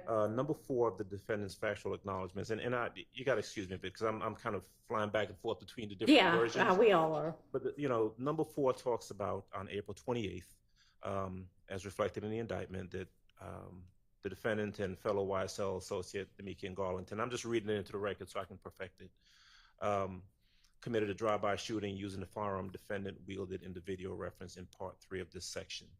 So I'm looking at the email that we just received. Right. And it gives a whole total different accounting of that. where, and of course, this is coming from Mr. Sledge because Mr. Wright says in his email, he said he didn't know because he was cool with Peanut, who was seeing his cousin, would even be at family reunions together. He thinks shooting Peanut was not planned, but more impromptu, or at least very short or a little planning. He said he didn't know until after it was done when it came on the news. He had been watching the Patriots versus Steelers games with it, then the news reported it. You know, so this again, and what you've got is the state directing and then redirecting and challenging Mr. Sledge on these very specific factual allegations and whether or not he had told his attorney that, or whether or not he had suggested that that be changed in the agreement. And what we have here, what we know now, is that Mr. Sledge was in fact sending those, you know, correcting these very specific factual allegations, sending them to the state, and the state, well, because it doesn't appear in the factual acknowledgments, the state ignored it or they refused to make any changes. So I'm not sure what y'all are looking at, because the version of number 4, factual acknowledgement number 4, that Mr. Wright is speaking to in this email that he sent on December 27, 2022 at 8:43 p.m. is, we agreed, at least Mr. Shart and I agreed, was Sledge agreement, the one that is 452Y, from the one that's called Sledge Agreement. Well, there are 2 that are called Sledge Agreement Updated, but this is a correspondence between 452Y and 453Y, but ultimately the end product. After the one labeled Sledge Agreement Updated that came from 12/27 at 5:06 p.m. And that one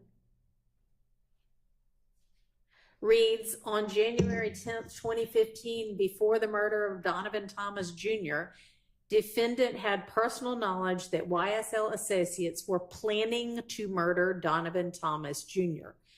Mr. Wright's response to that is essentially, Mr. Sledge does not think the shooting of Peanut was planned, but more impromptu, or at least very short or little planning.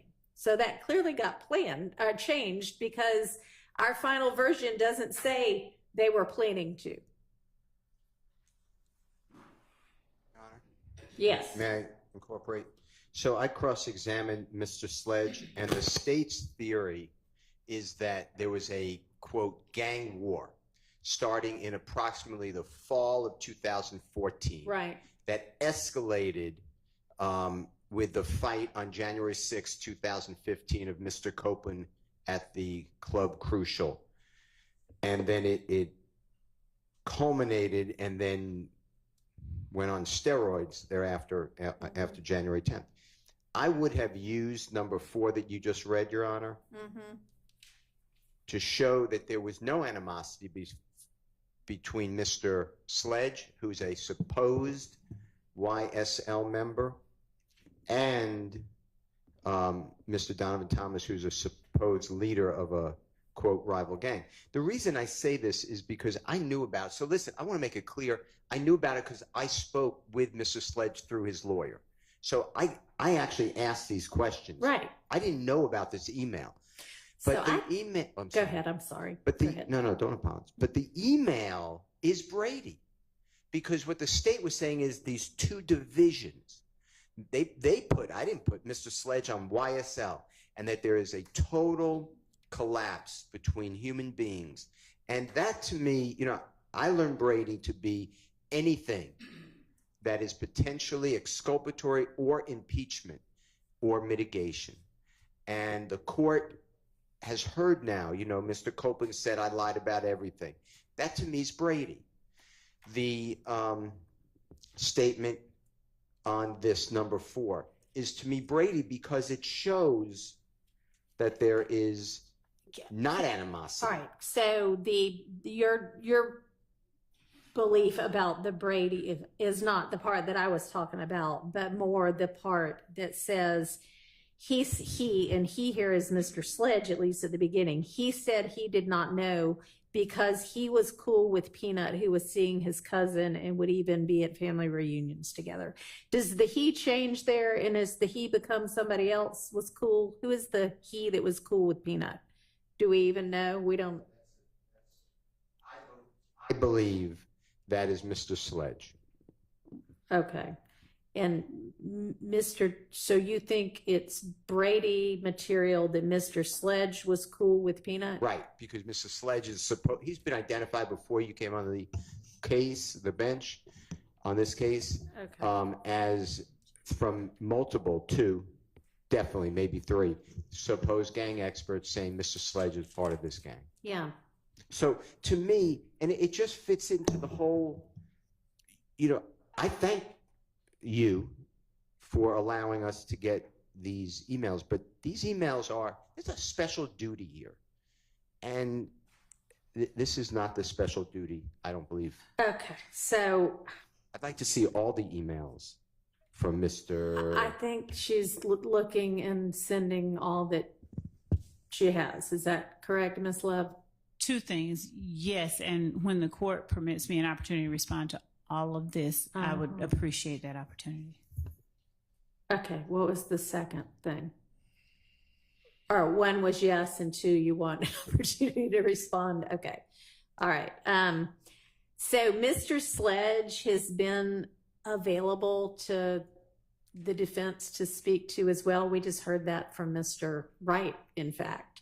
And so I'm sure that Mr. Sledge, if asked, would have told anybody that asked, especially the defense, what his relationship and thoughts about Peanut were. So He did, and I even asked him about it, and he answered similar to this. all right. But that really is besides the issue. The issue is that the prosecution has to do. There's one thing. There's a Brady duty, and then there's a Brady violation. There's no violation because I knew about it, and it came out of court. But there is still the duty. Okay, a Brady, I mean, we all know what Brady material is, I hope. And if something is equally available and as easily gotten by one side as the other, that sort of takes it out of the realm of Brady. I don't agree with that respectfully, because what if I didn't do my job? It's an ineffective claim. Well, it and doesn't. the state had the duty. All right. Well, I don't. You can't shun your duty and say, well, he has the Honorable Keith Adams, so he'll figure it out on his own. That's not. In fact, courts ask, this court, I believe, but other courts in this courthouse say, is there any Brady evidence known? Is there any evidence suppressible known by the state? And they give it to you, or they're supposed to. So I don't agree that, hey, go find it for yourself. Well, I don't read that part of number 4 to be Brady. Yes. May I respond to number 3, though? I mean, the state provided us with a plea agreement with factual acknowledgments that appear on its face to be Mr. Sledge acknowledging certain things were done on behalf of YSL to further YSL.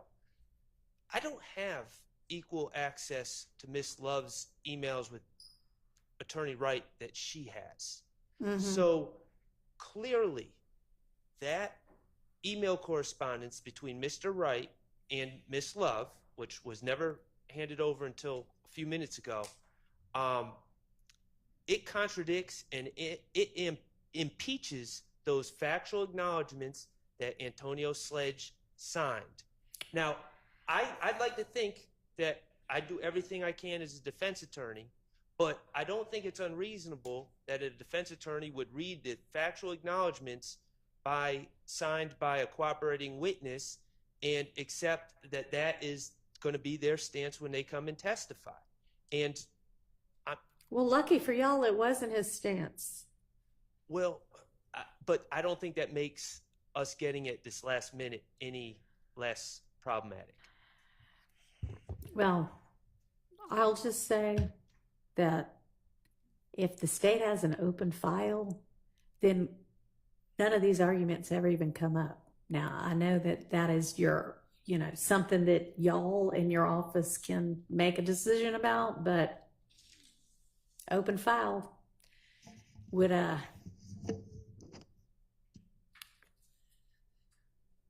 just exactly what I said. So, okay, Ms. Love, what do you want to respond to? What do you feel like there still needs to be a response to? Your Honor, I think that the court sort of encapsulated the position that I have pretty well. So you sort of took away the many of the responses that I had. And so, in as much as anything else that Mr. Wright sent to me is being printed out, I think we have them all printed out. I'm going to send them over and disseminate to the counsel for the defense and to the court. Okay, thank you. Do I understand that to mean that there are more coming? It sounds like it. Should I just send the jury home for the day? Okay. Can you release them for the day? Tell them they're under the same instructions they always are. Thank you.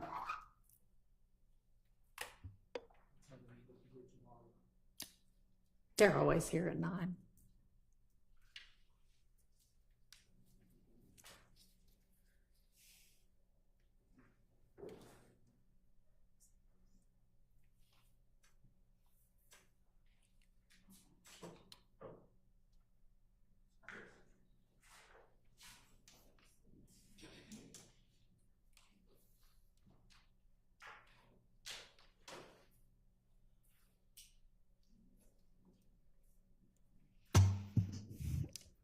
And I'm just going to put on the record that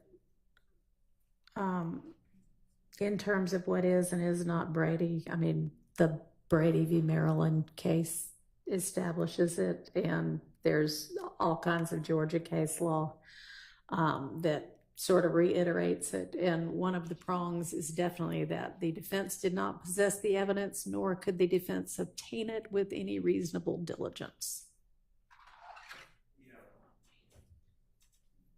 Disagree, respect. That's a I violation. mean, you can disagree with it, but it's what the case law That's holds. a violation. That's because the case law in an appellate opinion is saying the defendant, the accused, convicted person, the criminally accused, is now complaining and wants the case reversed because of a Brady violation. And then there's a 4-part test. And one of the parts is, was with due diligence this information accessible? I'm not saying that. Before that, there's a Brady obligation.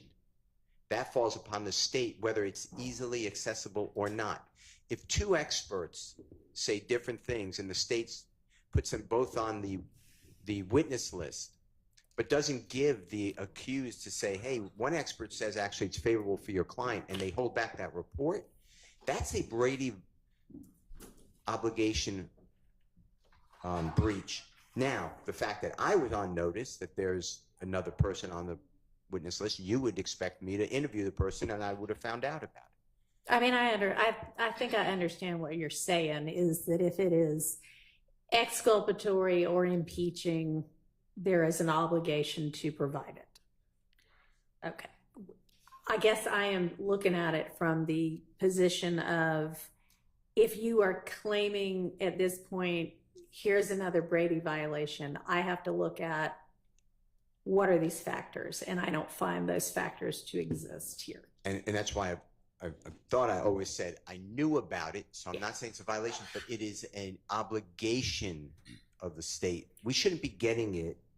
I should have really had this before I cross-examined Mr. Sledge. Should have had it before trial. And Brady, the way I understand it, is an ongoing obligation that triggers immediately. Well, okay. Again, I don't read it in the same way that y'all apparently do. And I can't imagine that you would have wanted to use this particular exhibit, because if you used part of it, the rest of it could have come in, at least with regard to what's in each particular number, and the entirety of what's in number 4 I do not think would be beneficial to the defense side of the case. So, This exhibit, are you referring to the email or not the exhibit? I'm sorry, bad word if I use that. This email from Mr. Wright of December 27th at 8:43 p.m.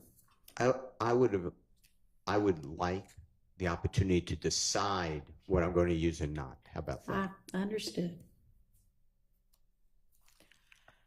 I guess we can tell Mr. Wright he can come back tomorrow too. At 9. Thank you. So have you, did you say you were going to print or you were going to forward the whatever other emails there were? I have printouts. Okay. You want to dole those out to everybody? Yes. Okay.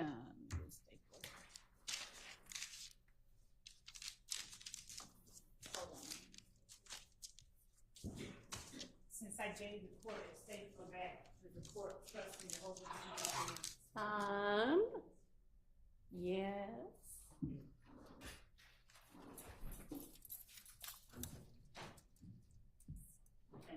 And maybe we need to get an extra stapler down here.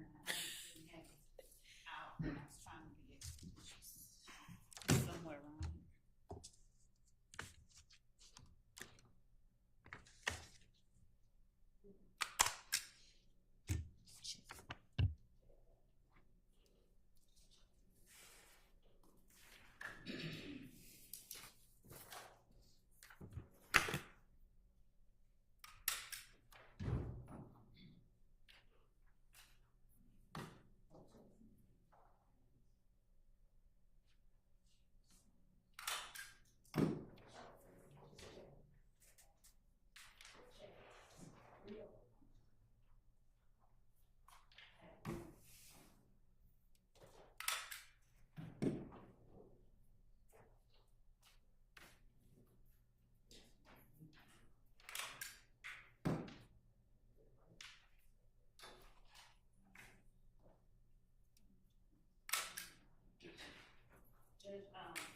You're out of state.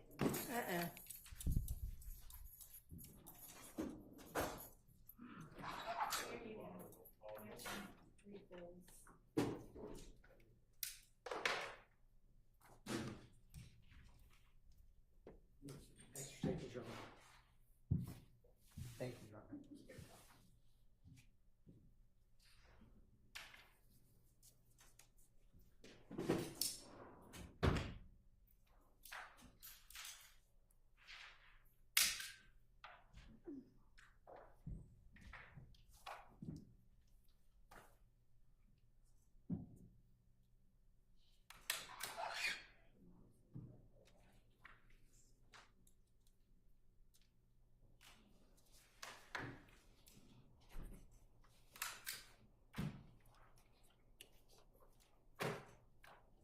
Judge, I asked the courts, I asked for an in-camera inspection of one portion of this before I send it out.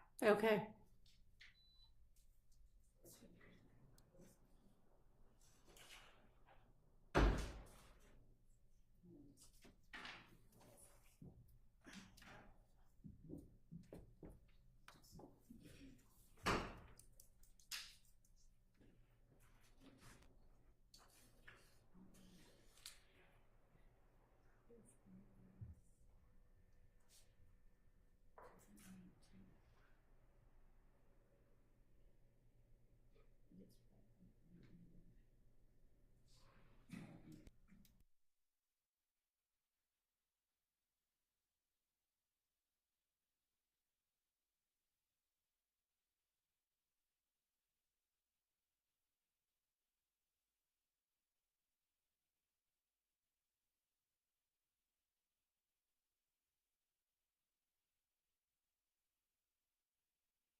He's going to give the whole thing.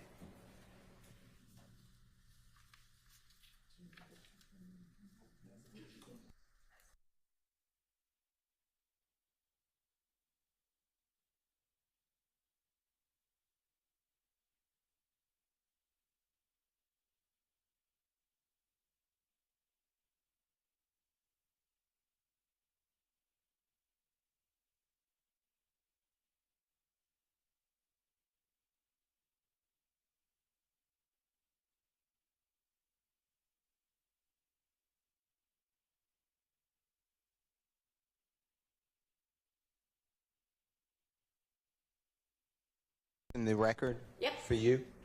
In Ray Haney, Haney. And that's 355 Georgia Appeal, 658. It's footnote 1. It's 2020. And it reads, the state has a duty under Brady versus Maryland and Giglio versus United States. Giglio is Giglio, to disclose favorable evidence to the defendant in a criminal matter. This includes disclosure of impeachment evidence which could be used to show bias or interest of a party on the part of a key state's witness. And I say that solely because I don't believe what the court was saying about the 4-part test. That comes afterwards, after a person is... Right, I thought I clarified that. All right, thank you.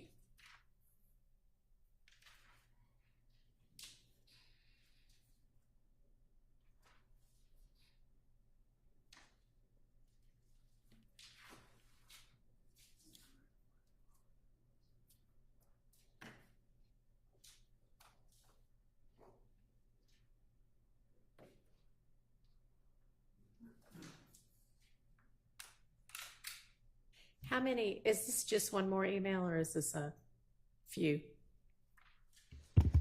This is a series of emails, the emails that I got from Mr. Wright. I think I had him print out all of the ones that he sent me. Okay, and so this will be, will this stack include the 2 that you sent electronically or no? It's fine either way, I'm just wondering. I think so. I think I asked her to send out all of them. Okay, all right. And you've got a copy for each of the 6 defendants and a copy for the judge? Yes, okay. And also, to the extent that I enter any of these, the copies that I'm giving to everybody, it includes everyone that I email them to. I'm going to take off that portion, and it will only include the email correspondence between me and Mr. Wright. Thank you. So.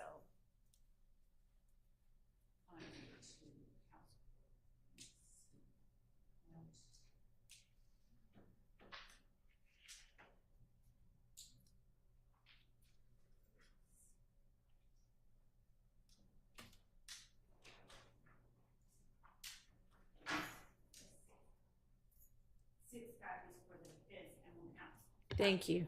You're welcome.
Your Honor? Yes. Let me inquire of the court, because I want to be really careful about this. Okay. Mr. Wright, of course, is on the stand. He's a witness. He's been sworn. He's testifying. And my general thinking would be, well, we're not really allowed to talk to him at this point. I would think that's accurate. Right. My thinking, though, is as we're sitting here talking about it in regards to the email exchanges, and I'm not casting aspersions on anyone. We've received what the state said that they have in their possession, although they initially said that most of the correspondence were by phone. And I don't know whether or not there are additional email correspondences that may be in Mr. Wright's possession, and maybe not in the States. And All right. I'm wondering if the court. Let me suggest that if you want to send an email to Mr. Wright, copying the state and saying, you know, if you want to identify him, we've got, you know, the email of whatever date, whatever time. If there are any others, can you please forward them to, you know, everybody copied, which would be all of the attorneys. You can certainly do that. And then I'll copy the court on that email as well. Okay. Your Honor, may I request that the email simply request of Mr. Wright to forward everybody all the correspondence related as to. well. Sure, I guess that would be cleaner. Yes, thank you. That's fine. If you want to be the one that sends out the email, that's fine too. Thank you. Okay. That would you know what? One moment.